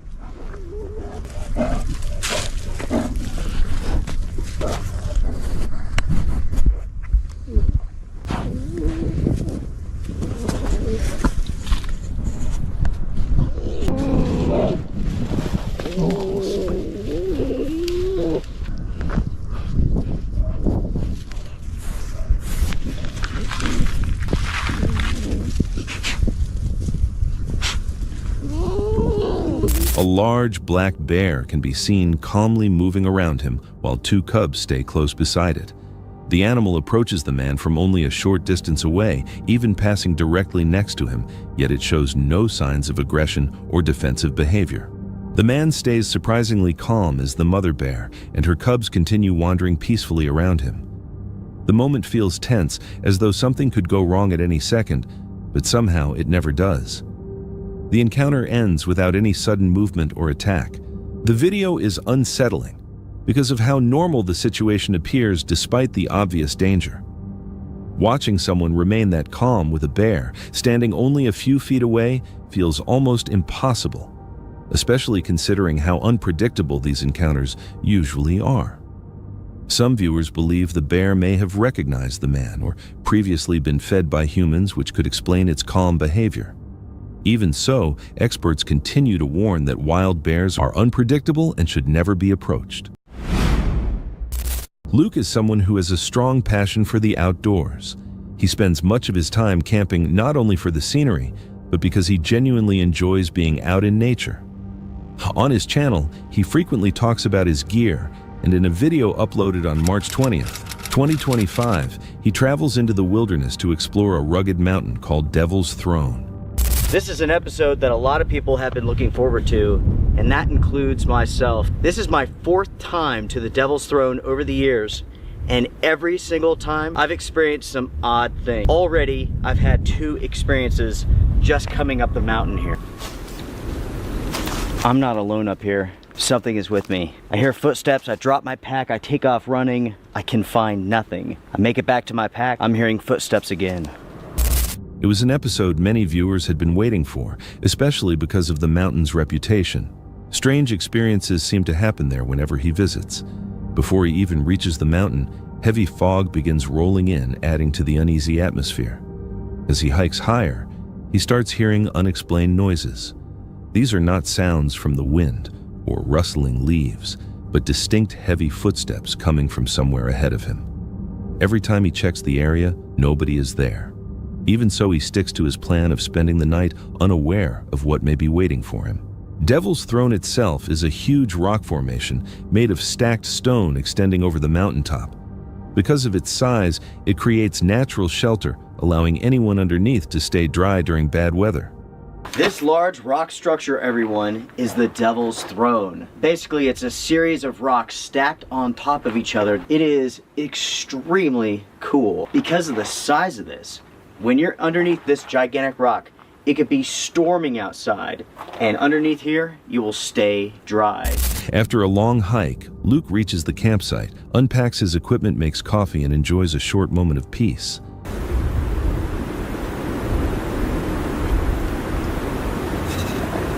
For a while, everything becomes completely silent. That silence eventually breaks. A strange sound suddenly echoes through the area.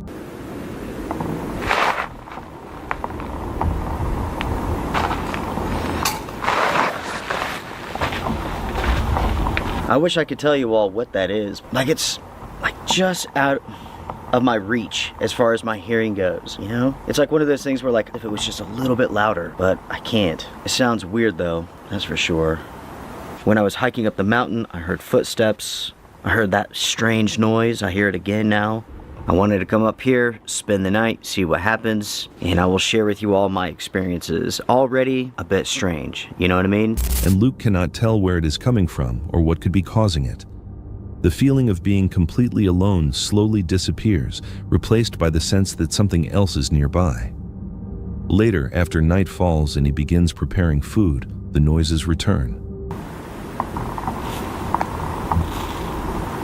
I am still hearing that sound. It's pretty loud too.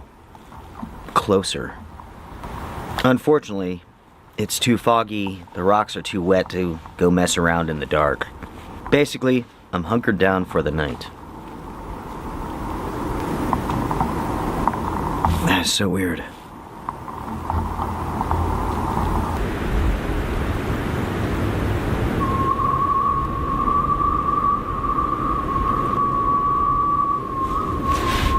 There's that noise again. Every time I hear it, it sounds like it's in a different place. I don't know. It doesn't seem to be coming any closer. Like when we were eating, it was pretty loud, but now it's fairly far off. And that makes it kind of strange, you know what I mean? Thick fog and slippery rocks keep him from moving around as the sounds continue changing positions but never fully stopping. Combined with the earlier footsteps, the experience becomes difficult to ignore, especially since he is alone on the mountain. The sounds may have a natural explanation, but the timing and movement remain difficult to explain. Do you think this was wildlife or something still unexplained? a creator known for documenting places tied to the unexplained returns to a location that has remained in his mind for years. In a video uploaded on December 11th, 2025 from the channel Tim Morozov, Tim revisits an abandoned estate often called the Vonnegut Castle, a place he says affected him deeply from the very beginning. According to Tim, this was one of the first locations where he experienced what he describes as real mysticism. What stayed with him was not only fear, but a strange sense of connection. During a visit years earlier, he believes he encountered not just paranormal activity, but something far more disturbing. Tim claims his cameras captured what looked like a living creature watching him from a distance. Whatever it was, it never attacked, but the unexplained encounter became one reason he could never forget the estate. After years of avoiding the location, Tim finally decides to return. From the moment he arrives, everything feels different. The estate is more overgrown, more deteriorated, and visibly unstable. Broken walls and thick vegetation surround the structure. What once fascinated him now fills him with dread, and while standing there, he feels a powerful urge to leave, almost as if the building itself is warning him away. Despite the feeling, Tim begins his investigation.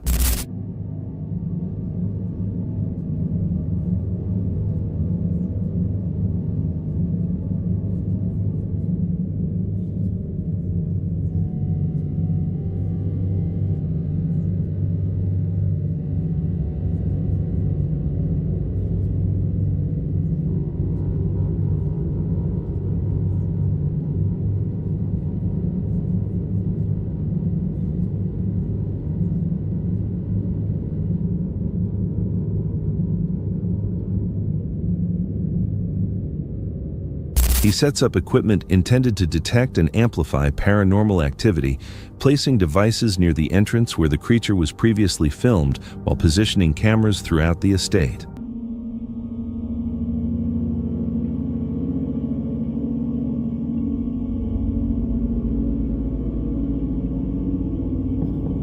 Надеюсь, я услышу отсюда прибор, если он сработает.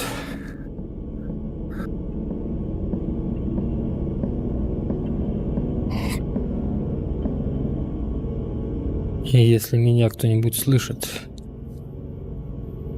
дайте знак или ответьте мне.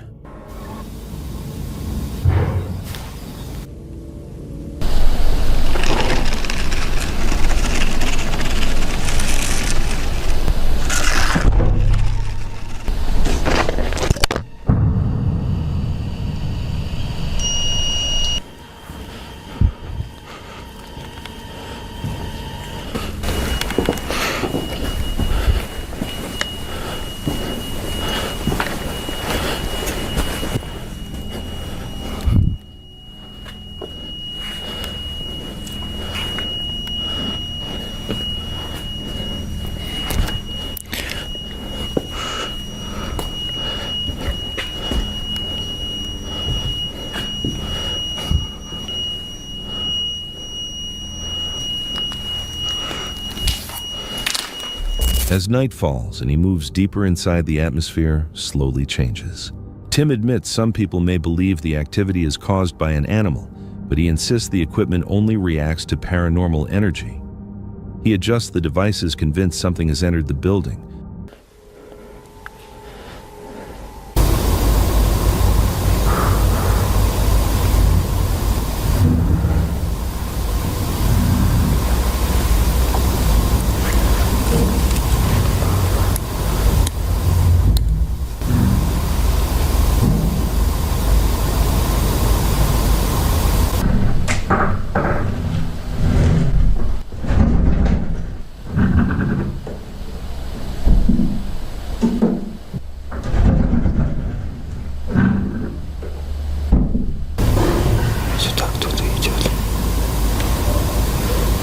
Кто здесь? For a brief moment, he considers the possibility that another person may be inside, but the idea quickly disappears. The estate is too isolated, with no nearby roads or signs of anyone around.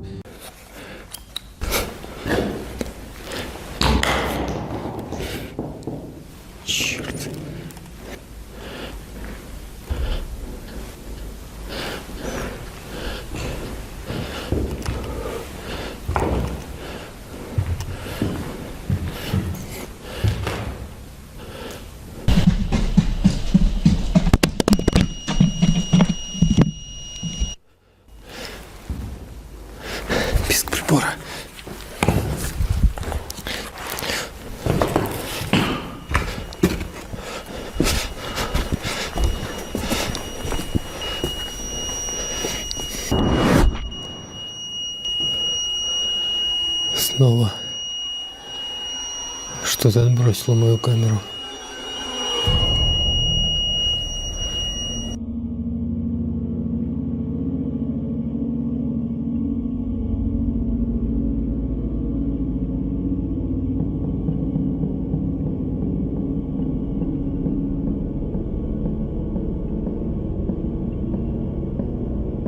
As the night continues, the situation begins to feel disturbingly familiar. Tim admits he never captures a clear image of the entity, but the feeling remains unmistakable. He expands his setup, placing cameras on several floors, including the basement, along with a thermal camera near the entrance, even as the structure becomes increasingly dangerous to move through. Without realizing it at the time, one of the cameras records something unusual.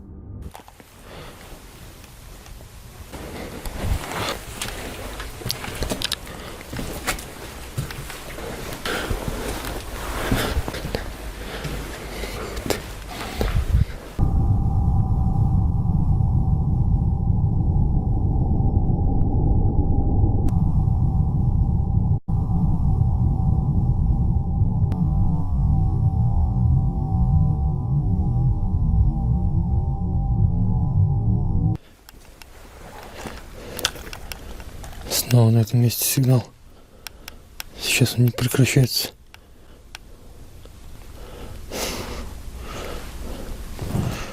Hours later, as morning approaches, the activity slowly fades. There is no confrontation or obvious reveal, and by the time Tim leaves, it feels as though whatever was inside has retreated. It is only after returning home that he notices what he missed, a mist-like figure quietly moving through part of the castle. The discovery changes everything. Whatever inhabits the estate never fully revealed itself, but it still left evidence behind. Sometimes the things unnoticed in the moment become the hardest to forget. That is a skull. Help! Someone. Weird sounds. I thought it was the wind first, but... On March 31st, 2025, somewhere in Mississippi, Roman of the Roaming Reckless channel pushed forward on her 50-state journey with her dog Tazzy. Her uploads usually capture endless highways, still nights inside her aging Land Rover, and the random problems that follow a life spent traveling. But when she entered Mississippi that evening, the sky changed quickly, and the night ahead would challenge her more than she anticipated. Oh my gosh. Oh great, we're in a flash flood warning. Love it. Yeah. All right. Oh my gosh, my wiper just fell off. My wiper literally just fell off.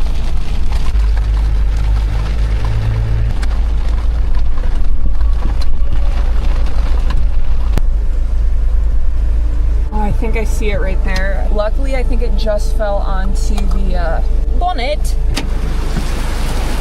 This is the weather and I have no wiper.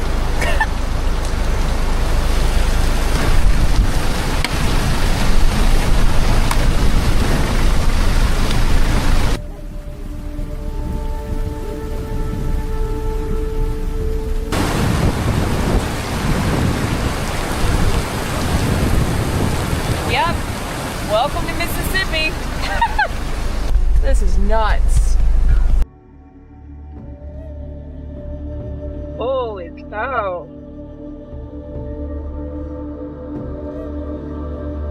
Oh no. My wipers just stopped working altogether. It's cool. The storm moved in immediately. A flash flood alert appeared on her phone as rain surrounded the vehicle. Visibility vanished as the road smeared beneath the force of the downpour. Roman stayed behind the wheel, hoping the system would pass, but conditions never eased. Another problem was about to hit. Then, while still caught in the storm, the windshield wiper arm suddenly came loose and dropped off. With rain hammering down, losing it left her barely able to see the road. She stopped to recover it, but the failure had already happened. The wiper would not function again. She began looking for somewhere to park, relying on dim visibility and instinct alone.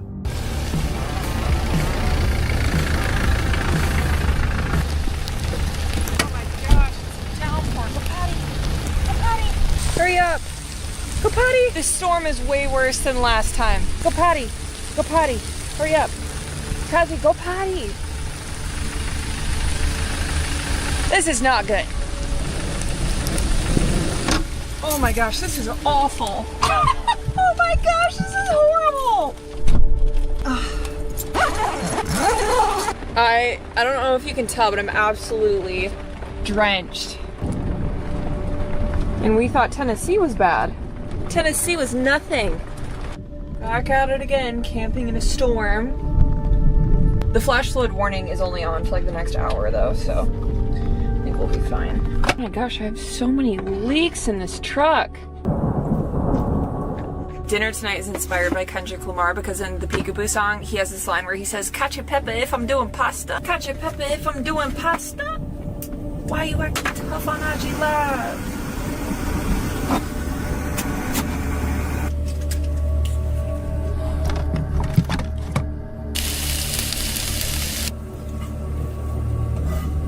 Voila. 3-ingredient pasta. Basically just heating stuff up. Super easy. A little thunderstorm. A little pasta. It's all good. I finished up dinner, changed out of my wet clothes finally, and then Tazzy and I headed up in the Alley-cab to go to sleep for the night. She finally made it into a small town and pulled over long enough to breathe and let Tazzy outside. The rain kept coming, drenching them almost instantly. She got back into the truck worn down by the drive and the non-stop battle against the weather. For a moment, she tried to calm herself and prepare to sleep. Back inside the vehicle, she made a simple cacio e pepe while reflecting on the endless driving, the wired feeling that comes after too many hours on the road, and her hope that the worst part of the storm had moved past. With dinner ready and the diesel heater running, the truck finally seemed peaceful again for the moment. A couple of hours after we fell asleep, the storm picked up actually, and it was worse than it had ever been before. A lightning bolt struck somewhere very close to the truck while we were sleeping, and the crack was so loud, it jolted me at least a foot out of bed, and I am not joking. After that, Tazzy and I spent the rest of the night shaking, and I can genuinely say I have never feared riding out a storm before while camping. It was just so intense, and it felt helpless to be in the middle of such an insane thunderstorm, feeling like a target basically in the woods, that a mouse actually got into my truck and chewed its way through. But more on that later. Anyways, safe to say I was really grateful to wake up in the morning, safe and with the sun shining. Girl, Mama, good girl.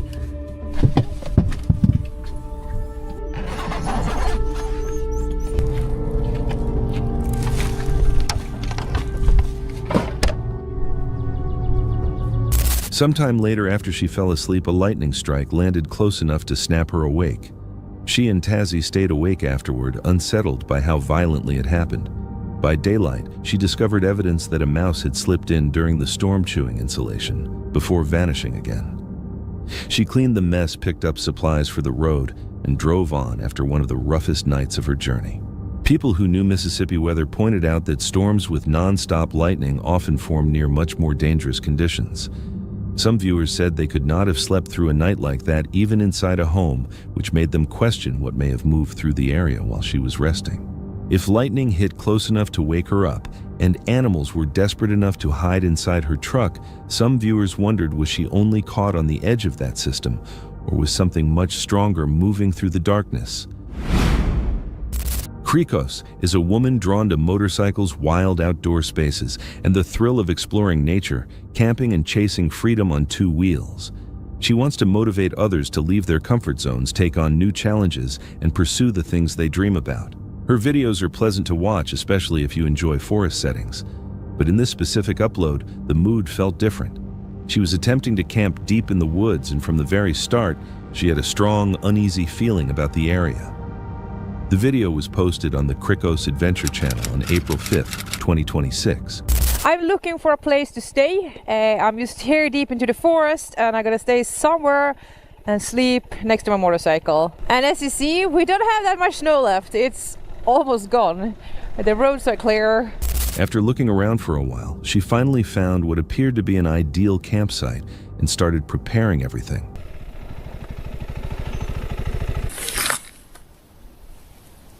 I'm pretty happy. I think we're gonna stay here. First of all, we gotta go and collect some spruce branches because I'm gonna lay on those ones because they're really wet on the ground. My survival instinct is kicking in so quickly when you're out here. Like every sound, I'm like, ooh, ooh, ooh. She had chosen her location, but now she needed to collect materials to make the ground more comfortable for sleeping. So that is exactly what she set out to do. This is the bag where I will sleep tonight. It's a bivy cover for sleeping bag. And sleeping bag, this sleeping bag. The winter sleeping bag is okay. It's not as comfortable as this one with the feathers. I'm gonna let it get some air, and then I'm gonna make the fire, and then I can just jump in and feel it a little bit. What do you think? The fire was finally burning, and it was time to make food because after all that work, the body needs fuel. But as she was eating, the atmosphere changed. She began feeling unsettled, not in a clear or obvious way, but in the sort of way that is difficult to describe, as if something was off, as if she was not alone anymore, as if something beyond the camp was watching her.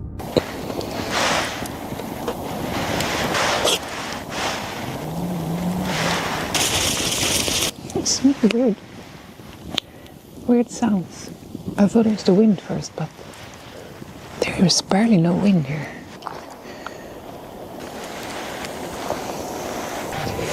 Okay, here's the thing. I can feel it in my guts. There's something with this place that doesn't feel right, and there's something is off here, so I'm gonna pack all my stuff and I'm gonna go back.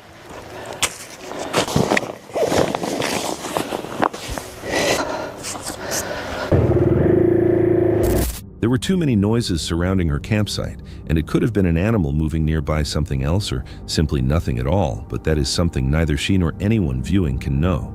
In moments like this, leaving early is usually the safest decision. Experienced campers understand that a sudden uneasy feeling is not meaningless. It is the body responding to something that feels wrong. Paying attention to your surroundings and acting quickly can stop a situation from getting worse. Rather than waiting for obvious danger, it is safer to move away while you still have the chance. When something feels wrong, even with no clear explanation, would you stay and risk it or leave before it becomes something worse? A normal walk through a silent forest park became far more disturbing than anyone expected. The footage posted on May 9th, 2025 by the YouTube channel Johnny Paranormal has left viewers wondering what might still be hidden outside. In this video, Johnny was exploring a part of the woods he had entered many times before. He moved slowly, studying the ground and nearby trees the same way he usually did while checking the park for anything strange. As he continued along the path, he suddenly froze.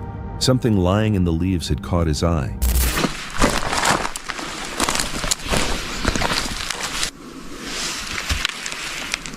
How do I touch this being respectful?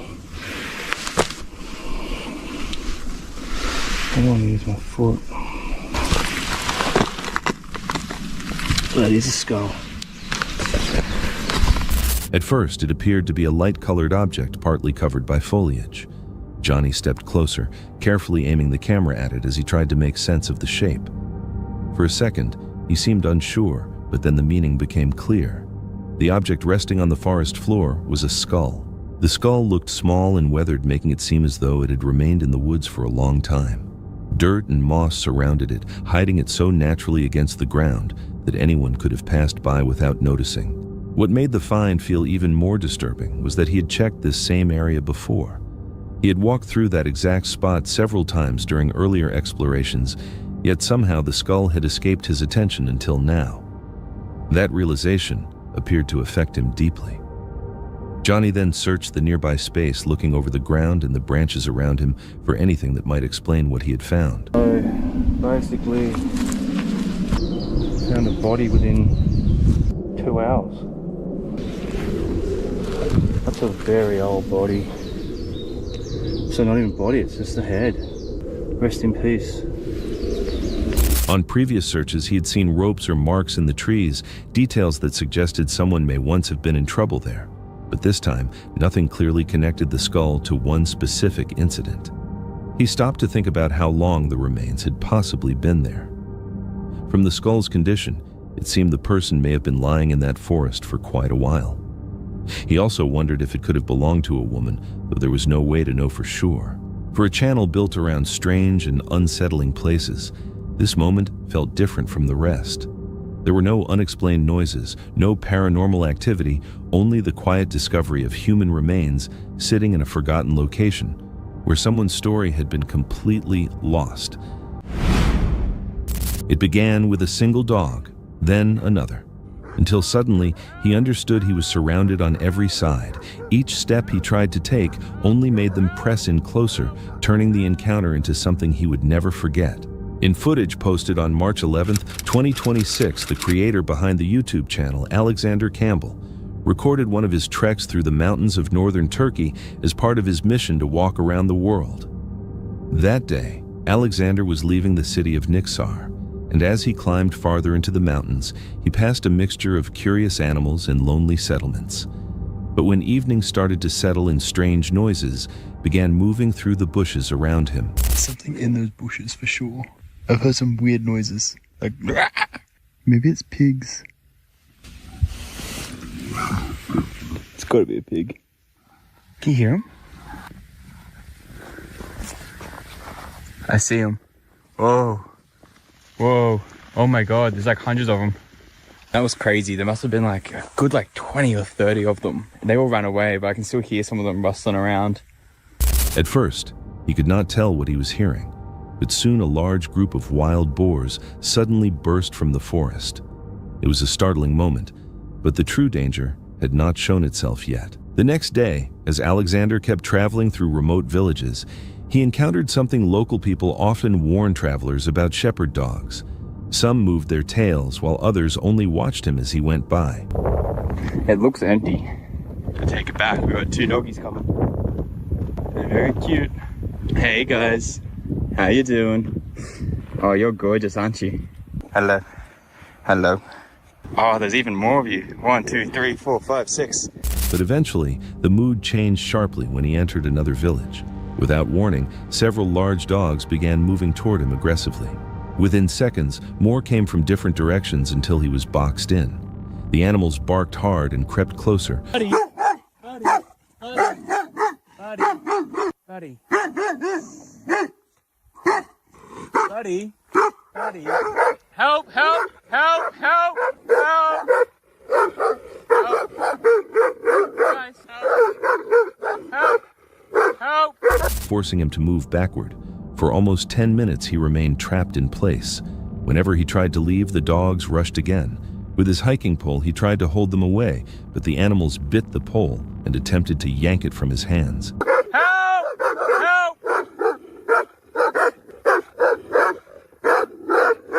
The moment grew extremely tense as he shouted for help, uncertain whether anyone nearby could hear him at all. Finally, the shepherd responsible for the dogs arrived. As soon as the shepherd appeared, the entire pack instantly pulled back, retreating as though a switch had been turned, and Alexander was finally out of danger. Oh man, they just wouldn't leave me alone. And then finally the shepherd came. I was like calling out help. Oh man, it was horrible. I thought I was gone for. Eventually the shepherd came, and as soon as he arrived, they backed off immediately. Thinking about it afterward, Alexander admitted the encounter had rattled him badly. Travelers in these mountains are often warned about wolves and bears, but for him the real threat came from animals most people would barely consider. Sometimes the greatest danger is not the one you expect, and it appears when you are already isolated. So would you have known how to react out there in that moment? The next clip is from the Haggard Project, a U.S. outdoor channel centered on solo camping and survival-style journeys. It is February 19th, 2026 at a rural hillside area in the United States. He arrives in a harsh winter storm. Wind and rain disrupt the setup. The location is exposed with nothing blocking the weather and visibility is poor. He tries to install a solar-powered night vision camera system, but the storm gets in the way. Moisture wind and weak signal reduce reliability.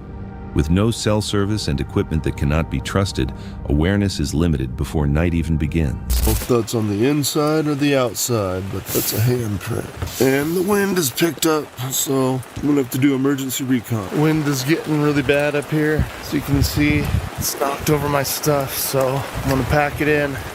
I'm just gonna focus on driving out of here.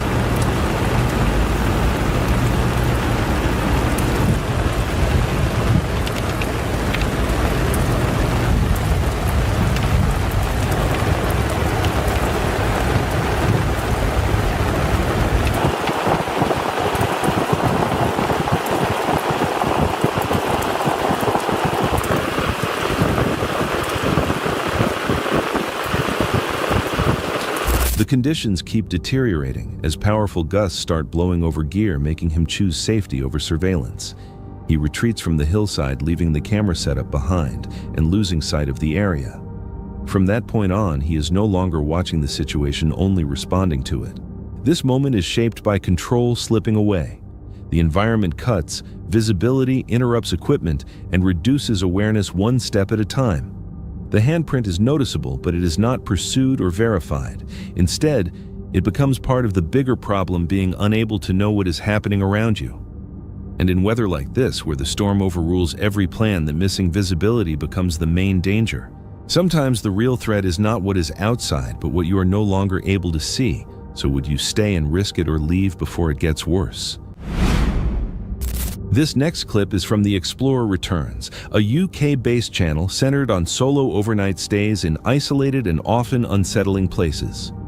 On April 18, 2026, the creator stayed alone overnight in a woodland nature reserve somewhere in the United Kingdom. Before he even stepped into the trees, the location already carried context. Local legends connected the area to paranormal sightings and a headless horseman. He was not entering without knowledge. The place had a reputation, and he understood that. Still, he continued, choosing to remain there through the night by himself. It's getting dark really quick, everybody. I need to hurry up, otherwise I'm going to be pitching up the tent in the dark. The sun is literally setting in the next 10 minutes. Got to hurry up. There are power lines leading into town, but because I'm going so far out in this place, I'm going to use the power lines to get back in the morning, because I have no doubt I'm going to get lost. I probably wouldn't even be able to find my way back now. When he reached the waterfall, he was completely alone. No people, no movement, only the distant sounds of trains and wildlife somewhere beyond him. It is now dark, so I'm going to get this tent set up, and the only thing I can see around me is trees. Why did I do this? You guys need to help me share this video and get it out there. I just can't believe I'm doing this. Set up with the tent. I've not seen a single person. All I can hear is birds, trains in the distance. Can you hear that? That's the trains in the distance. It is now pretty much pitch black out here. I'm all alone. There's no really going back now. I don't think I fancy walking all the way back in the pitch black. I'd rather just kind of stay here. He mentioned how far away he was from any help. He raised the tent quickly, not comfortably, but with speed. Then the surroundings changed. The birds went quiet. The background noise disappeared. In a place like that, when everything falls silent, whatever interrupts the quiet next becomes impossible to dismiss.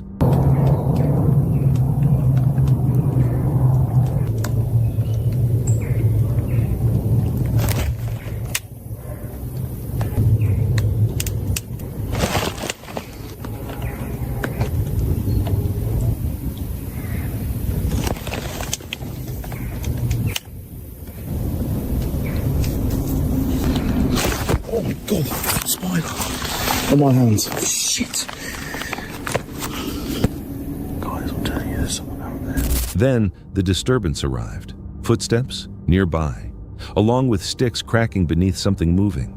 Together, it suggested something heavy passing close to him. The noises did not drift away into the distance. They remained near his position, changing the moment from ordinary woodland sound into something that felt like an intentional presence. Did you hear? Did you hear that?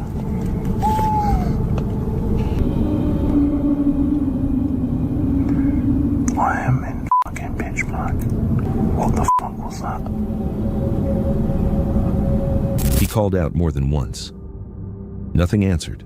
No voice, no movement, no clear sign of what was there. Only the silence came back, making the uncertainty deeper instead of solving it. With a torch.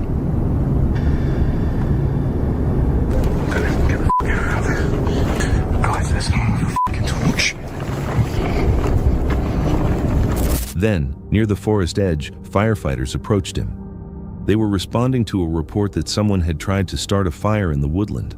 That introduced a confirmed second factor, another person nearby with a clear purpose. Suddenly, the night contained more than one problem at the same time. After the firefighters arrived, the unexplained part of the night gained a possible explanation, but not a complete one. Something had been out there, and it was not a ghost. What do you think was moving near his camp before the firefighters appeared? On December 24th, 2022, a YouTuber named Noah, who runs the channel Noah.Nowhere, entered an abandoned house expecting a routine explore. His channel focuses on urban exploration, empty buildings, forgotten rooms, and spaces people walked away from. Alright guys, so this is the outside of the house. It's kind of a small little house. It's like a raised bungalow. That's why we don't have a upstairs. Pretty interesting looking house though. Walking in this door. Got Buzz Lightyear over there. Outside, it seemed ordinary. It was not. Inside, the house was destroyed. Garbage was scattered everywhere, and there were clear signs that someone had stayed there recently. It stinks in here too. Like, it absolutely reeks of just like urine. It's terrible. They sealed off a door that used to be here, obviously. That's kind of weird. I hate when there's stuff hung up like this in houses. Like, usually that means somebody's squatting in there. As Noah moved from room to room, each discovery became more unsettling. One room had been sealed off with a tarp pulled across the doorway. Noah recognized the setup as something he'd encountered before, often a sign that someone had been staying inside. Yeah, like look at this. I would say that somebody's definitely was or still is squatting in here. This whole room's like set up. Like, why are there random dresses? Like, that's so creepy. Like, why is there just like a random dress pinned up? Newspapers pinned to the walls all around. It's like a ritual. That's what it looks like. It looks like it's like they're sacrificing something. Those are car keys for a Mazda. What are they doing in here? That's not good. Again, you have like another, like a little dress pinned up with a bike wheel. It's so weird. It's so weird though, because like these two entire walls are covered in newspapers, and then like the little like dresses and stuff hanging up. That's one of the creepier things I've seen in a while. Still, he stepped through. What he saw made him stop. The walls were covered from floor to ceiling with newspaper pages pinned across every surface. Two dresses were also fastened to the walls, arranged in a way that offered no clear explanation. A bicycle wheel had been mounted near one of them. Car keys sat inside the room with no clear reason for being there. Noah had no reference point for what he was seeing. The arrangement did not fit anything he could explain, and the longer he remained there, the less understandable it felt. He could not tell whether it had been created by someone unstable, someone in mourning, or something else entirely. The room felt placed, not simply left behind, as if the person who made it had a purpose for every item. After the video was posted, one viewer suggested another explanation. Their idea was that whoever had lived there had lost a family, a child, and a partner in an accident involving a bicycle. The dresses belonged to them. The wheel represented what happened. The newspapers, the layout, all of it was a way to keep them close, not a ritual, a memorial. The viewer said the room did not scare them. It made them sad. A room like that can mean many things depending on who lived there and what pain they carried. Some places tell a story without revealing the whole truth. What do you think was really happening inside that room? This next clip comes from Moxley's Paranormal World, a UK-based channel centered on solo nighttime investigations in remote wooded places using live audio gear and very little light.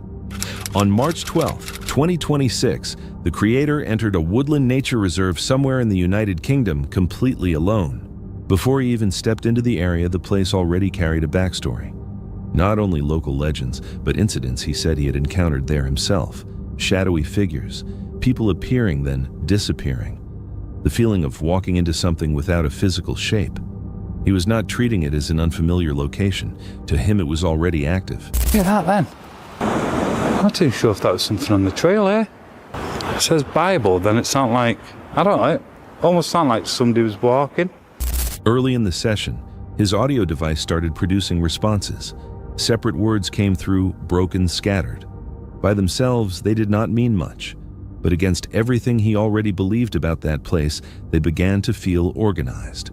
That was how it started, not with solid proof, but with sounds that appeared to fit what he had expected to find. No, if I heard a whisper or not then, diabolical. Diabolical? Just after I heard a whisper, it sounded like a whisper, diabolical. Did you just come in? He pushed farther in. The surroundings did not visibly change, yet something about the space felt different, disturbed. Then he saw a mark on a tree formed like a cross. On its own, it could be explained easily.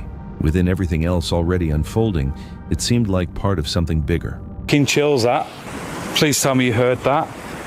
That was a voice. That was definitely a voice. I can't make out what it said, but it was a voice that said something.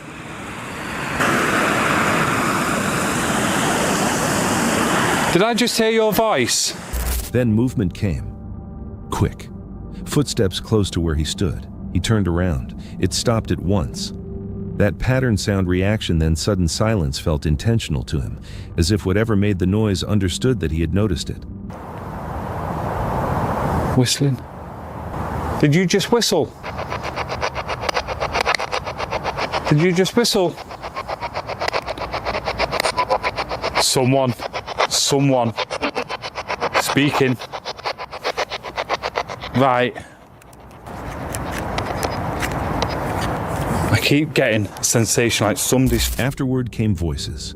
Weak, broken, but organized enough to resemble speech. Then clearer. Phrases that seemed to imply direction, movement, pursuit.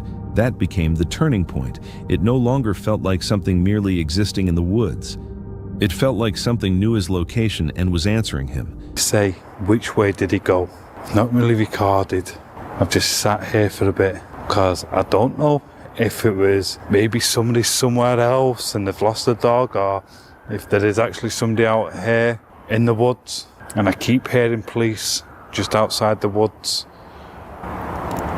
You just don't know if there's somebody else here, and he might be looking for somebody who's in the woods, some convict that's escaped from prison. It sounds a bit far-fetched, but I heard people say 2 people, and they went, so I just turned everything off and just made my way down here. But I think I'm going to start trying to find my way out of here because I've come quite deep into the woods now. And if there is people here, they're not using a torch because I've not seen a torchlight.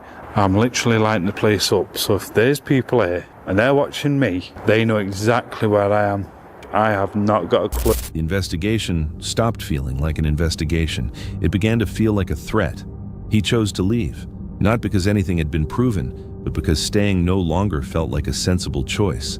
Audio devices in places like this can catch plenty of things, wind far off traffic noises, traveling strangely through trees at night. But a pattern that appears to answer and follow is harder to dismiss completely. What do you think was in those woods with him there? The machete, you're the one that's going to jail. Dude, this guy's on crack. Yo, jump in! Yo, jump in!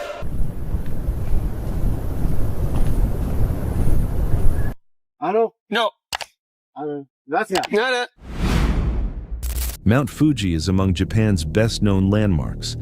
At its base sits Aokigahara, a thick forest with a long, painful history connected to suicide. Discovering human remains there is not unfamiliar to people who walk its paths. In July 2017, a YouTuber behind the channel Burbex went into the forest alone and discovered something deeply disturbing. This is just the beginning of the forest. Let's keep moving, see if we can get a bit deeper.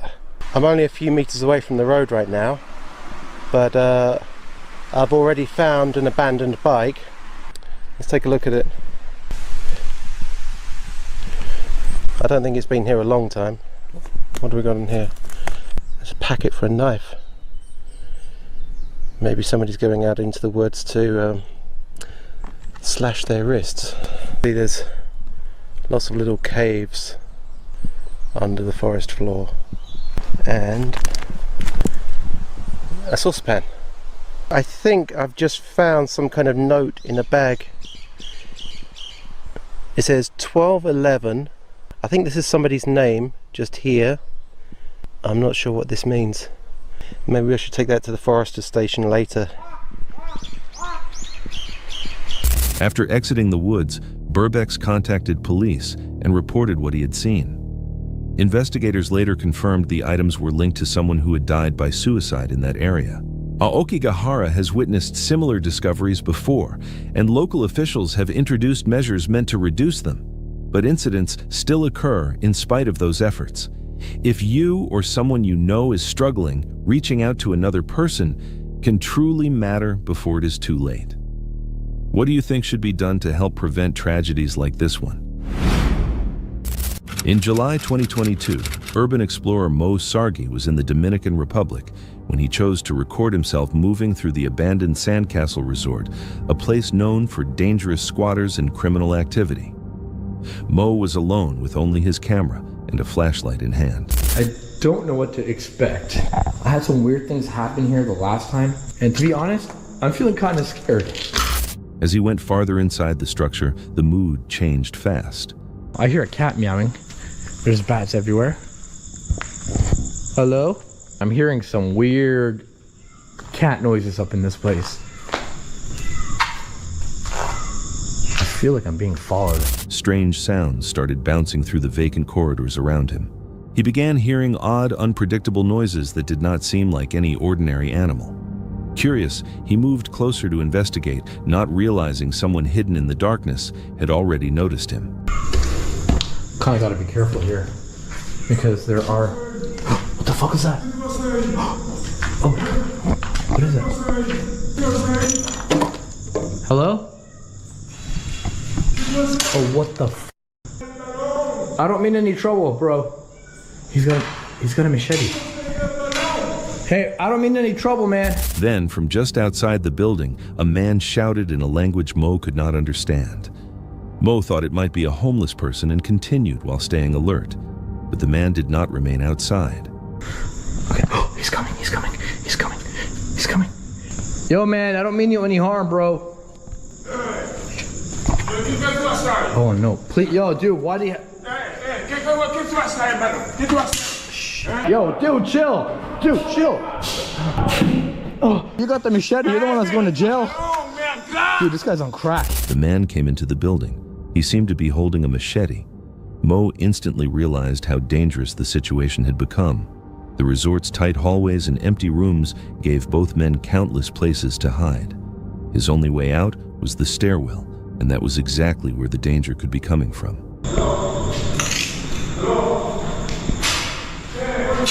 He's looking for me.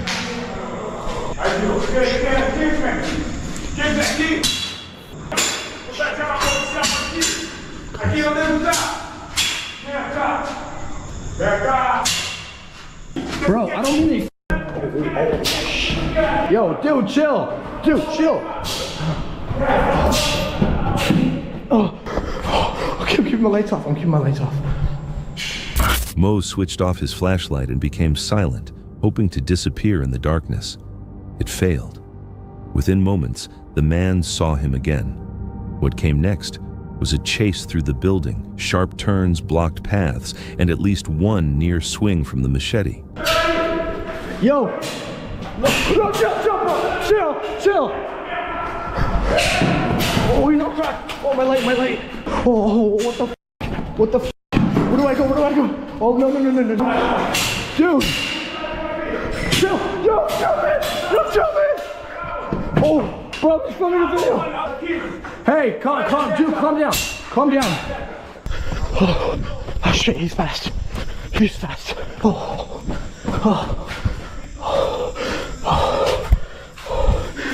hiding in this corner. Mo dodged and managed to get away, pressing himself into a dark corner to wait. But the man was not finished. Shit, there he is. Shit.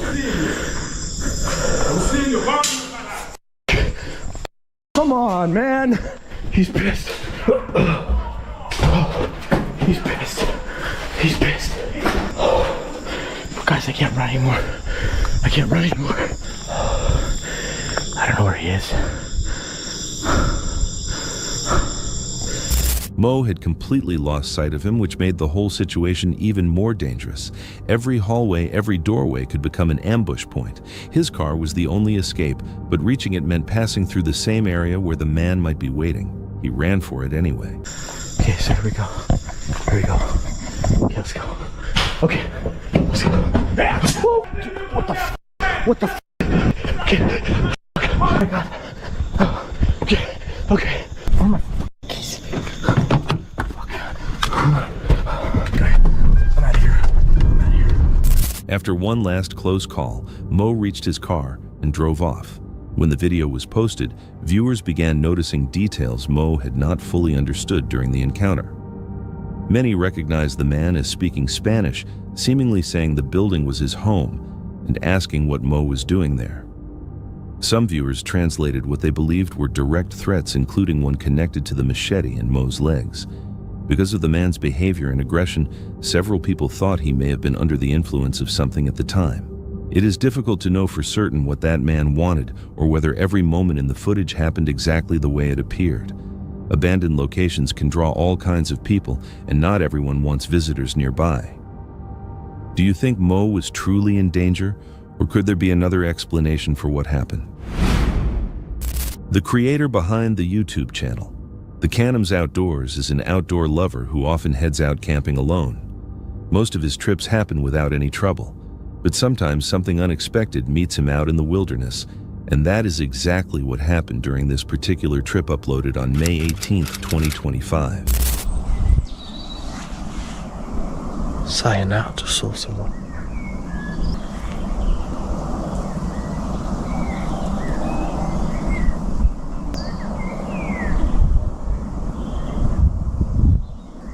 Oh no, it's all them rams.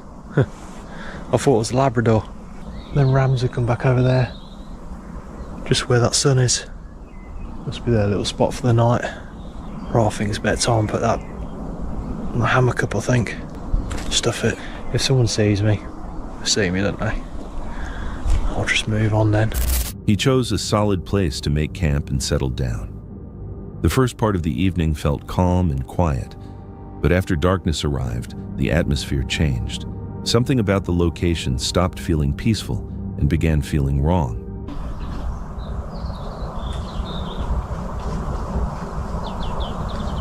I can hear something. I don't know what it is. I don't know if it's a badger or something snooping about. Really strange. I don't know what it is. I'm not liking the feeling of this place. Really spooky. Alright guys, I've just finished all that bread. Wow, it's delicious. Just made myself a nice hot chocolate. Keep hearing things. When I walked in here, I could hear a woman sort of talking in the bushes. And I sort of looked round and couldn't see no one. It's really weird. I just heard a big commotion right over there, probably 20 metres away.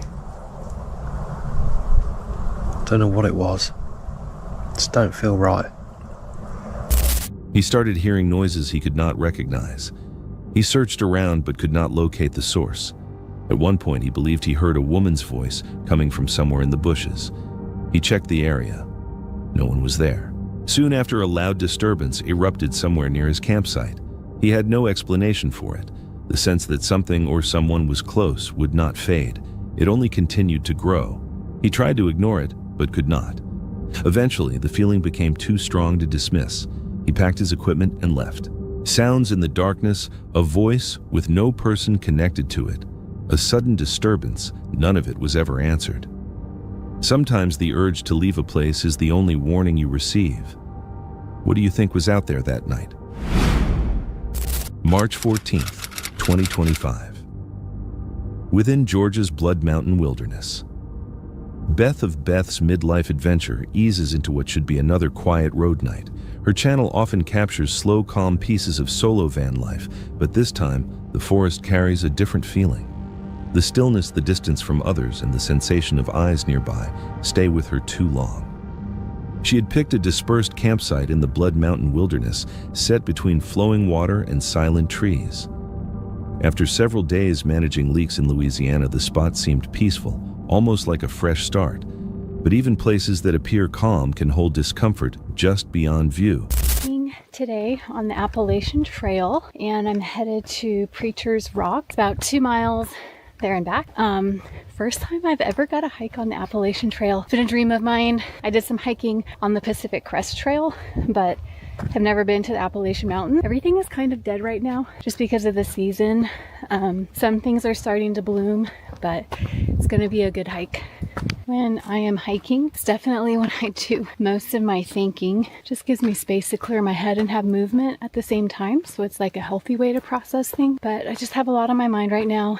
And doing this hike, I think it's a perfect way to kind of process through some of those thoughts. And I'm already breathing heavy. I've been down in the south, down in Louisiana for too long. These Appalachian Mountains are getting me out of breath here.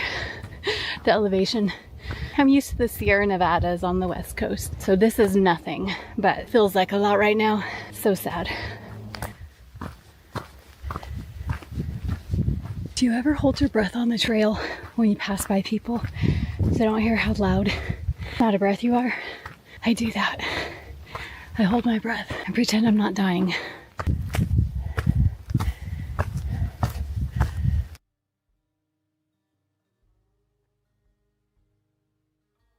That morning, she hiked the Appalachian Trail toward Preacher's Rock, finally taking a route she had wanted to walk for years. The climb proved tougher than she expected, but it still felt meaningful. What she did not expect was how changed the woods would feel once she got back.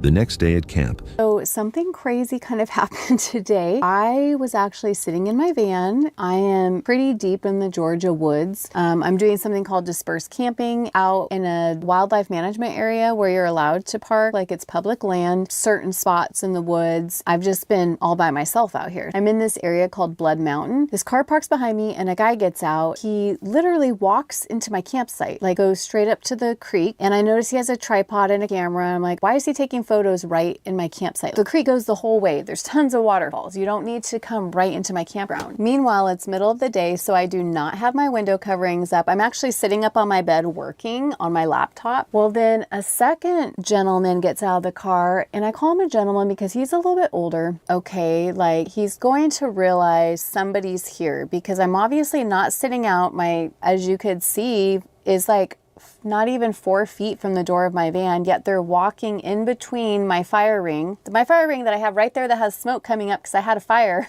and my door. And I see him walk up to my front window where Apollo is sitting in the front seat, and he is looking in the window, waving at Apollo, talking to him. And I'm like, I am right here. I'm right here working. He's right there in my window. It was so uncomfortable. I'm like, okay, he just saw the cat. He's going to move on. But no, then he starts looking into my side window right here, my sliding door window.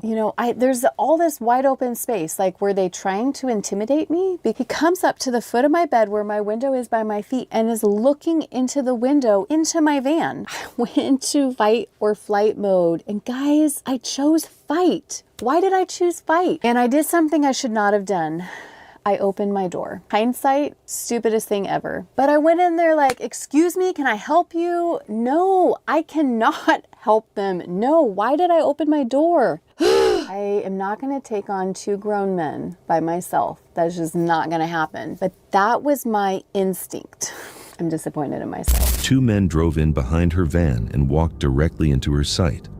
One set up a tripod within her area while the older man moved toward her windows, peering inside, first through the front, then near the window beside her bed. When Beth opened the door to address him, she immediately felt it was a mistake. He claimed interest in the van build, but the discomfort did not leave with him. That night, sleep came slowly, with the encounter lingering in the dark long after the men had left. Many viewers believed the men's actions were more than casual interest. Their direct entry ignored boundaries, and focus on her van resembled situations others had noticed at remote campsites. Comments said her instincts were reasonable, and that moments like this seldom happen randomly. So what were those men doing out there? Ordinary hikers passing through or something with a harder edge? And if Beth had kept her door closed, Would things have ended another way? On June 17th, 2024, deep in the rough Flagstone region once known as the capital of the world, Rick from the YouTube channel Murphy's Diesel takes on another off-road recovery. His channel is built around rescue jobs in places where GPS stops helping and bad choices become expensive quickly. But on this run, the job he expected to charge for would turn into something much less predictable and much more telling. We got ourselves a recovery this morning, and it's a Ram 1500, and it's in some boulders, off-road. Yeah, is this Will? Yeah. Hey Will, this is Rick with Murphy's Towing. We're headed out to get you. Are you still stuck? Yeah, man, I'm still here, brother. I tried kind of digging myself out a little bit and kind of put some branches around me too a little bit, and I'm still kind of stranded. Okay, all right, we'll stand by. We're headed that way. It looks like he's right up on this ridge right here.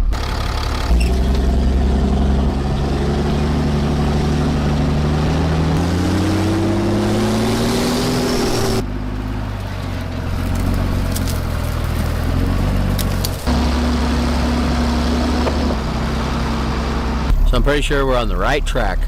You could see where his pickup was really having a tough time right here.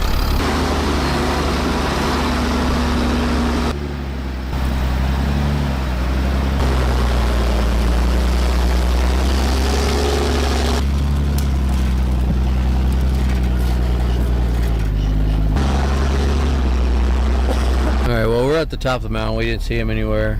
We don't have any cell signal, so we're gonna walk down off of this rim right here. Rick starts the day with one clear goal: recover a Ram 1500 stuck between huge flagstone boulders. He brings Hellboy the vehicle built for terrain exactly like this and verifies the stranded driver's position before leaving. But the ride into the hills soon suggests this recovery will not follow an easy path. As he works along the rocky ridge, the Ram finally appears in the distance, nowhere near any trail squeezed between tightening rock walls. The ground is narrower and rougher than expected, the kind of place where even walking demands care. Still, the hardest part of the job is waiting ahead. Hey, we're up above you. You're not on a road, are you? Okay. Can you honk your horn? Can you hear us? Okay. Can you honk your horn? He's down there a ways.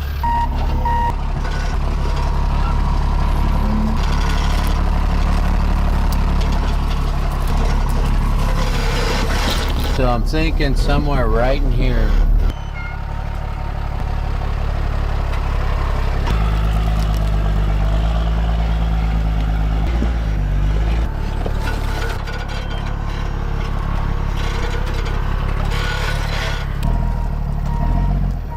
All that's left from the last guy. So I've found his tracks. Look at over on the other side of us. The ground's all tore up, so we're getting close.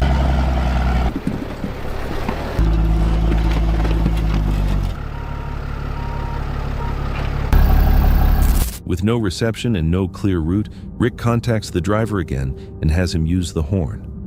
The weak sound carries through the stone, leading him below a huge slab where the truck had gone across open terrain. Every step shows how fast one wrong choice can become an expensive problem, or something worse. Well, we found him. We found him, folks. So stand by for a little recovery action. Yeah. Probably take him out that way right there, and then we'll get him going downhill.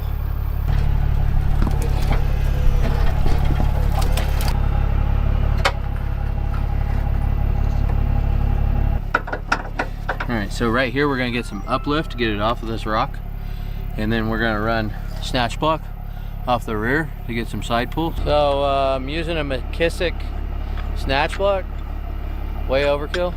So here's what we got going on. Back line is going to give us lift. This is going to give us side pull. So we lift off the rock, come sideways, get it up like right here. Okay, turn your wheels to the right. Put it in neutral and hold the brakes.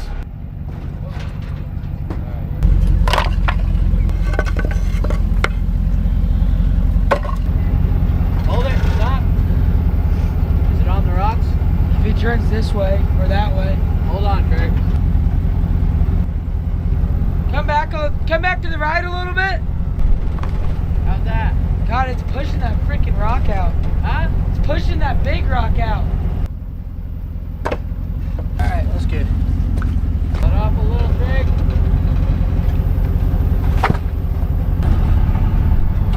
All right, hold it. He's sliding off this rock. Huh? He's just sliding backwards. Got it up here, somewhat level ground, stable now. I'm gonna pull forward, got my winches free spooled, and then we'll set it up here on top. Sound like a good plan? Turn your rear steer that way. Need to back up a little? Huh? That's good. Right there. Once Rick gets to the ram, the size of the trap is clear.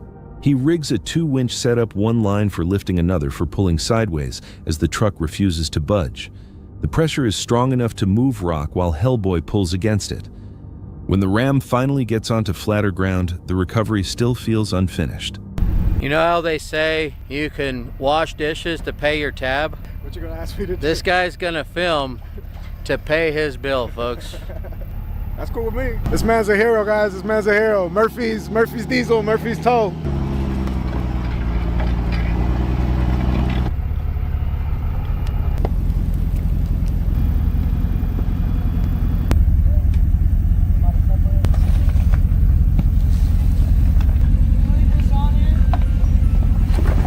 Yeah, you can. Go ahead and wrap it up. We might need it. We might need it again. Pull forward a little? Nah. We'll get Hellboy over here. We'll just stay hooked up. All right, so truck stuck again. Just as I thought, we were gonna struggle getting it out.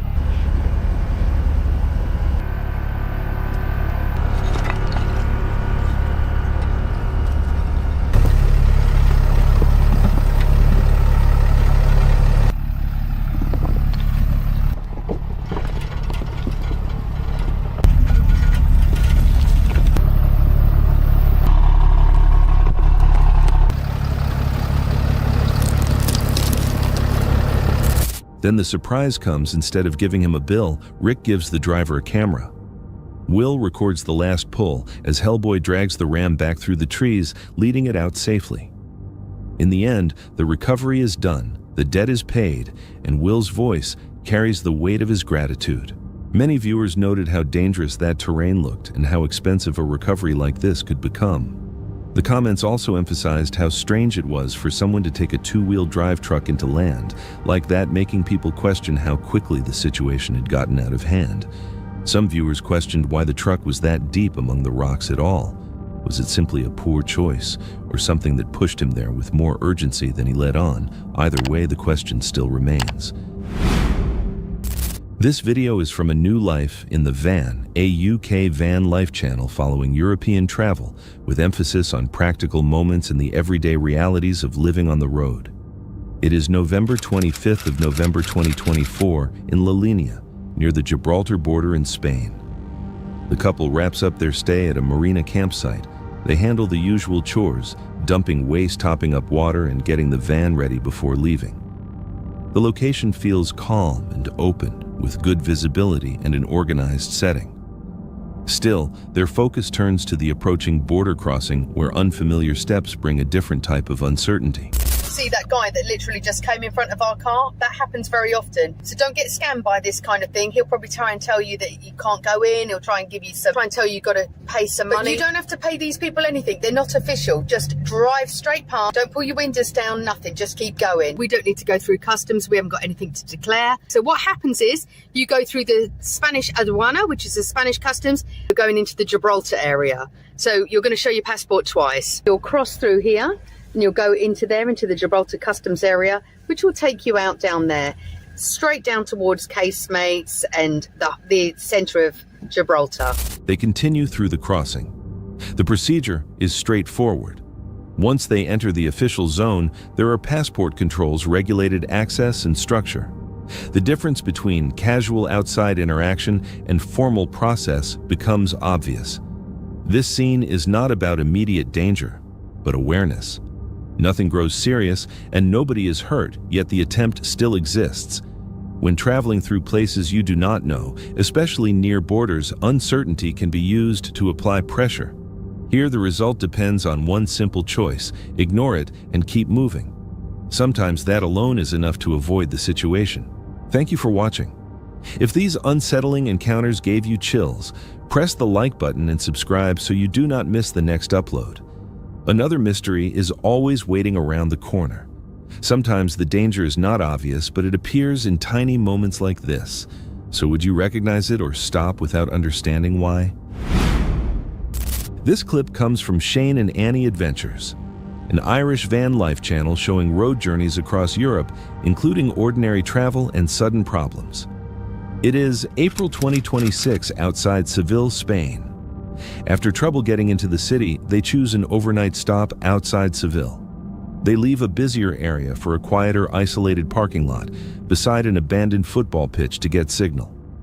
Although useful, the spot gives up visibility and safety for convenience. Once parked, there is almost no activity nearby, no vehicles, lighting, or movement. Hello? No. Gracias. Nada. So we are here. This park up is literally in the middle of nowhere. There was a motorbike down here at the very front, started flashing the lights at us. I don't know what he was doing. And then he pulled up beside us and he was like... I thought he was saying damn it, which means give me. Yeah, I know. And I was like, he wants money. No, because he had his phone and he was like Uber Eats or something. You should have said yes. Oh, well, this is what it saved us cooking. He was like, down in. Maybe he's going to the French van. Yeah, I think so. Later, around 1 a.m., footsteps are heard outside. The noise is close and steady, suggesting someone is circling the van rather than walking past. In a place with no visible activity, that presence becomes harder to explain. They have only sound to trust. Van was walking around the van, walking up and down. I did. Because I just sleep anywhere. But now it's in my head. So let's go. This is like one of the first times we... No, it is the first time. Yeah, it is the first time that we have to move. People say, like, when you have a gut feeling, just get up and leave because... Turn right onto Calle Virgen de los Dolores. The van and around the van, so I don't know what was going on. We're out in the middle of nowhere and there's nobody about, so I don't think he should be about at 1:30 in the morning. So we're going to go to the other park up, which is just around here, but we know there's like... They choose to leave at once. Still in pajamas, they start the van and head toward a more populated place. The choice happens early before anything can escalate or be confirmed. This puts control ahead of answers. We've woken up here in our little park up outside Seville. That fella walking around our van, I don't know what he was doing, but at 1:30, nobody should be walking up and down and around your van. So we decided to move over here. We had a beautiful, quiet night's sleep. It took us a while to get back to sleep, but it's time to get up, get an Uber, get into the city and see what Seville has to offer. We had to move back here this morning just to do a little bit of work because this is the only spot in this little town that has Wi-Fi. But last night we could hear somebody walking around here because this is like a gravel road and they were walking up and down the van, around the van. It just didn't feel safe. The next morning, they talk about the night. They never learn who was outside or why. Though they briefly go back to the area for signal, they decide it is not safe for sleeping overnight. Nothing major happens, but that is the point. There are no clear answers, only a strange moment and a fast decision to leave. In places like this, trusting your instinct can matter more than knowing the truth. Sometimes not knowing is already a warning, so would you stay to figure it out or leave before it gets worse? The next eerie clip comes from Desert Point Adventures, a US-based channel covering off-grid camping and remote wilderness trips. It is July 28, 2022 in Coconino National Forest, Arizona, United States. The couple makes camp several miles away from main roads. The site is purposely isolated with no nearby camps, little traffic and few access routes. The terrain has open ground, scattered structures and water tanks, but the overall view is broad and clear. The isolation is intentional. To me, it sounded like somebody playing music from their phone. Yeah, phone or like a personal speaker. We already had hiked down that road to do the geocache. You know, no campsites, no people, and the road just dead end. During a hike, distant music can be heard. The sound immediately feels out of place. In open country, noise can carry a long way, but with no visible roads or people, the source becomes hard to place.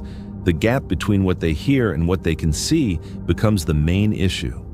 And then not too long after, and we heard music playing in the distance. There's no other campsites around us. We didn't see anybody come down our road. It was just strange. And then we kept hearing the music kind of getting closer, like it was walking to the side of us. So we moved. And now we're here, and it's really pretty. You would hear it, and then it would stop, and it was like someone, to me, it sounded like somebody playing music from their phone. Yeah, phone or like a personal speaker. And it would play for like maybe 40 seconds, and then it would stop. And the next time it would play, it would sound like it was closer, and then it would stop again. We thought maybe somebody was singing really loud, like further away. But then when we started hearing it get closer, they stopped to evaluate the area again. There is no nearby motion, no lights, and no obvious way someone could approach. The landscape appears unchanged even as the sound repeats. That only strengthens the contradiction. On relatively rough road. You know, obviously Jeep people, side-by-sides, they're going to be coming through the main road, but then we took a side forest road.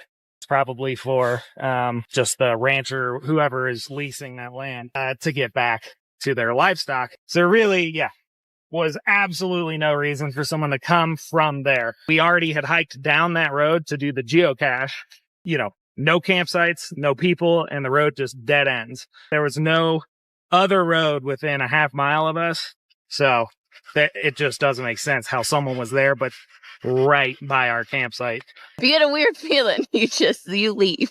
Listen to your gut. Shout out to crime junkies. Be weird, be rude, stay alive. In a few hours, we have to head to Sedona. I have a engagement photo shoot there tonight. The couple's coming from Vegas, and this is the only day left that they can do the session.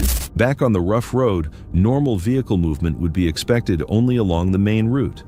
But they had used a side forest road, a dead-end track leading to a tank likely used by a rancher reaching livestock.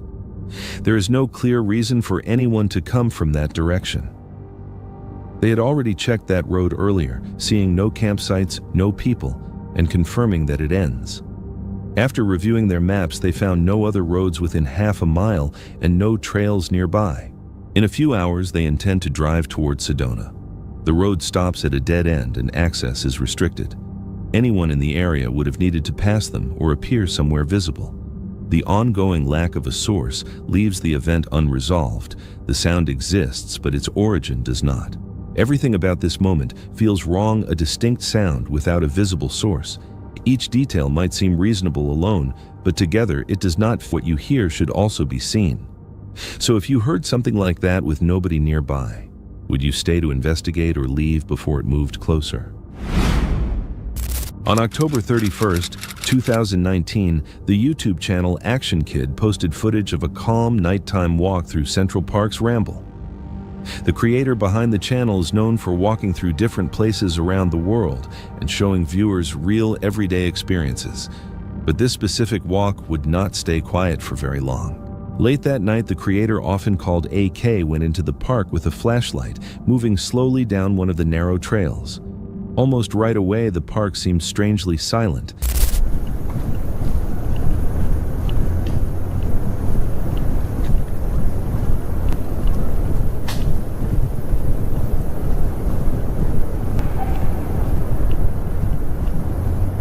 The only noises were his own footsteps and the occasional sound of leaves shifting nearby. As he continued deeper into the ramble, the quiet started to feel heavier. After a short while, his flashlight beam reached a small wooden shelter beside the path. Beneath it, someone was seated silently in the darkness.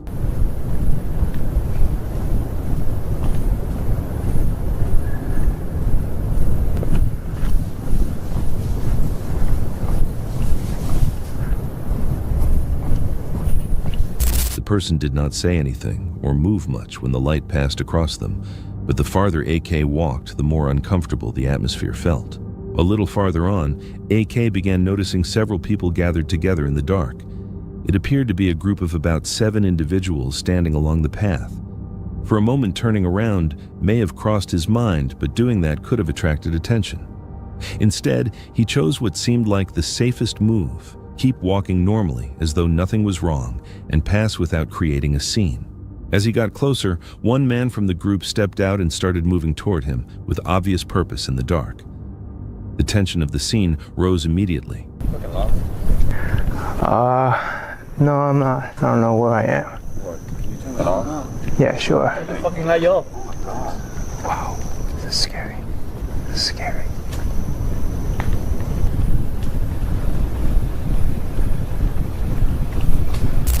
For a second, AK paused, not wanting to make the situation worse, and chose to switch off his flashlight.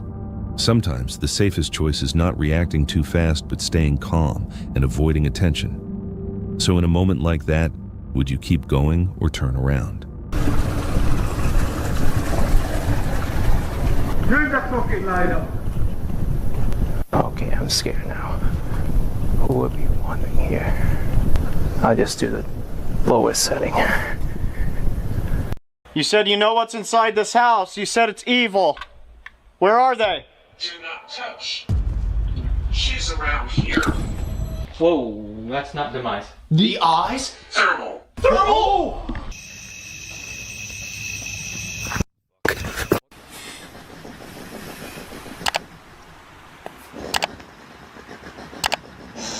Out here, things don't go wrong all at once. They build quietly. A peaceful night turns into a sealed tent, filling with smoke in the middle of a storm. And somewhere else, something starts walking through the water close enough to hear every step. So when the silence finally breaks, is it already too late to leave? It's September 16th, 2023, late summer in the mountains of Korea. Rain continues without interruption, covering the forest in a steady gray haze.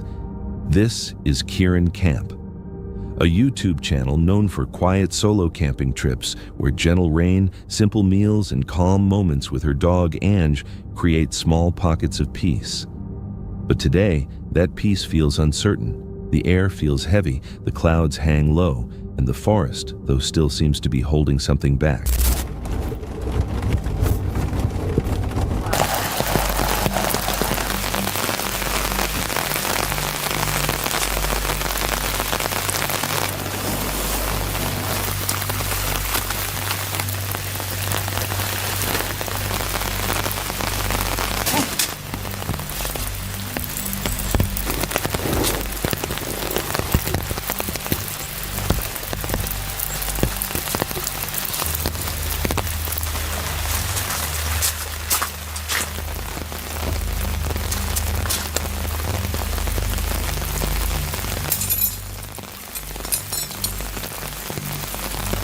The rain never lets up.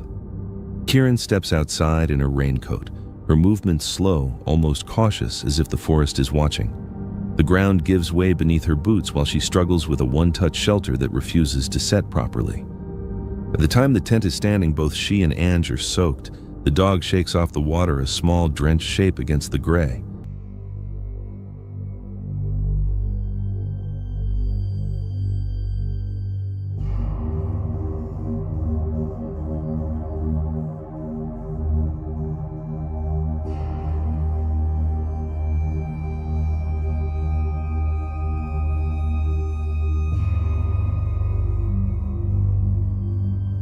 Wow.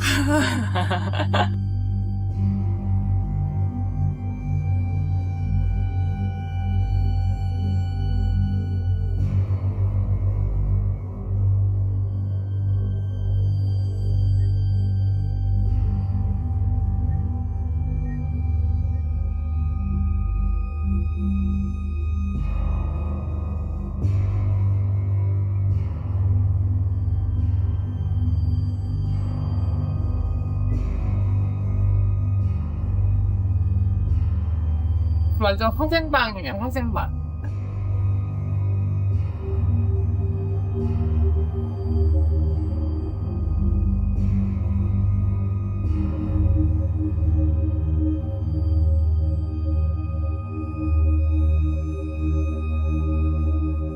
Inside, the sound of rain softens into a distant hum. Kieran seals the TPU window and prepares warm rice for Ange, her small act of care easing the cold. When the rain briefly slows, she begins cooking seafood pancakes crackling over the flame. The scent of chives and pepper fills the tent, and for a moment the storm outside feels far away. But calm never lasts long in the wilderness. The rain intensifies again, striking the tarp as thunder rolls across the valley. Kieran lets out a quiet laugh, calling her dish seafood pizza, finding comfort in macchioli as the outside world turns into sheets of silver rain. Then the warmth turns against her. Smoke rises from the stove, first faint, then thick and choking. She coughs, rushing to put out the fire. The tent darkens the damp air, heavy with smoke and panic. Water begins to leak in from every side, dripping through seams, collecting beneath her feet. She checks her phone, but there's no signal, only the steady sound of rain and the growing realization that she is completely alone. She retreats to her car-soaked blankets and a trembling dog beside her. The night drags on. Each gust of wind rattles the windows like a quiet warning. หมู่บ้านอีกทาง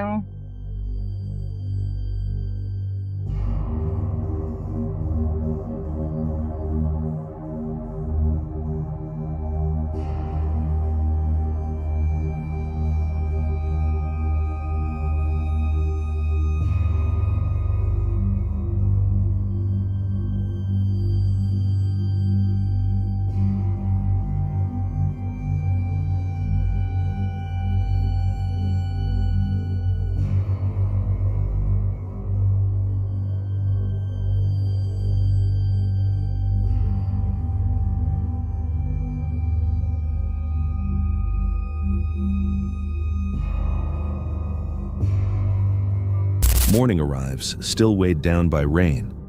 Kieran feeds Ange ox knee soup and makes herself coffee and a bagel, the simple warmth easing the memory of smoke and fear. The trip, she admits, felt like a disaster film, but every storm leaves something behind. The ground becomes firm again after the rain. Perhaps this is what solo camping truly means, not peace, but endurance. A reminder that calm isn't found in comfort, but in facing discomfort with quiet strength. As Kieran and Ange leave the soaked campsite, their footprints slowly disappear into the mud. Would you still search for peace if you knew the rain would never end? October 19th, 2025. Deep in the Pacific Northwest, the crew of Twin Paranormal arrived at a cabin hidden miles from the nearest town. No power, no signal, only trees that whisper when the wind fades. For years, locals have shared stories about this place, a forest cabin where a witch once carried out dark rituals, and where travelers claim to have seen something not quite human. Some call it dogman, others a skinwalker. Tonight, the team begins their investigation inside the very walls where those legends began. This cabin feels very, very eerie. We've been to a couple of cabins and have never felt this way, huh? No. Ever. It's like you're constantly being watched. The plan is, we're gonna sit in a circle, we're gonna ring this bell. We're gonna try to bring in whoever people see or think they see. This camera just got blurry? How? Now it's good? It just blurred out. Whoever you are, whatever you are, we're gonna ring this bell. If you can hear it. Did you hear that while you were talking? It sounded like somebody was talking outside of the cabin. Right out the window here. Where is that? That's right here. Can you step away? Why does that thing sound like that? I don't know. What? I just felt a... Whoa, did you just hear that upstairs? Mm-hmm. I'm gonna reset it. Yeah. The moment they stepped inside, the air shifted. The wooden floor creaked beneath their boots and the silence felt so dense it seemed alive. Every shadow stretched too far, every corner seemed to breathe. Twin Paranormal had explored dozens of haunted locations before, but this cabin felt different. They formed a circle, placing the bell at the center, the air trembling with cold. Before the first ring, something moved upstairs, a dragging sound, slow and deliberate. Moments later, the camera slipped out of focus on its own. A whisper came from outside the window. Everyone heard it. When the bell finally rang, the spirit box responded. Static cracked, then a voice faint broken asking why they came. Another followed immediately, deeper, colder, welcoming them, mentioning that someone had been killed. They rushed outside, hearts racing, but the forest was empty. We have these devices that you can speak through. You can say one word or a whole sentence. You can say whatever you want. Anything. No, it does not feel like we are alone. Dad. I just heard that. Would you like to talk? Who's upstairs? It's either there. I mean, I don't know what's going on. It sounded like somebody's upstairs, but also it sounded like somebody was walking around the fucking house. Wait, that just went. Can you walk away? Please? Did you just Did you hear that? Did you? The REM pod stopped and it said, "Why did you come?" And then that. We came to talk. Who's up here? For what you are. Do you mind telling us? You will what? No. I welcome you. Who?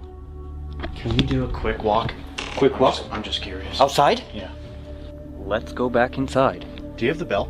No. Did you just hear the bell? I did. Where's the bell? Inside on the couch. Wait, why? Did you hear the bell? I did hear that bell. We should go.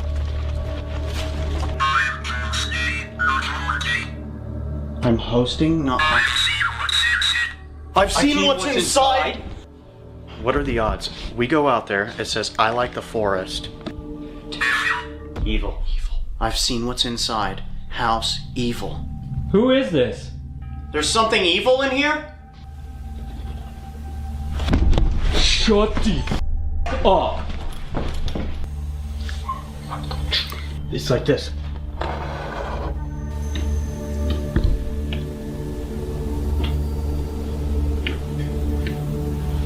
Can you see us? Are you watching?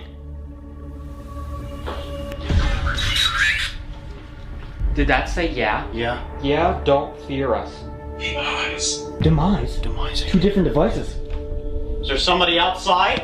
Whoa, that's not demise. The eyes? Thermal. Thermal!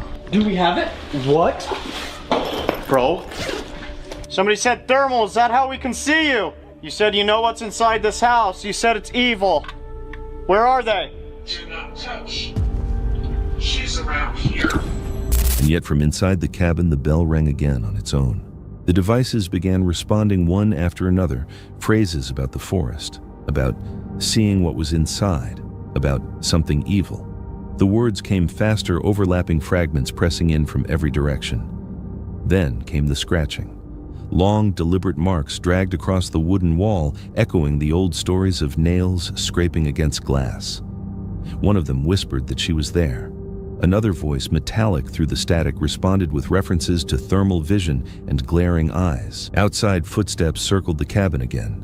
Inside, something whispered softly about pain sickness and a warning. To trick us, I believe. We go outside, and it said, "I've seen what's inside." It says evil, meaning that it's trying to lure us outside.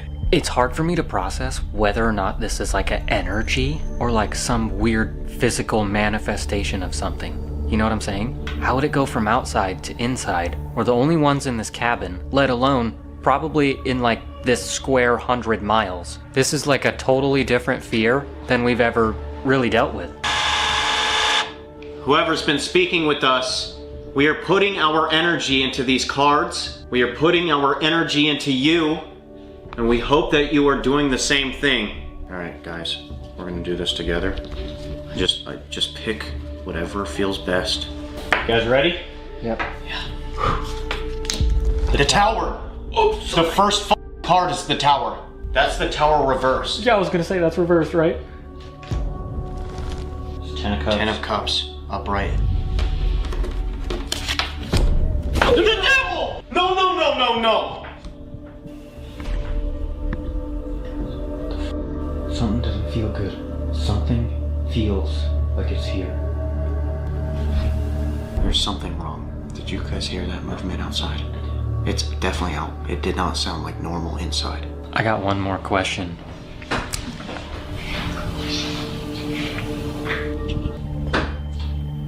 Guys, what if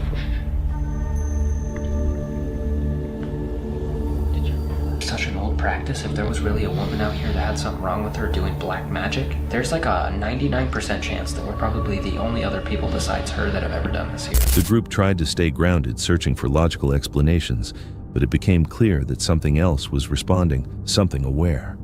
Fear seemed to feed it. The colder the air became, the stronger the responses grew. Whatever was in the forest wanted them to remain and wanted to be recognized.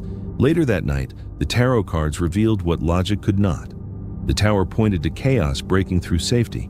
10 of Cups reversed suggested the cabin was never a place of peace, and the Devil reversed hinted at something unbound, an intelligence capable of manipulating fear itself. They began to question whether the witch's rituals had left something incomplete, something still searching for a form.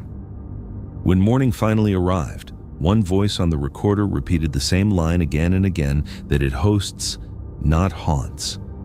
Maybe it was never a spirit bound to the cabin. Maybe the cabin was bound to it. Josh Life Adventures documents the experiences of a man known simply as Josh living full-time on the road in his custom van. The channel highlights the practical, unfiltered realities of van life, vehicle maintenance, solo camping in scenic, often remote locations across the United States.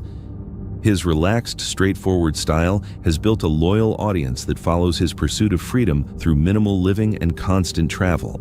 On November 11, 2024, his journey continued near Lake Superior as he focused on an essential task, recharging his batteries after a week of work. He spent his final day in Minnesota on maintenance, giving his van a thorough cleaning, sweeping beneath the bed, organizing storage spaces, and arranging his essentials. He also showed the equipment stored under the floor, including tools, recreational gear, and his LiPo battery and diesel heater system. Later in the afternoon, he realized the battery charging was not working due to thick cloud cover and the sun dropping too low behind the trees. He relocated to a lakeside campsite, and despite choosing the best position available, encountered a familiar issue, the wind blowing directly into the van. With the van set up, he shifted focus to his firewood supply. He built a strong fire to burn through what remained and began preparing dinner. The unusual moment occurred just as he started assessing his freshly cooked burger. While describing the meal, a strange sound drifted in from the darkness. You guys hear that? Okay, my camera battery just died. I have no idea what that was. It's gotta be a deer, right? What would be walking through a lake? Is that a bird? Huh. Well, I think I'm gonna pack up and get inside the van. His camera stopped recording as the noise continued, leaving him trying to understand what he had heard. The sound seemed to come from the lake and resembled something moving on legs through shallow water. Unsettled, he ended the night early and retreated into the van, noting how disturbing the sound had been. He relied on his diesel heater for warmth and comfort, while the unexplained activity continued somewhere beyond the reach of the firelight. By morning, sunlight filled the area, but the questions remained. Standing by the lake, he thought back to the previous night's sounds and the spot they came from, an area only a few feet deep near a patch of rocks. The way the noise resembled something walking through shallow water led him to briefly consider creatures tied to wilderness legends. Nothing was ever confirmed. His final night in Minnesota became a mix of productivity and lingering unease. Although he completed important maintenance and enjoyed a meal by the fire, the quiet isolation was interrupted by the presence of something unseen moving through the water. The experience reinforced how unpredictable solo camping in remote areas can be. He left the state with plans for more adventures, hinting lightly at the unexpected situations he might face as he continued heading west. Some viewers suggested the sounds were caused by local wildlife. Them felt heavier than typical animals. The isolated setting and shallow water make the encounter difficult to explain with certainty. If the noise really came from something moving on two legs in only a few feet of water, what kind of creature could move so confidently in the dark? The unanswered mystery lingers long after the fire burned out.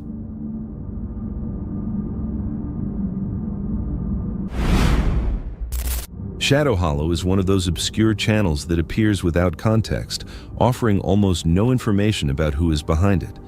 With only 2 uploads, it's far from active, but sometimes it's the quiet creators who capture the most unsettling footage.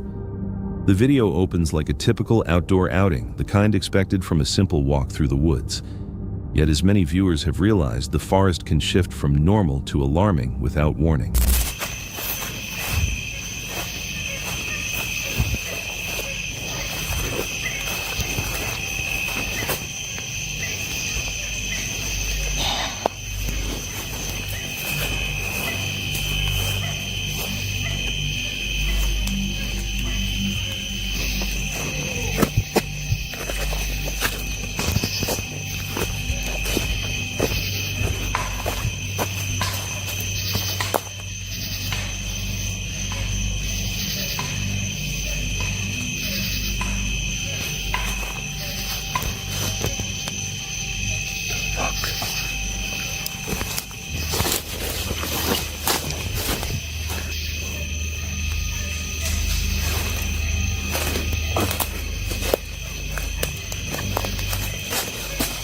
The first signs come as faint sounds, subtle at first, then growing sharper.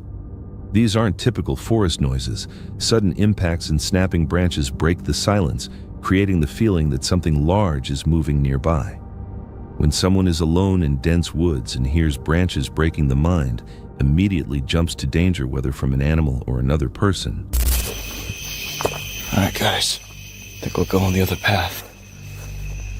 Let's try.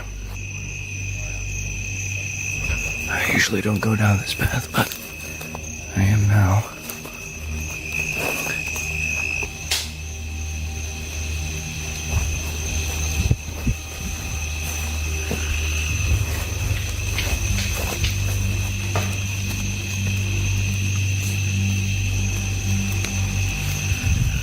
Just gonna ignore that.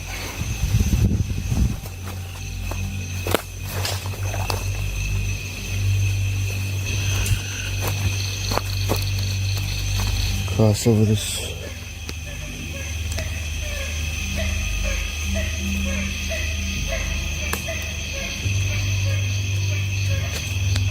Just a minute. I saw something.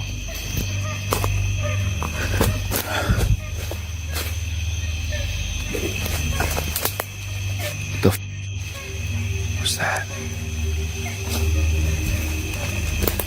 Strange. Definitely hearing things. I'm just gonna go this way.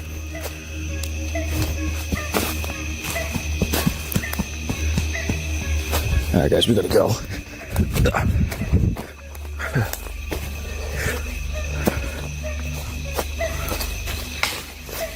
Yeah, no. Oh, that is. But I ain't trying to find out.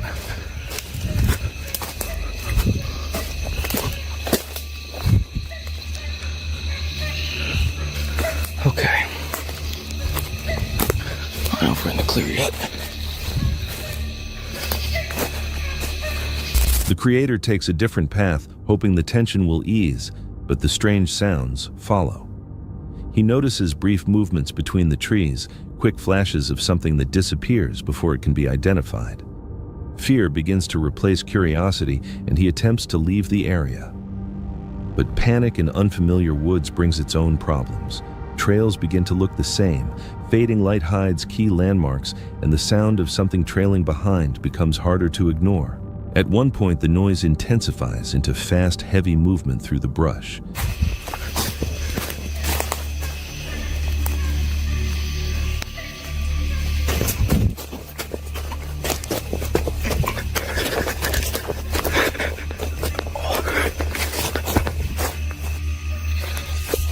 Come up here. Here's the way out.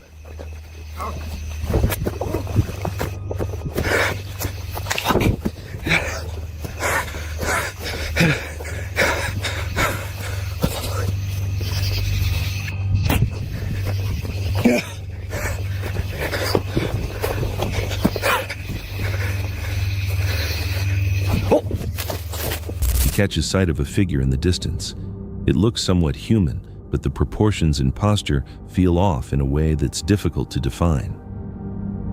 Trying to escape, he reaches what seems like a main trail, but the situation worsens.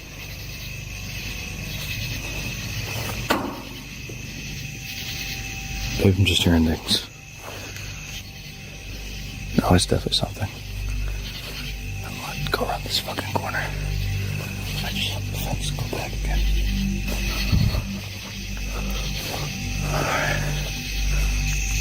Please tell me nothing's behind this corner. Thank God. I think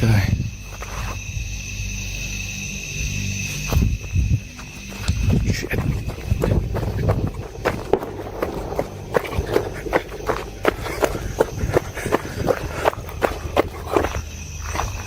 Shit.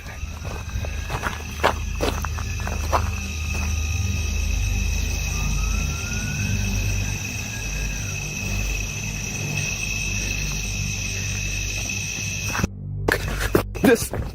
Yeah. A whistle echoes nearby. When he turns toward it, the same figure appears again, this time only a short distance away. What follows is the most disturbing moment. The figure suddenly leans forward and rushes at him on all fours, moving with a speed and motion that no person should be capable of. He runs in full panic and eventually gets away, confirmed by the fact that the video was uploaded afterward. Whether the encounter was staged or real remains unclear. With so few videos on the channel verifying, it is nearly impossible. But if the footage is genuine, it raises a disturbing question about what was actually present in those woods. Some believe the figure could have been an animal mistaken in low light, while others argue its posture and speed suggests something far more unusual. The repeated appearances and behavior resembling pursuit make simple explanations difficult. If he hadn't run when he did, how close would that crawling figure have come? And what was it really trying to do as it followed him through the trees? This video comes from Wildcat Adventures, a UK-based wilderness exploration channel. She travels alone into remote environments to wild camp forage practice, bushcraft swim, and explore untouched landscapes. Her content focuses on immersive solo survival isolation and the raw beauty of nature. It is December 15th, 2025, deep within dense New Zealand bush.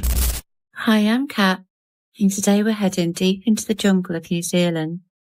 As I wandered through the lush forest, I couldn't help but marvel at the massive tree ferns all around me. But as I set up camp and the sun went down, the jungle woke up, and suddenly the adventure became very real. She arrives at a secluded campsite beside a quiet stream surrounded by thick vegetation on all sides. She sets up her tent and repairs a leaking air mat using shoe glue, aware that even minor problems can feel much more serious when completely alone. As night falls, she prepares a freeze-dried meal of apricot chicken, followed by sticky date pudding and custard. She eats near the river as the bush grows darker and feels more enclosed.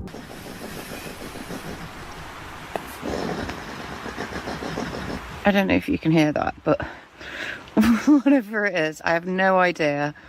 A rustling sound breaks the stillness. The movement seems heavy and close.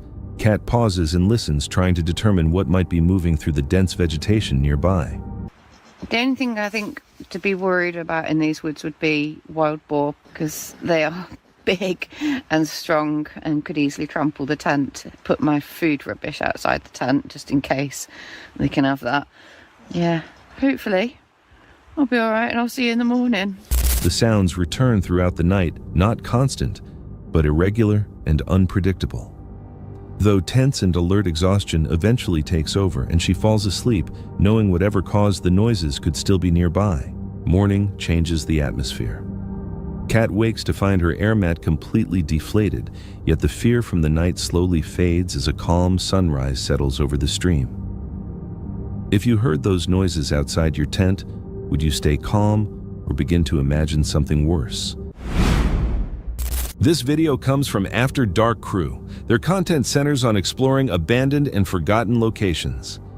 It is January 17, 2026 at Hill 60, a coastal site containing abandoned World War II bunker systems. We're out here at Port Kembla, and we're about to go explore some abandoned World War II bunkers and tunnels for you all. There's ominous feelings that have been reported of soldiers, though there's no specific details on what soldiers. And, well, this facility housed two 6-inch military, what do you call it, cannons? Weapons? 2 6-inch guns, I believe. Believe it or not, they were actually only fired twice in history. And just another tidbit about the guns, the actual steel that's used to make the cannons was recycled from older World War I warships. The main design is in the shape of a H, and they in some of those rooms they used to store a lot of their gunpowder and ammunition and stuff like that. Shortly after moving deeper into the tunnels, the camera glitches again and briefly cuts out.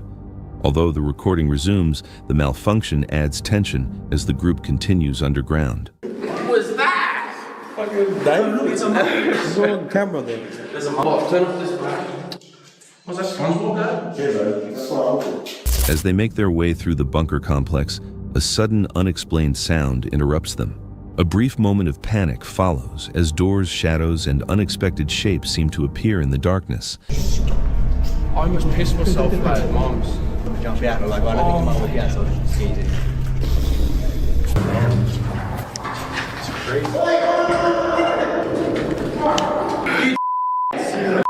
It's bad. My heart sunk, lad. I sat there. Nathan has never been more scared in his life.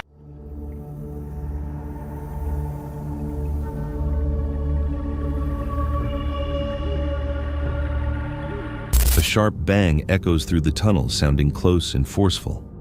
One member reacts immediately, clearly shaken by how sudden and nearby it feels. The tunnel that we were going down, warmed me up the noise in, and I thought I seen lights flashing down the cave, and I absolutely pooped myself.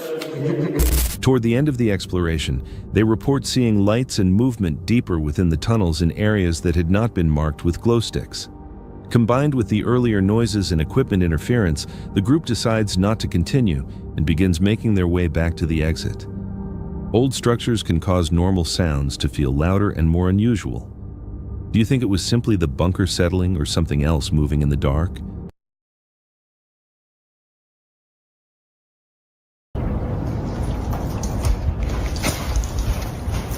Nope, nope, nope, nope. Did you hear that? They're roaming around here for some reason. I don't know if it's because I'm in here or not, but I'm not taking the risk. Seth, a widely known adventurer and digital creator, is recognized for exploring some of the most remote and mysterious places around the world. On his YouTube channel, he records these trips with friends, giving viewers a look into environments that are rarely seen.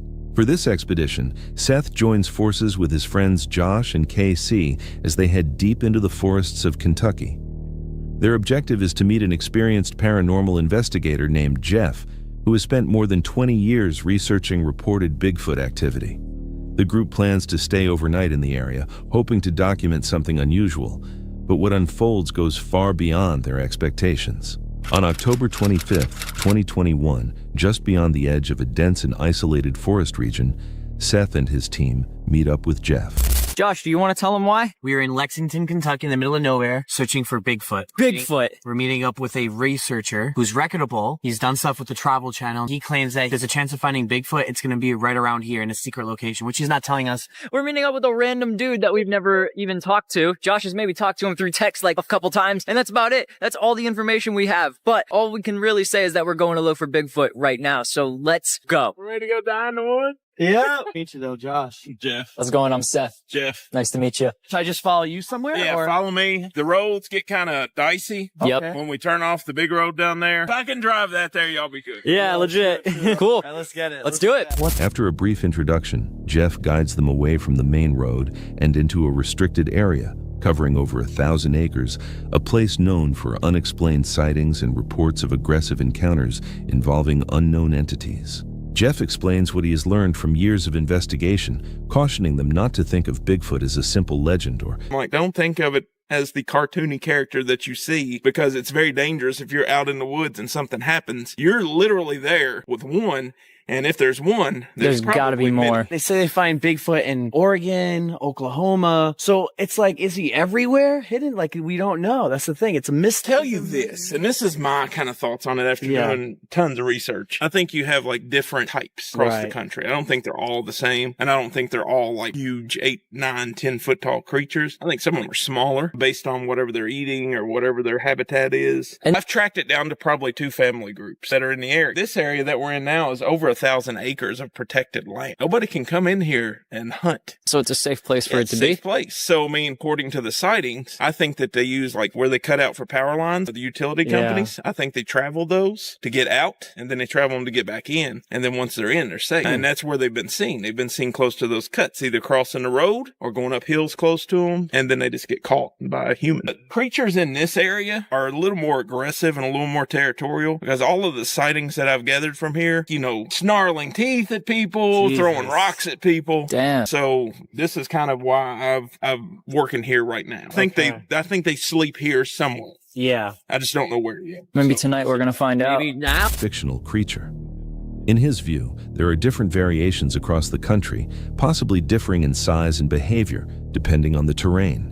He suspects the region they are entering may host multiple creatures with movement patterns linked to power line clearings in heavily wooded areas. With anticipation building, the group moves deeper into the forest. Sun is coming down now. We've been out here for probably an hour, hour and a half, maybe a little longer.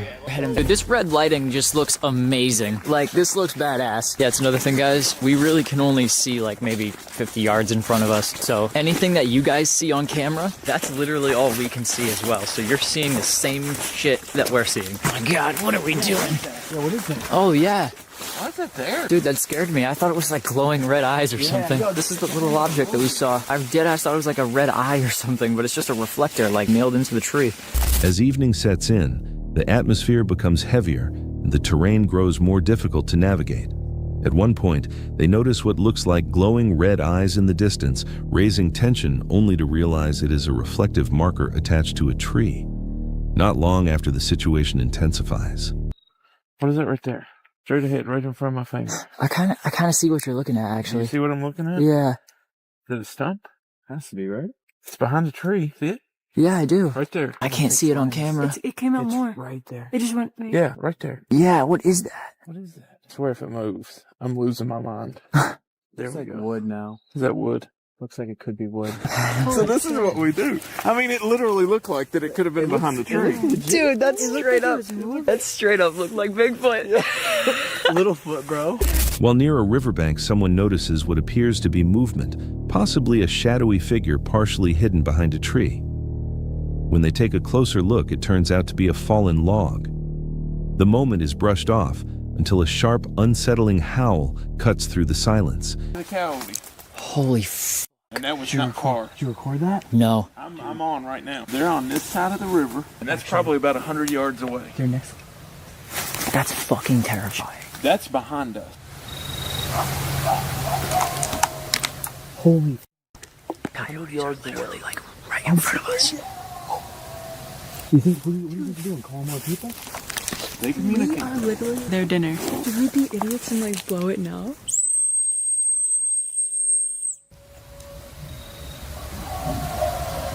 They're reacting to this. You hear that? No, they really are reacting to this. Holy f***. Dude, that sounds wicked Now, close. the Like, no reason we're lie. doing this, we're not doing this just for coyotes. There's theories that Bigfoot travels closely with coyotes. I don't know, is it an alarm system or what? But we're trying to see what else we get. What is that like grunting? I know. Do you hear that? It's like closer than the coyotes. Coyote calls begin echoing from multiple directions, gradually closing in. Among them, there's a strange low growl, deeper, slower, and not entirely natural. The group freezes, scanning the thick brush with their lights. The sounds seem to shift positions quickly. The tension continues to rise. Jeff, keeping his weapon ready, advises them to stop occasionally and listen carefully in case something is following them. Soon, more growls are heard from different angles. The group starts to realize they are not alone. The sounds do not match typical coyote behavior. Something else is nearby. Then things take a more disturbing turn. Just walk a bit and then stop. Yeah. Remember what I always like to do and what I tell you all to do in the videos? Ever so often when you're in the woods to make sure nothing's trailing you. Literally what you just That said. don't mean like Bigfoot, but anything. Yeah. Any predatory animal that you have, it will be with you before you know it. So always stop ever so often and just listen because something could be trailing you. Dude, You what don't the wanna be fuck are we doing? We're Bigfoot coyote hunters I was now. meant to be a Bigfoot hunter. We're gonna die in these woods. So what the f? Our whole sweat.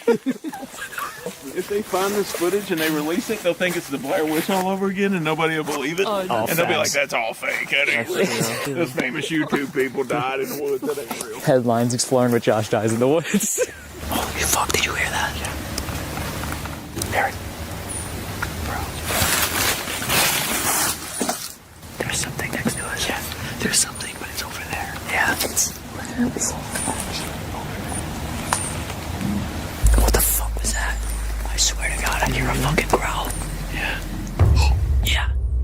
That's a fucking growl. It's in this direction somewhere. They know we're here. I think they're watching us, but I'm not sure. Fuck. It's closer. That's something. Get behind us. Keep your lights over there. Y'all get behind me. Yeah. Oh, the ground. That was a fucking growl. I told you. We're very close to something. Yeah. And I don't know what.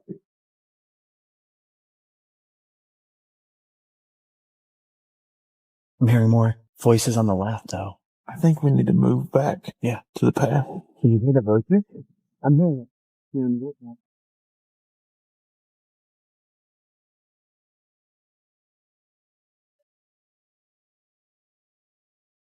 They begin hearing what sounds like faint voices or even chanting. Jeff brings up a phenomenon known as false speech, where unknown creatures imitate human sounds. Whatever is making the noise seems intelligent enough to keep its distance, yet close enough to be clearly present. Fear slowly builds as the group decides to retreat, attempting to locate the road. Holy fuck, I think it's following us, dude. Right behind me. Let's try to get out of the woods into the gravel road. Y'all just stay behind me? Yep.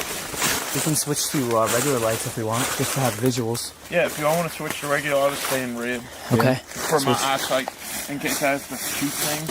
So if we go straight back where the gravel road, stuff's getting pretty intense. Yeah, it is. So we decided to back out a little bit. Whatever it is that's been growling at us is absolutely following us and trailing us right now. This is dangerous. But at one thing behind yes. And at one point, I was hearing voices and talking and like chanting or something. Now, I will tell you this, sometimes in Bigfoot sightings, I've heard what they call faux speech, and it's where they try to duplicate our voices. If that's real, what if that's what you heard? Dude, wait. That's coyote. Fuck, that's a coyote. Hang on. See, those coyotes are... They're across the river.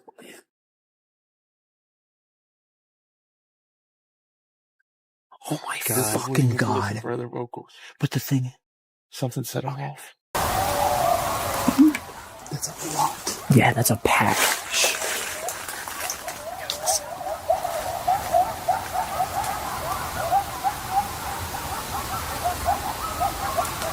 Sounds like Are it's they in getting pain. like coke?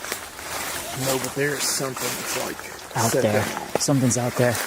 And the thing is, but you know what's weird? Those coyotes that we're hearing now aren't the growls we're hearing in front of us. They're across the river. This We would is have heard another- splashing. There's So no we're way. we're hearing some other growl. Something else. And we're hearing voices and chanting at the same time. I don't think that was the coyotes, but something else is here. But the coyotes are getting set off now.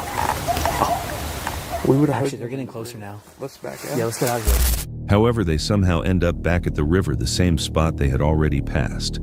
Confused and disoriented, they insist they had been moving in a straight line. No one can explain how they returned to the same place. With nerves wearing thin, they push forward again, trying to find a way out. Moving through dense brush, they rely on one member to clear the path ahead. Eventually, they reach a familiar trail and pause to regroup. Although there is some relief, Yeah, I'll back out where we're safe. And then that way, if I have to fire at something, we're... Yeah. Let's make sure I don't... Nah, I'm not saying it.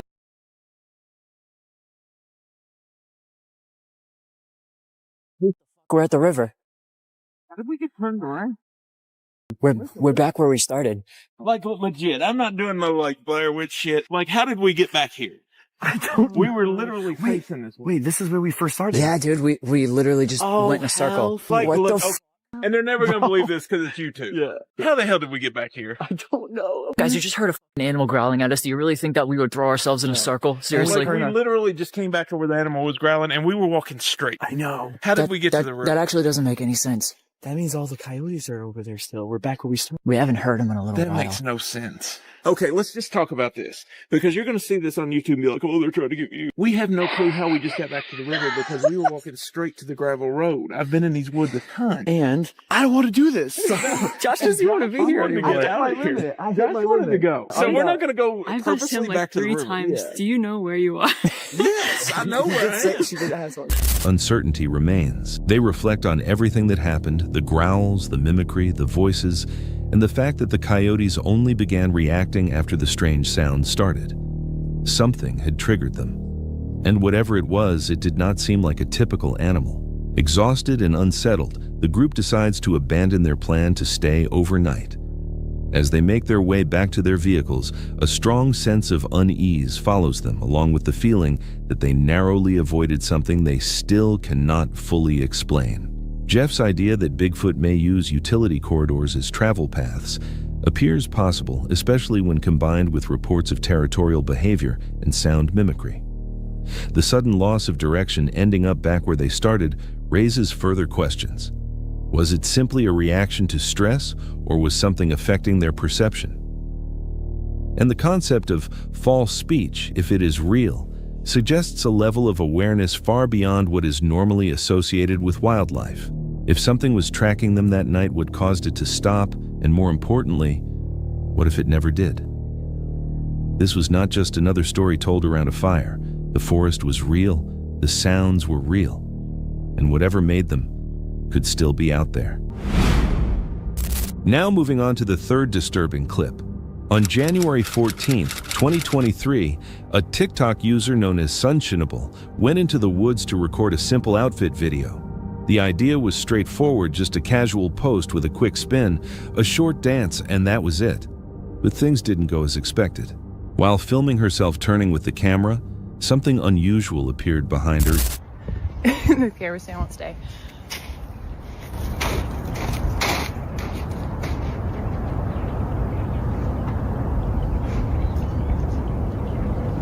Easy to miss at first.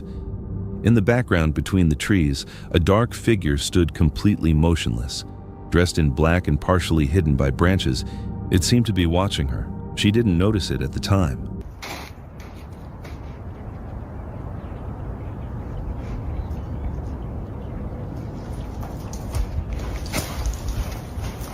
Nope, nope, nope, nope, nope. But the camera captured everything. Moments later, the figure disappeared without making a sound, slipping back into the trees. The movement was subtle, almost impossible to detect, but it was there. Her lighthearted video cut off suddenly as the nearby bushes began shaking aggressively. Without pausing, she grabbed her phone and ran. Some people think it was just someone wearing a costume, maybe a prank that went too far. Others are not so sure. The proportions, the posture, and especially the complete silence as it moved away raised doubts. Considering Sunshinable is known for posting raw, unedited content, many viewers believe the clip may have unintentionally recorded something far more unusual. Possibly a young cryptid. Was it simply a person hiding in the woods? Or did she unknowingly step into the territory of something that was never meant to be seen? Either way, one detail stands out. The figure made no sound at all. And sometimes, that silence is what makes it even more unsettling. This footage comes from a YouTube channel centered on rural living, featuring content about hunting, wildlife encounters, land management, and improving property security. On September 27, 2021, during a solo bow hunting trip on his own land, the owner experienced something no hunter wants to hear: a gunshot nearby echoing from deep within what should have been untouched woods. Startled but staying composed, the landowner gathered his gear and carefully moved to check where the shot had come from. Before long, he noticed a young man carrying a rifle walking through the forest.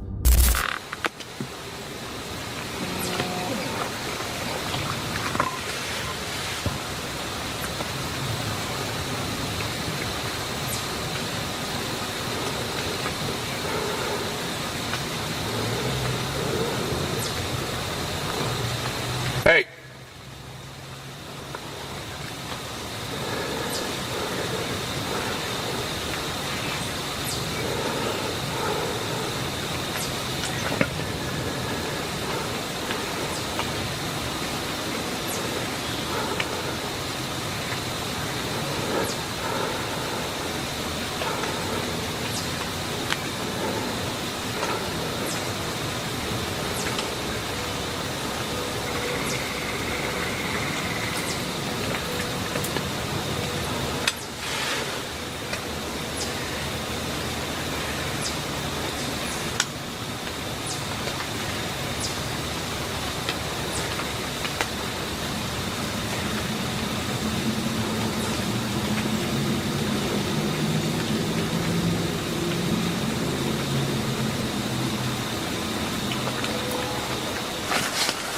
Observing from a distance, he decided to approach calmly rather than create tension.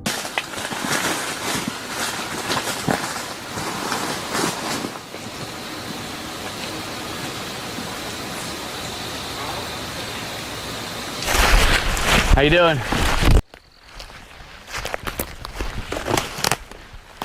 You a neighbor down here? I said, are you a neighbor down here? Do you live up this road? Okay. Yes, sir. Yeah, I own all through down here. I actually don't mind people crossing through here out of hunting season. It looks like you're probably doing some squirrel hunting. Oh, no, I didn't, honestly. Oh, yeah? Okay. Is it? Yeah, it's in. But yeah, I do a lot. I basically bought this property to deer hunt, and it's the first day of deer season. So I'm down there bow hunting. I heard the rifle go off down there a little ways. And I had a group of deer in here, and as soon as that gun went off, they were gone. My bad, man. I didn't know. Yeah. But yeah, I own from the pipeline all the way down to just about a little further past where you were as far as you can see. You bought all Kevin's property. Yeah. Yeah. Heck yeah. There's some big deer in here. Yep. My bad, man. I didn't know. All right. Yeah, I appreciate it. From now all the way through pretty much about the end of, what would it be, February. We'll be down here hunting pretty hard. That's when deer season pretty much goes out. Like I say, I know you guys walk along through the creek here, and I don't mind through the summer and stuff like that. But yeah, during hunting. If I had known deer season was in, I wouldn't even been walking through here. Yeah. Man, that's my bad. Oh, I appreciate that. Yeah, like I say, yeah, we'll be hunting pretty heavy through. That's the reason I bought this property, just for straight for deer hunting. There's some monsters in here, man. Yep. I've been hunting one for about 3 years now. It's pretty big. Yeah. All right, cool. Yeah, if you want to just finish your way down through there, I imagine, and then, like I say, when you come back, if you don't mind just taking the road back. All right, man. I appreciate it. Take her easy. Name's Jason, by the way. Yeah, I'm Joe.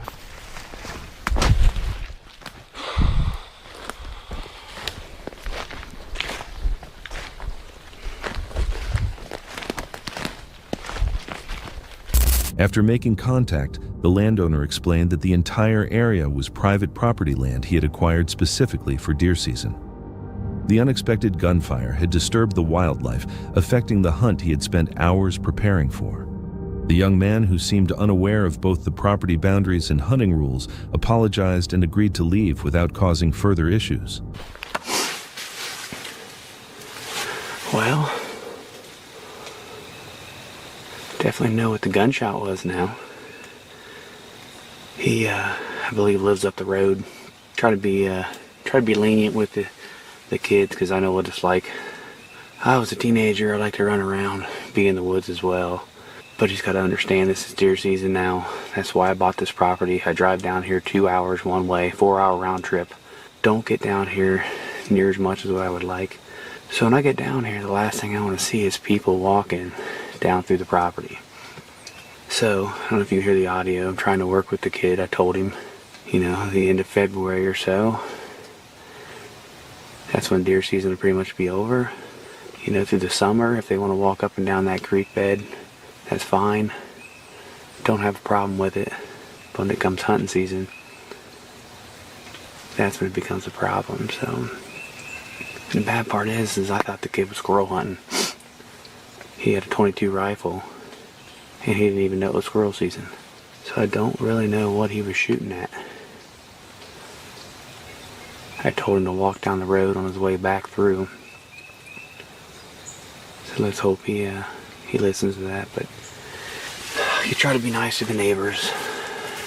That way you don't have any issues, which I've had a lot of issues so far, as you guys know that follow the channel, with break-ins on the camper and the shed. So hopefully being the nice guy this time will keep me from having those issues.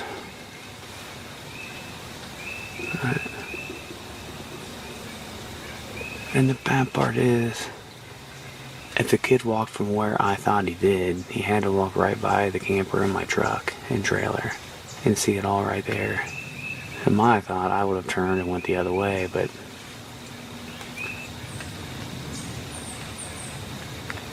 I don't know. Well, let's try to enjoy the last hour of our hunt here. Even though the situation ended without conflict, the landowner still felt uneasy. He thought about how often situations like this happen, especially during hunting season, when the lines between public and private land can become unclear. Considering previous issues with trespassing and break-ins on his property, even honest mistakes can have serious consequences. While the young man's actions may not have been intentional, the situation highlights how easily confusion and unclear boundaries can lead to dangerous outcomes, especially when firearms are involved. The landowner's choice to stay calm reflects experience and awareness of rural interactions, but it also points to the real risks landowners deal with during hunting season. What would you do if someone armed walked onto your property? Would you remain calm like this hunter or respond more defensively? Share your thoughts, and remember, sometimes the greatest danger in the woods isn't what you hear, but what stays hidden just beyond your sight. This next story comes from Brad Jigmaster, a YouTube creator known for outdoor adventures, especially fishing, shared through a mix of relaxed narration and personal reflection. His videos usually highlight the calm, almost meditative side of fishing, whether targeting catfish or bass. But on July 17, 2022, one routine day on the water turned into something far more disturbing. I never knew today would be one of those days, but it was going to be one of those days. Old B-Red didn't know he was going to be in for a big surprise. Looking back at it now, I guess I was put there for a reason. Everything started going bad. I was going to do some catfishing, but my throat net got stuck in the water. There goes $20. I'm getting another one. It's cool. So I figured I'd do a little bass fishing. You know, get my feet wet. You see my little feet now, they dangling. But anyhow, stay in the video, watch a little bit with me, and I'll narrate a little bit more later. Something he could not have anticipated. That day began like any other. Brad was out on his kayak filming casual footage and enjoying the quiet surroundings. During the trip, something in the water caught his attention, an object floating just to the left of his kayak. At first, he couldn't identify it, but as he paddled closer, the reality became clear. Okay, now you see me, I turned around, I'm going a different route. But if you look to the left of the screen, just look at the left of the screen. Did you see it? You see my head? I am fucked up right now in the head. Do you hear me? I'm fucked up. I had to whip out my camera because nobody would believe me. What if my film on her was not important? I didn't know, you know what I mean? So yeah, what you saw was a man floating in the water. There goes my fishing trip. And that sounds selfish, I know, but I'm fucked up, man. Okay? I'm really fucked up. But anyhow, at this point, get ready to call the popos, and I realized I need to get out of this water and do that before I drop my phone. So I had to duly on back by this guy and get another look at him, which fucked me up some more. You know, I didn't want to hit him with my pedal, so I stopped for a second. That's how close I was. I was like, fuck, man, I'm tripping balls right now. Y'all don't even know it. I'm running to the water. I mean, I'm running to the land. I'm nervous. Just looking at it kind of fucked me up still. A motherfucking body, man. Golly. I was messed up in the head. But anyhow, I made it to land, got up out of that thing quick as I could. And, you know, fast forward. Let's go. Oh my goodness. It was a man's body floating face up in the water. Shocked and clearly shaken, Brad instinctively reached for his camera, not for attention, but because he understood that without proof, it might be difficult for others to believe what he had just witnessed. The moment overwhelmed him, making it hard to put into words how deeply it affected him. What had started as a peaceful outing instantly turned into a traumatic experience. Trying to stay composed, he carefully backed away, making sure not to disturb anything in the water. He headed toward shore as quickly as he could, focused on contacting authorities. Although he handled the situation responsibly, the emotional impact was evident. Brad's ability to remain calm under pressure says a lot. But this was more than just a shocking encounter. It was a sobering reminder that even the most peaceful settings can hide something tragic beneath the surface. His reaction felt genuine, and it's difficult not to empathize with him. Have you ever had a calm moment suddenly shift into something overwhelming? Experiences like this tend to linger, not just because of what was seen, but because of how little control there was in that moment. What would you do if you came across something like this alone in the middle of the water? Novice Wild Camper is a channel run by a solo outdoorsman, usually centered on quiet hikes, simple trips, and relaxed wild camping. This outing started like any other overnight stay, calm and routine, until nightfall brought something that felt out of place. On December 20th, 2021, Mad had been working nearby and decided to spend the night on White Edge. A viewer had recommended the location, and the evening seemed ideal with a bright moon and a light chill in the air, unaware that a hidden presence would soon make itself known. He followed the trail past low mist settling in the valleys and selected a spot to pitch his tent. Once camp was set, he moved into his usual routine, preparing simple noodles, making coffee, and having a drink as the temperature continued to drop. Around 9:30 p.m., Mad climbed into his sleeping bag and tried to rest. He had camped alone many times before and was familiar with typical wildlife sounds. But as he drifted off, a deep guttural noise echoed through the darkness. Right, so I've heard deer, I've heard foxes make some really weird noises at night. But the sound was unfamiliar. It wasn't a bark or a scream, but something heavier and rougher, almost like strained breathing between each call. Mad stayed alert as the noise came again, this time seeming closer. Not sure if the camera picked it up, but God knows what it is. It's quite a weird guttural sound. I'll try and boost it on the edit. See if you can hear it, because that is really weird.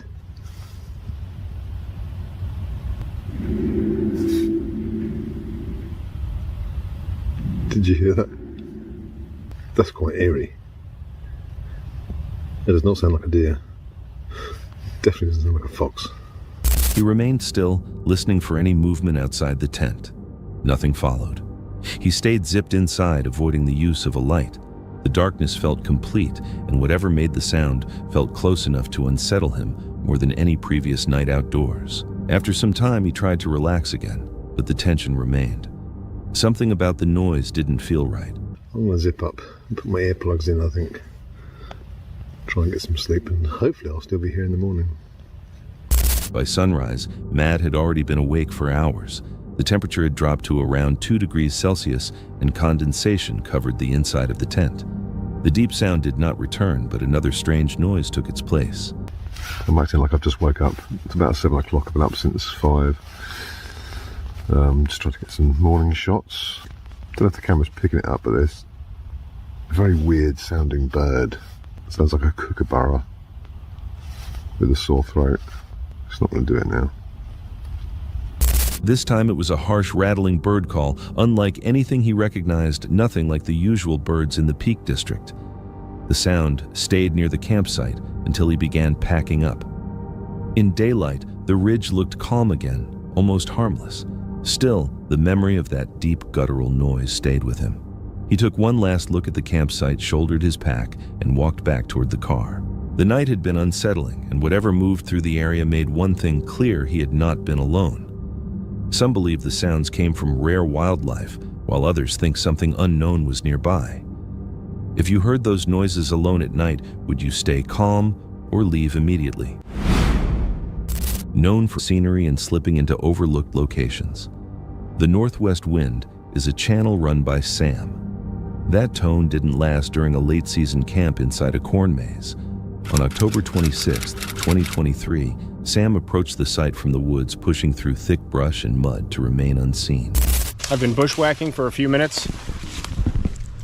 It's right up over this hill. Trying not to get my feet wet, but it's mud butt brooks back here.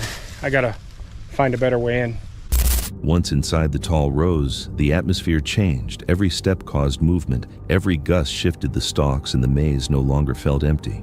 Just trying to get a feel for where would be best to set up. I don't want to be seen in here. I'm at the bottom of a hill, and there's a nice overlook at the top. So there's plenty of people around. It's peak foliage, and this is like a very scenic spot. People come take photos all the time. So I gotta definitely lay low for a while. Kind of sketchy, a little sketchy. It is kind of spooky in here, not gonna lie. Sorry if I'm talking quiet. I just don't want anybody to know that I'm in here at all. The maze is closed today, so I'm not supposed to be in the maze. That's why I came today. Since the maze was closed for the day, Sam knew he had to stay low and quiet while searching for a hidden place to set up. Voices carried in from the edges of the field. Yeah, see, you hear people back there? I hope the camera could pick that up. You probably could. I just need to get to my spot. Quads could be heard in the distance, and a dog barked nearby. With the maze officially closed, any movement inside would attract attention. When night fell and the area turned completely dark, the situation escalated quickly. I hear somebody coming on a quad or a side-by-side.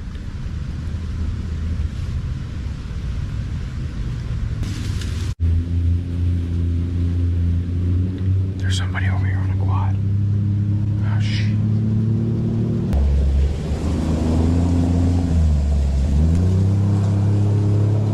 That was literally 10 feet from me. Hang on. They're literally like right there.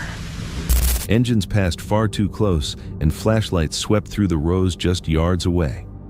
Sam soon realized something he had missed during planning. The people who owned the farm didn't just work there, they lived right next to the maze. I keep hearing people very close by, and those side-by-sides and machines have went by several times. I looked at the Google map again. The people that own this farm, their house is actually here. The people that own and live on this farm are actually 100 yards away. So I'm gonna bail, because the last thing I want is to get shot or be seen out here in the middle of the night and people wonder what the hell's going on their property. It's just not worth the risk. Those are flashlights. I can't film now because the screens are on. Their house and yard were only about 100 yards from where he intended to camp. The quad came around again, even closer this time, with voices and lights moving through the area. What began as simple stealth camping quickly turned into the risk of being mistaken for an intruder near a family's property at night. They're roaming around here for some reason. I don't know if it's because I'm in here or not, but I'm not taking the risk. I knew this place was commercial, but I didn't realize their house was right there. They got a pool, a tennis court, they're rich. I did not know they lived here, and I'm not gonna get caught in their backyard. That's a good way to get shot. They're close, they're really close. I'm not scared of getting caught. I'm scared of getting caught by homeowners in the middle of the night, so I just gotta get out of here. I think they're looking for me. I promise you I didn't plan this to end up like this. That's the side-by-side, it's close. I gotta get the hell out of here now. One wrong move or misunderstanding could have led to serious consequences. Recognizing the risk, Sam decided to leave. All right, I'm out of the cornfield, but now I gotta cross a road and go back into the woods. There's lights on back there. Do you hear them in the background? I just gotta go, I gotta go. Okay, I gotta go. They're still going around the property. I'm in the woods. Ugh. Okay, they're coming down here again. I don't know why this, okay, hang on. I think I'm technically off their property now, but it's pitch black and I'm in the woods. And yeah, their back porch is right at the corner of that corn maze. I'm just not comfortable sleeping in somebody's backyard. If it were me and I saw somebody in my backyard with a flashlight late at night, I'd be outside with a weapon. I'm not gonna puff my chest. It just wouldn't end well. It wouldn't be a good situation. With his heart racing, he timed his movements with the wind pushed through the corn and made his way deeper into the woods.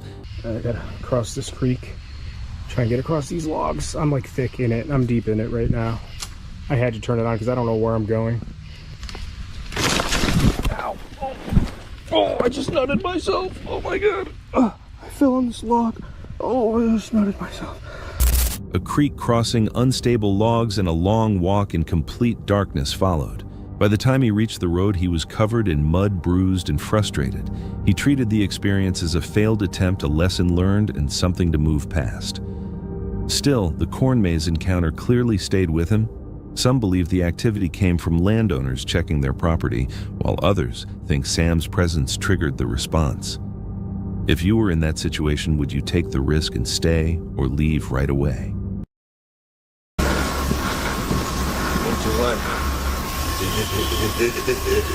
Stop, bro. I learned like this.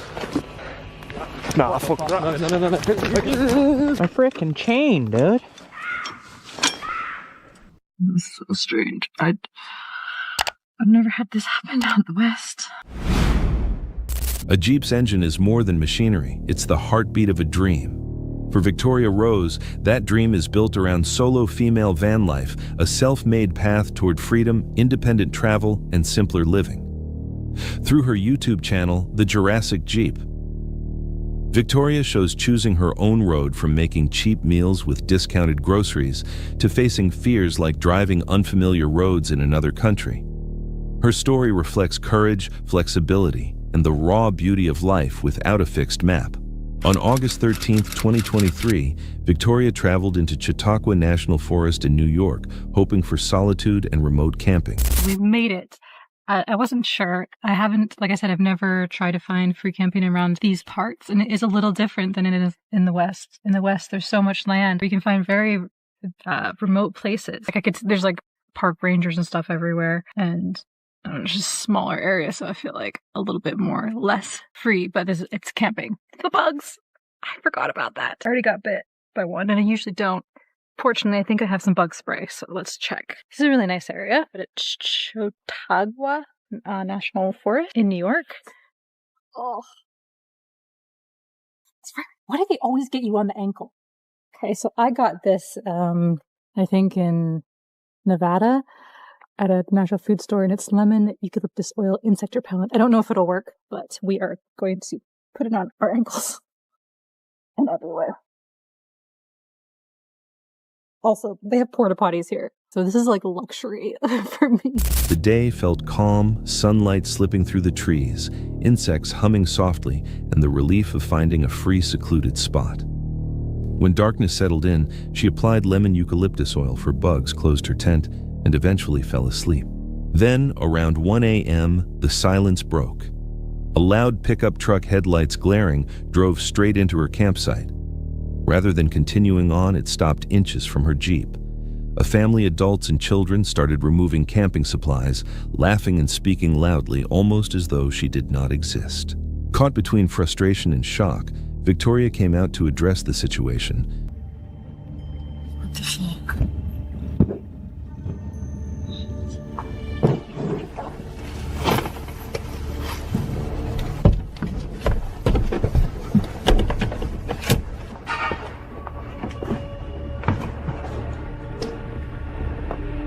You guys gonna pick me out of this spot?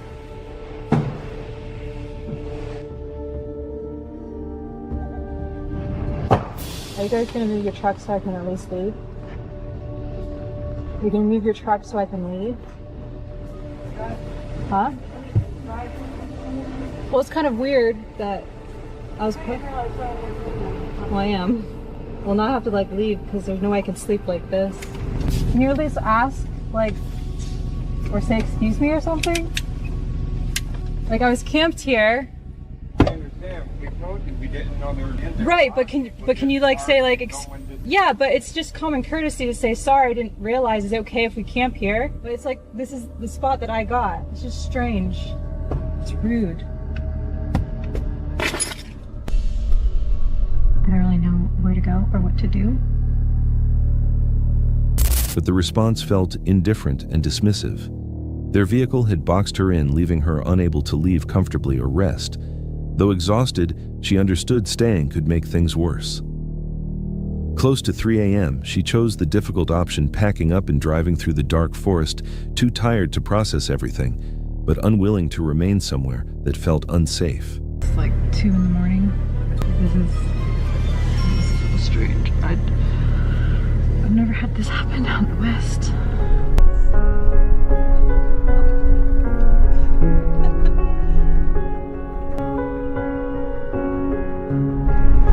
so tired. There's gonna be some lines, but I hate driving at night, especially when I'm this tired, because it's like nearly 3 in the morning. It was such a weird situation. What to do, like what you do infiltrating, it's so loud too. So I just had to drive to a rest stop. I didn't want to make a big deal because there was kids. So rude, like they're so rude, and they're just like not looking at me, acting like I wasn't even there, and I was standing there like, hey, can you at least say excuse me, or can you say sorry, or can you at least ask me for the campsite, even though like that's rude in itself. Like, it's 2 in the morning. Camping culture in the West versus the East is so much different. Victoria's experience reveals one side of solo travel that is rarely discussed. Sometimes the most unsettling risks do not come from the wilderness, but from people. Some viewers thought the family may have simply been careless or unaware. Others felt it looked more like intimidation, as if they were pushing limits once they noticed she was alone. Whatever the motive, the night became a clear reminder that awareness and instinct can matter just as much as any survival skill. That night, Victoria drove into the quiet forest, headlights slicing through the fog. Later, she saw it as a lesson about the human side of the wilderness. But the question remains, was this only a thoughtless family that failed to notice her? Or was it something more intentional, meant to see how much pressure she would take before leaving? Bucks is a popular YouTuber best known for omegle conversations, playful pranks, and comedic reactions. But almost 10 years earlier, his channel had a different identity. Then, he posted gaming walkthroughs, commentary clips, and live stream highlights. Buried within that older catalog is one video that feels unlike the others, a night when Bucks and several friends entered a haunted forest. What started as a simple outing soon turned far more unsettling. Some purely local ghosts are described far more vividly and seem to have once caused considerable alarm, even if only within a few miles radius. Early in the 19th century, for example, there was said to be a most unpleasant spectre in St. Leonard's Forest. It was a headless phantom which would lurk among the trees at dusk waiting for some horseman to pass by, and would then spring up behind him, wind its skeletal arm around his neck, and cling to him in spite of all the struggles and pleadings until he reached the further side of the forest. Alright, so we're gonna go to this church which we saw earlier today. I'll just show you that now. Legend has it that everyone in this village they're very, very eerie about this church. They just don't like to talk about it for some reason, so it's not a good spiritual vibe here. It's bad. There's a graveyard around there, and then we're gonna head further up into St. Leonard's Forest, which apparently there is a witch, what's it called, like a cult. Apparently there's actually still people that go there to practice witch hunt. Is it witch hunting? I don't even know what it is, but it's meant to be proper freaky, so we're gonna go. And there's also a lot of lore behind these forests. They seem to be very spiritual. This place is in the middle of nowhere. It's gonna be absolutely pitch black. It should be good though. We've got a lot of torches and flashlights, so we've got Big Steve over here with his big torch. Then we've got 2 torches we're going to strap to our cameras. This is it. This is it, boys. We're on the way. So if I just show you, me and Mike have got the same setup here. So we've got our cameras with a flashlight on top, and then Steve has got a full-on, extremely bright light, and he's also got like a smaller light as well. So, according to old local stories, St. Leonard's Forest was once associated with a frightening presence, a headless apparition said to emerge near dusk spring onto passing riders and cling to them until they managed to flee the woodland. That grim legend brought Bucks and his group there that night. Their goal, explore an old church and cemetery, then move farther into the trees to see whether anything unusual might appear. At first, everything felt like a typical creepy exploration. They joked, kept recording, and laughed uneasily while their flashlights swept across weathered graves. Still underneath the humor, the atmosphere slowly changed. That is the church right there, and there's a graveyard all the way around. Nah, man, this is just... Are we actually about to do this now? Yeah, let's go. Let's do it. Oh my god, don't do that, man. Oh my god, that's the creepiest noise you could ever do. Nah, I'm freaked out by everything. I want to be in the middle, yeah. Are you with the light? Where's the light? This is insanely scary. Oh, fucking hell. What? My fly just flew into my... Jesus Christ. Yo, no, I'm not liking this, man.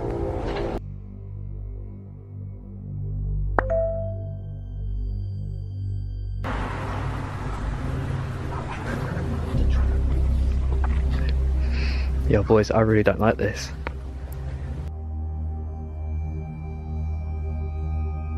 Oh, mate. Yeah? You doing it?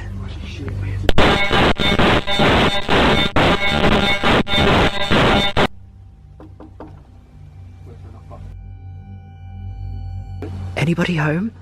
This is fine. Okay. I'm warming up a bit. It's not as bad as I thought. Oh, there's a fucking like proper tombstone over there. Is there? Just a tombstone. I just think of the Undertaker. Man, that is proper sketchy. Like. Should we? Oh no! What the fuck? I know. I thought I seen something. No. If anyone is here, if any spirits are here, please show us by making some noise. The woods were completely quiet, no homes, no street lamps, only their shoes breaking through leaves underfoot. When the group arrived at the deserted church, the place seemed even more oppressive. The structure stood above them, empty and cold, with forgotten graves surrounding it on every side. Even though they were nervous, they kept going, hoping the camera might catch something strange. Nothing showed itself, not at that moment. After pausing briefly, they chose to drive deeper into the forest, toward a section rumored to be connected with witchcraft and cult activity. While heading in, they spotted a vehicle parked far away with its lights turned off.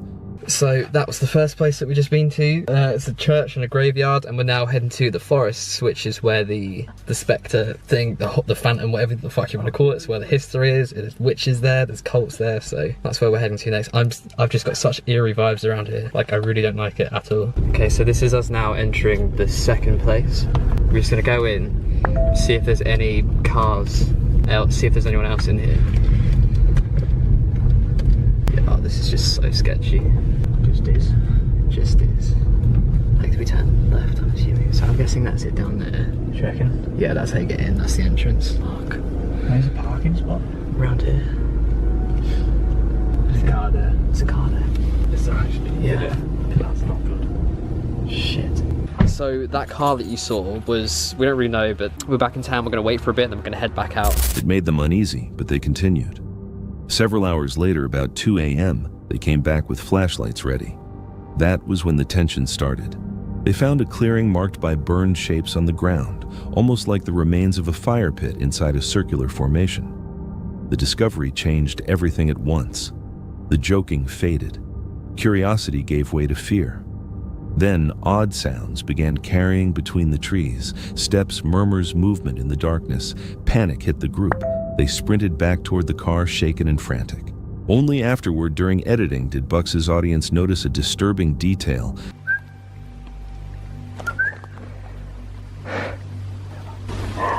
That's not a dog. Is there really no houses around? It's a circle, it's like a... shit, like a fire? Yeah, they'd put something here, and then they'd all sit around in a circle. Nah, this is...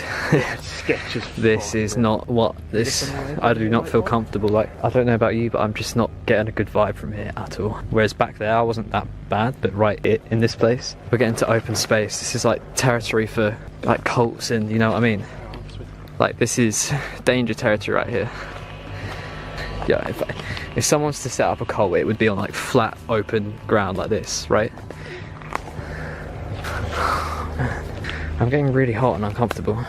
Yo guys, I don't know, I'm just out of breath. I don't like this. Nah, fuck that. No. This isn't even a joke anymore, man.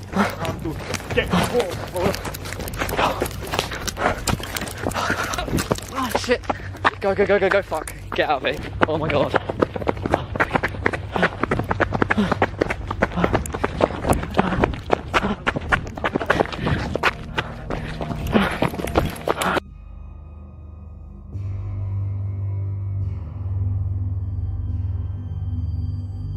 A shadowy figure positioned behind a tree, barely visible moments before the group ran.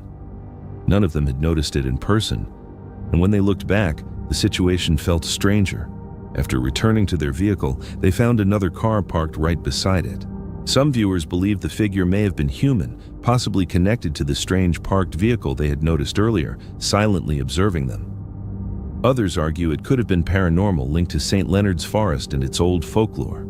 Whether it was a prankster, someone involved in rituals, or something else entirely, the timing and location were difficult to dismiss, which is more disturbing imagining a ghost roaming those woods or realizing someone may have tracked them and waited in darkness for hours.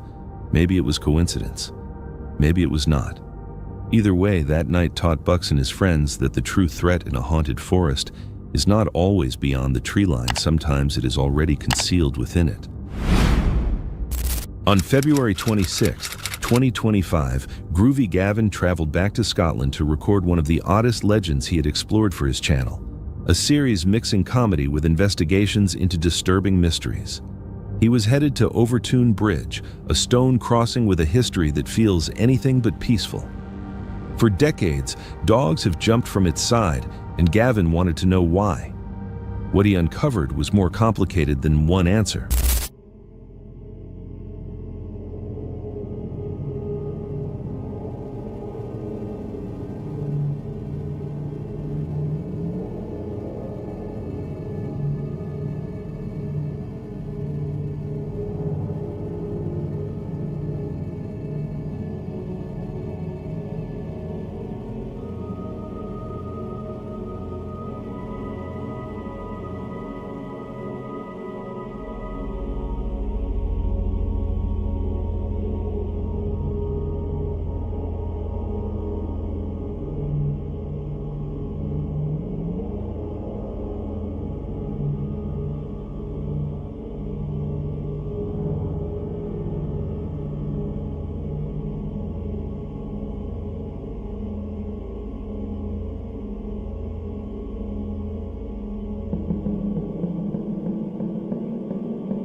Gavin began by crossing Overtoun Bridge and explaining the mystery that has followed the area since the 1950s, numerous dogs stepping onto the stone edge and leaping as though the fall below did not exist.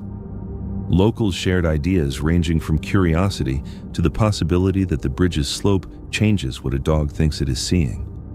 But the more Gavin examined the stories, the stranger they became, suggesting that vision alone might not explain everything.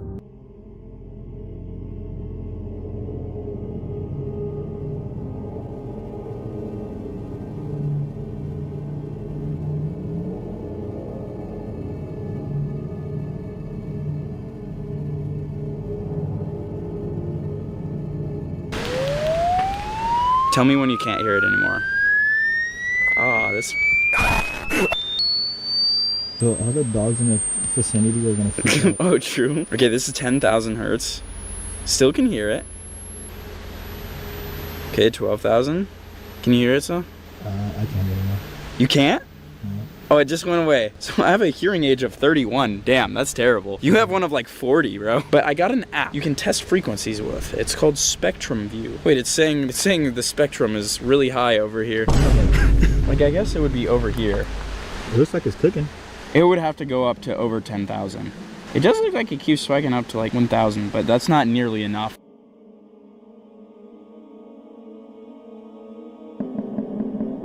Jumped off a bridge because of a mink. I would find that mink and I would make myself a mink coat. Actually make a rug out of him and I'd put it right next to my toilet. So when I pee, all the pee flakes would bounce back and land on him for eternity.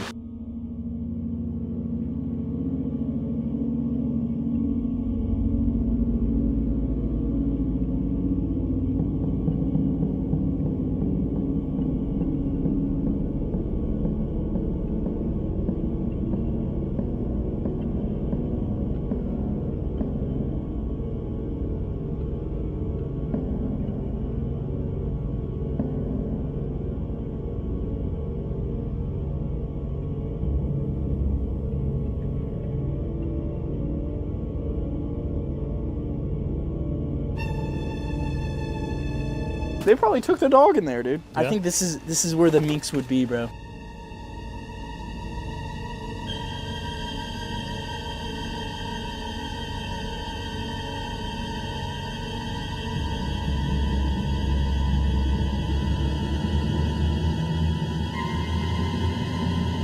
To check the physical explanations, Gavin started measuring high-frequency sound, the kind dogs are more likely to notice.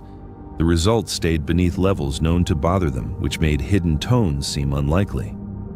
After that, he went under the bridge looking for the smell of mink or other animals that a dog might chase. The odor made that theory feel possible, yet no animal source could be confirmed, leaving the answer hanging between reason and uncertainty. It still felt as if another angle had to be tested. At last, he moved to the theory that sparked the most argument, the idea that an unseen force might be tied to the bridge's history.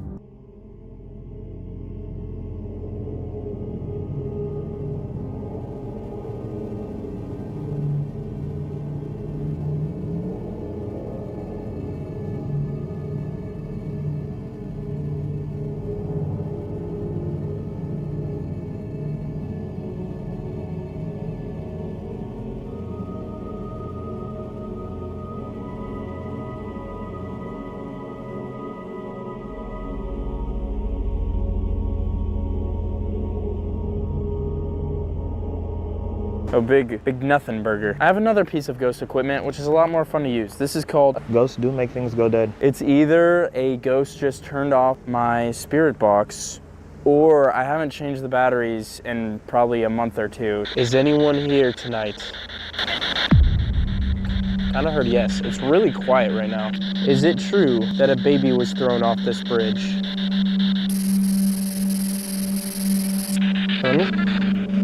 Was the baby the spawn of Satan? Hit us with a wah, wah, wah, wah. Bitch, I'm the baby. Sounded a little bit like yes. I got something that you might like. Mr. Cucumber. It's not his name, dude. This is Mrs. Pickles.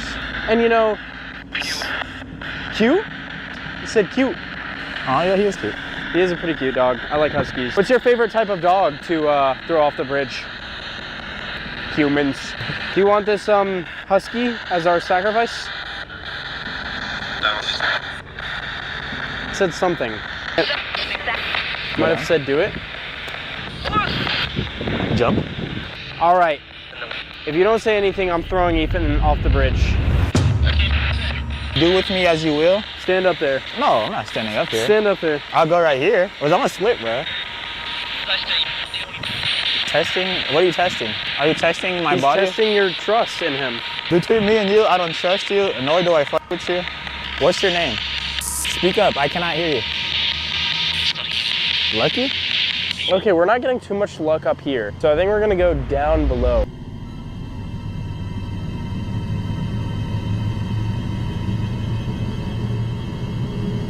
Could you say that again?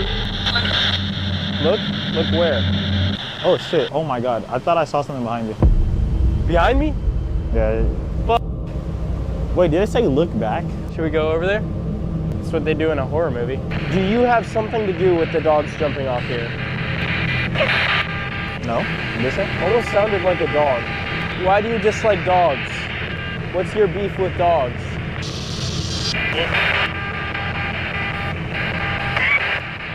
Explain. Is this the baby? The baby doesn't like dogs? Stop something. Stop recording? Shit's a Karen, bro. How about you stop making dogs kill themselves? How about that? What? Bro, that sounded like a clear-ass no.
Beneath the bridge, he used a spirit box and directed questions toward the dogs.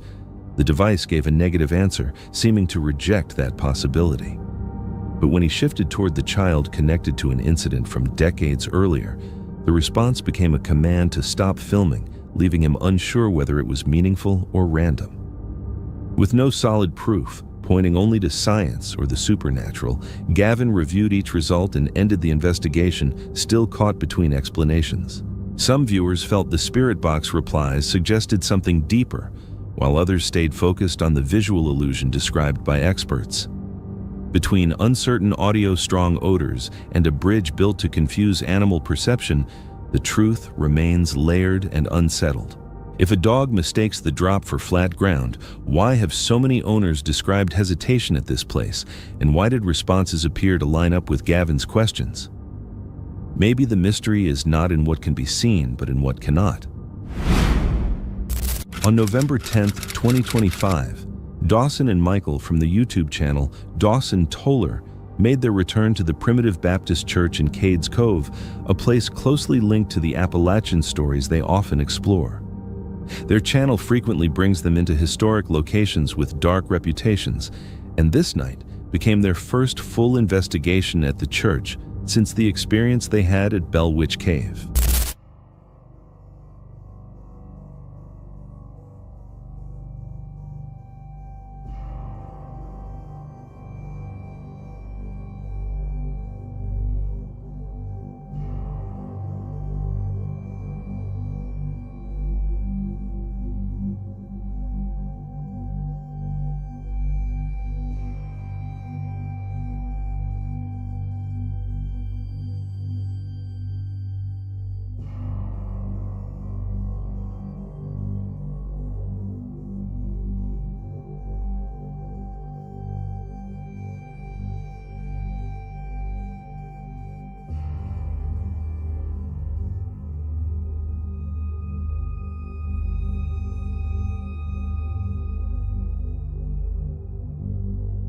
Both of them were pastors, aka elders, at this very church.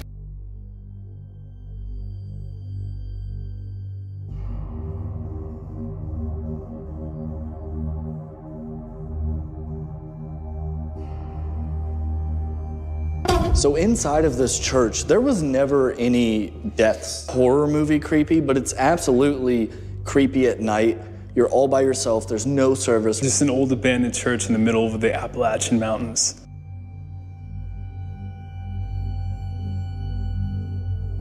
They opened by reflecting on the church's long past, mentioning its roots in the 1800s and its connection to local tales, including the old story surrounding Josiah Banty.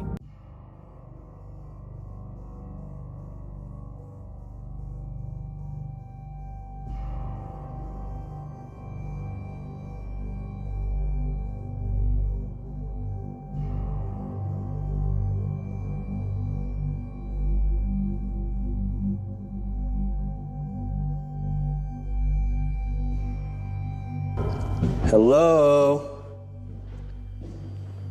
We're back. My name is Dawson. I'm saying hello to anybody inside of this church or the cemetery behind it.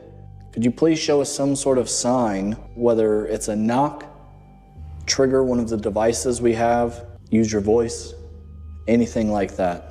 Outside the building, the cemetery contained hundreds of marked and unmarked graves, giving the place a heavier feeling as they walked inside to begin. At first, nothing suggested the night would change. Once darkness fell, they returned to the pews and placed their equipment near the front of the room. Shortly after they announced themselves, a clear knock sounded inside the church. That was pretty loud. That was cool. And are you hearing a whistling outside or no? Remember earlier you said you were hearing a whistling inside of the church? Yeah. I heard it twice outside. So I did hear a whistle and people were here. So it very well could have been regular people outside, but I did hear it as if it came from inside the church, and at the time nobody was in it. If those knocks were you, and it isn't just coincidental, could you please knock again? Yeah. Weird.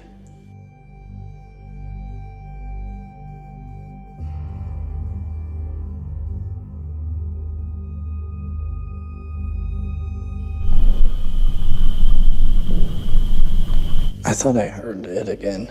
It sounded like it could have came from the back row of the pew.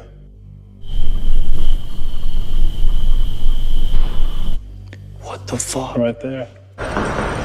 Oh, right there. More knocks followed from different areas, and Michael brought up whistling he had heard both outside and earlier inside the building. Their focus tightened as the sounds began to feel connected. As the activity continued, they started the Estes method. If I were to ask you to do an Estes method. So? Let's do it. It's completely up to you, buddy. Let's do it, man. Let's do it. Hello, Estes Dance method. on it. Handsome? Are you trying to say that he is handsome? Because I was talking about him at that moment. This is, I know he's right here, but it's so freaky right now. You're back. We're back. Yes, we are back. Do you remember us? Is there anything you would like to tell the world? Tell people?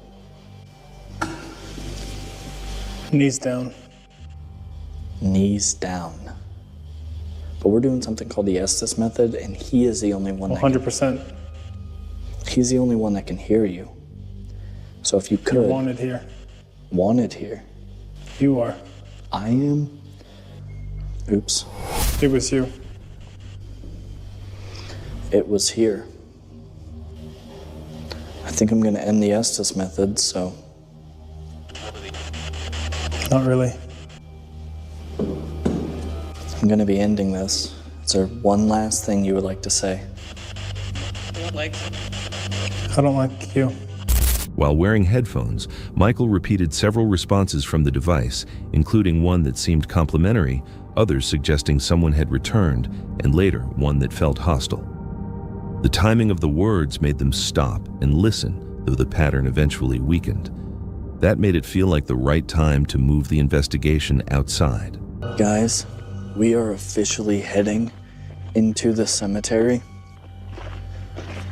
Is there anybody in this cemetery that's walking with us? Log. Remove. Dude, was that your hair I just heard? Did you hear my hair? Play with your hair again real quick. Oh no. What'd you hear? I didn't hear anything. Let's start walking back this way.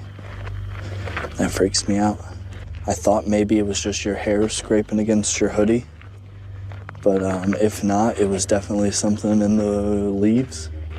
Just making noise. But now I'm really paranoid that it was an animal. Or a ghost. I mean, either one. In the graveyard, the atmosphere seemed heavier than before. While they walked between the stones, Michael reacted to a nearby noise, and both of them heard something snap sharply in the woods. Unable to tell whether it was an animal, they chose to leave and finish the night from inside the car, relieved they had not gone further. Some viewers thought the church's history influenced the responses, as if old memories still remained there. If others have also reported strange moments here, what is still woven into the quiet of this old church? There is almost no context available for this clip beyond the title it was posted with. It appeared under the phrase "feral person attacks," which immediately makes the footage feel disturbing. What makes the video more unusual is the account that shared it. The clip came from a channel named Lola the Basset, a page normally centered on sweet, harmless dog videos. It does not appear to have a background in horror, uploads shock content, or obvious staged scares. That sharp change in tone is what makes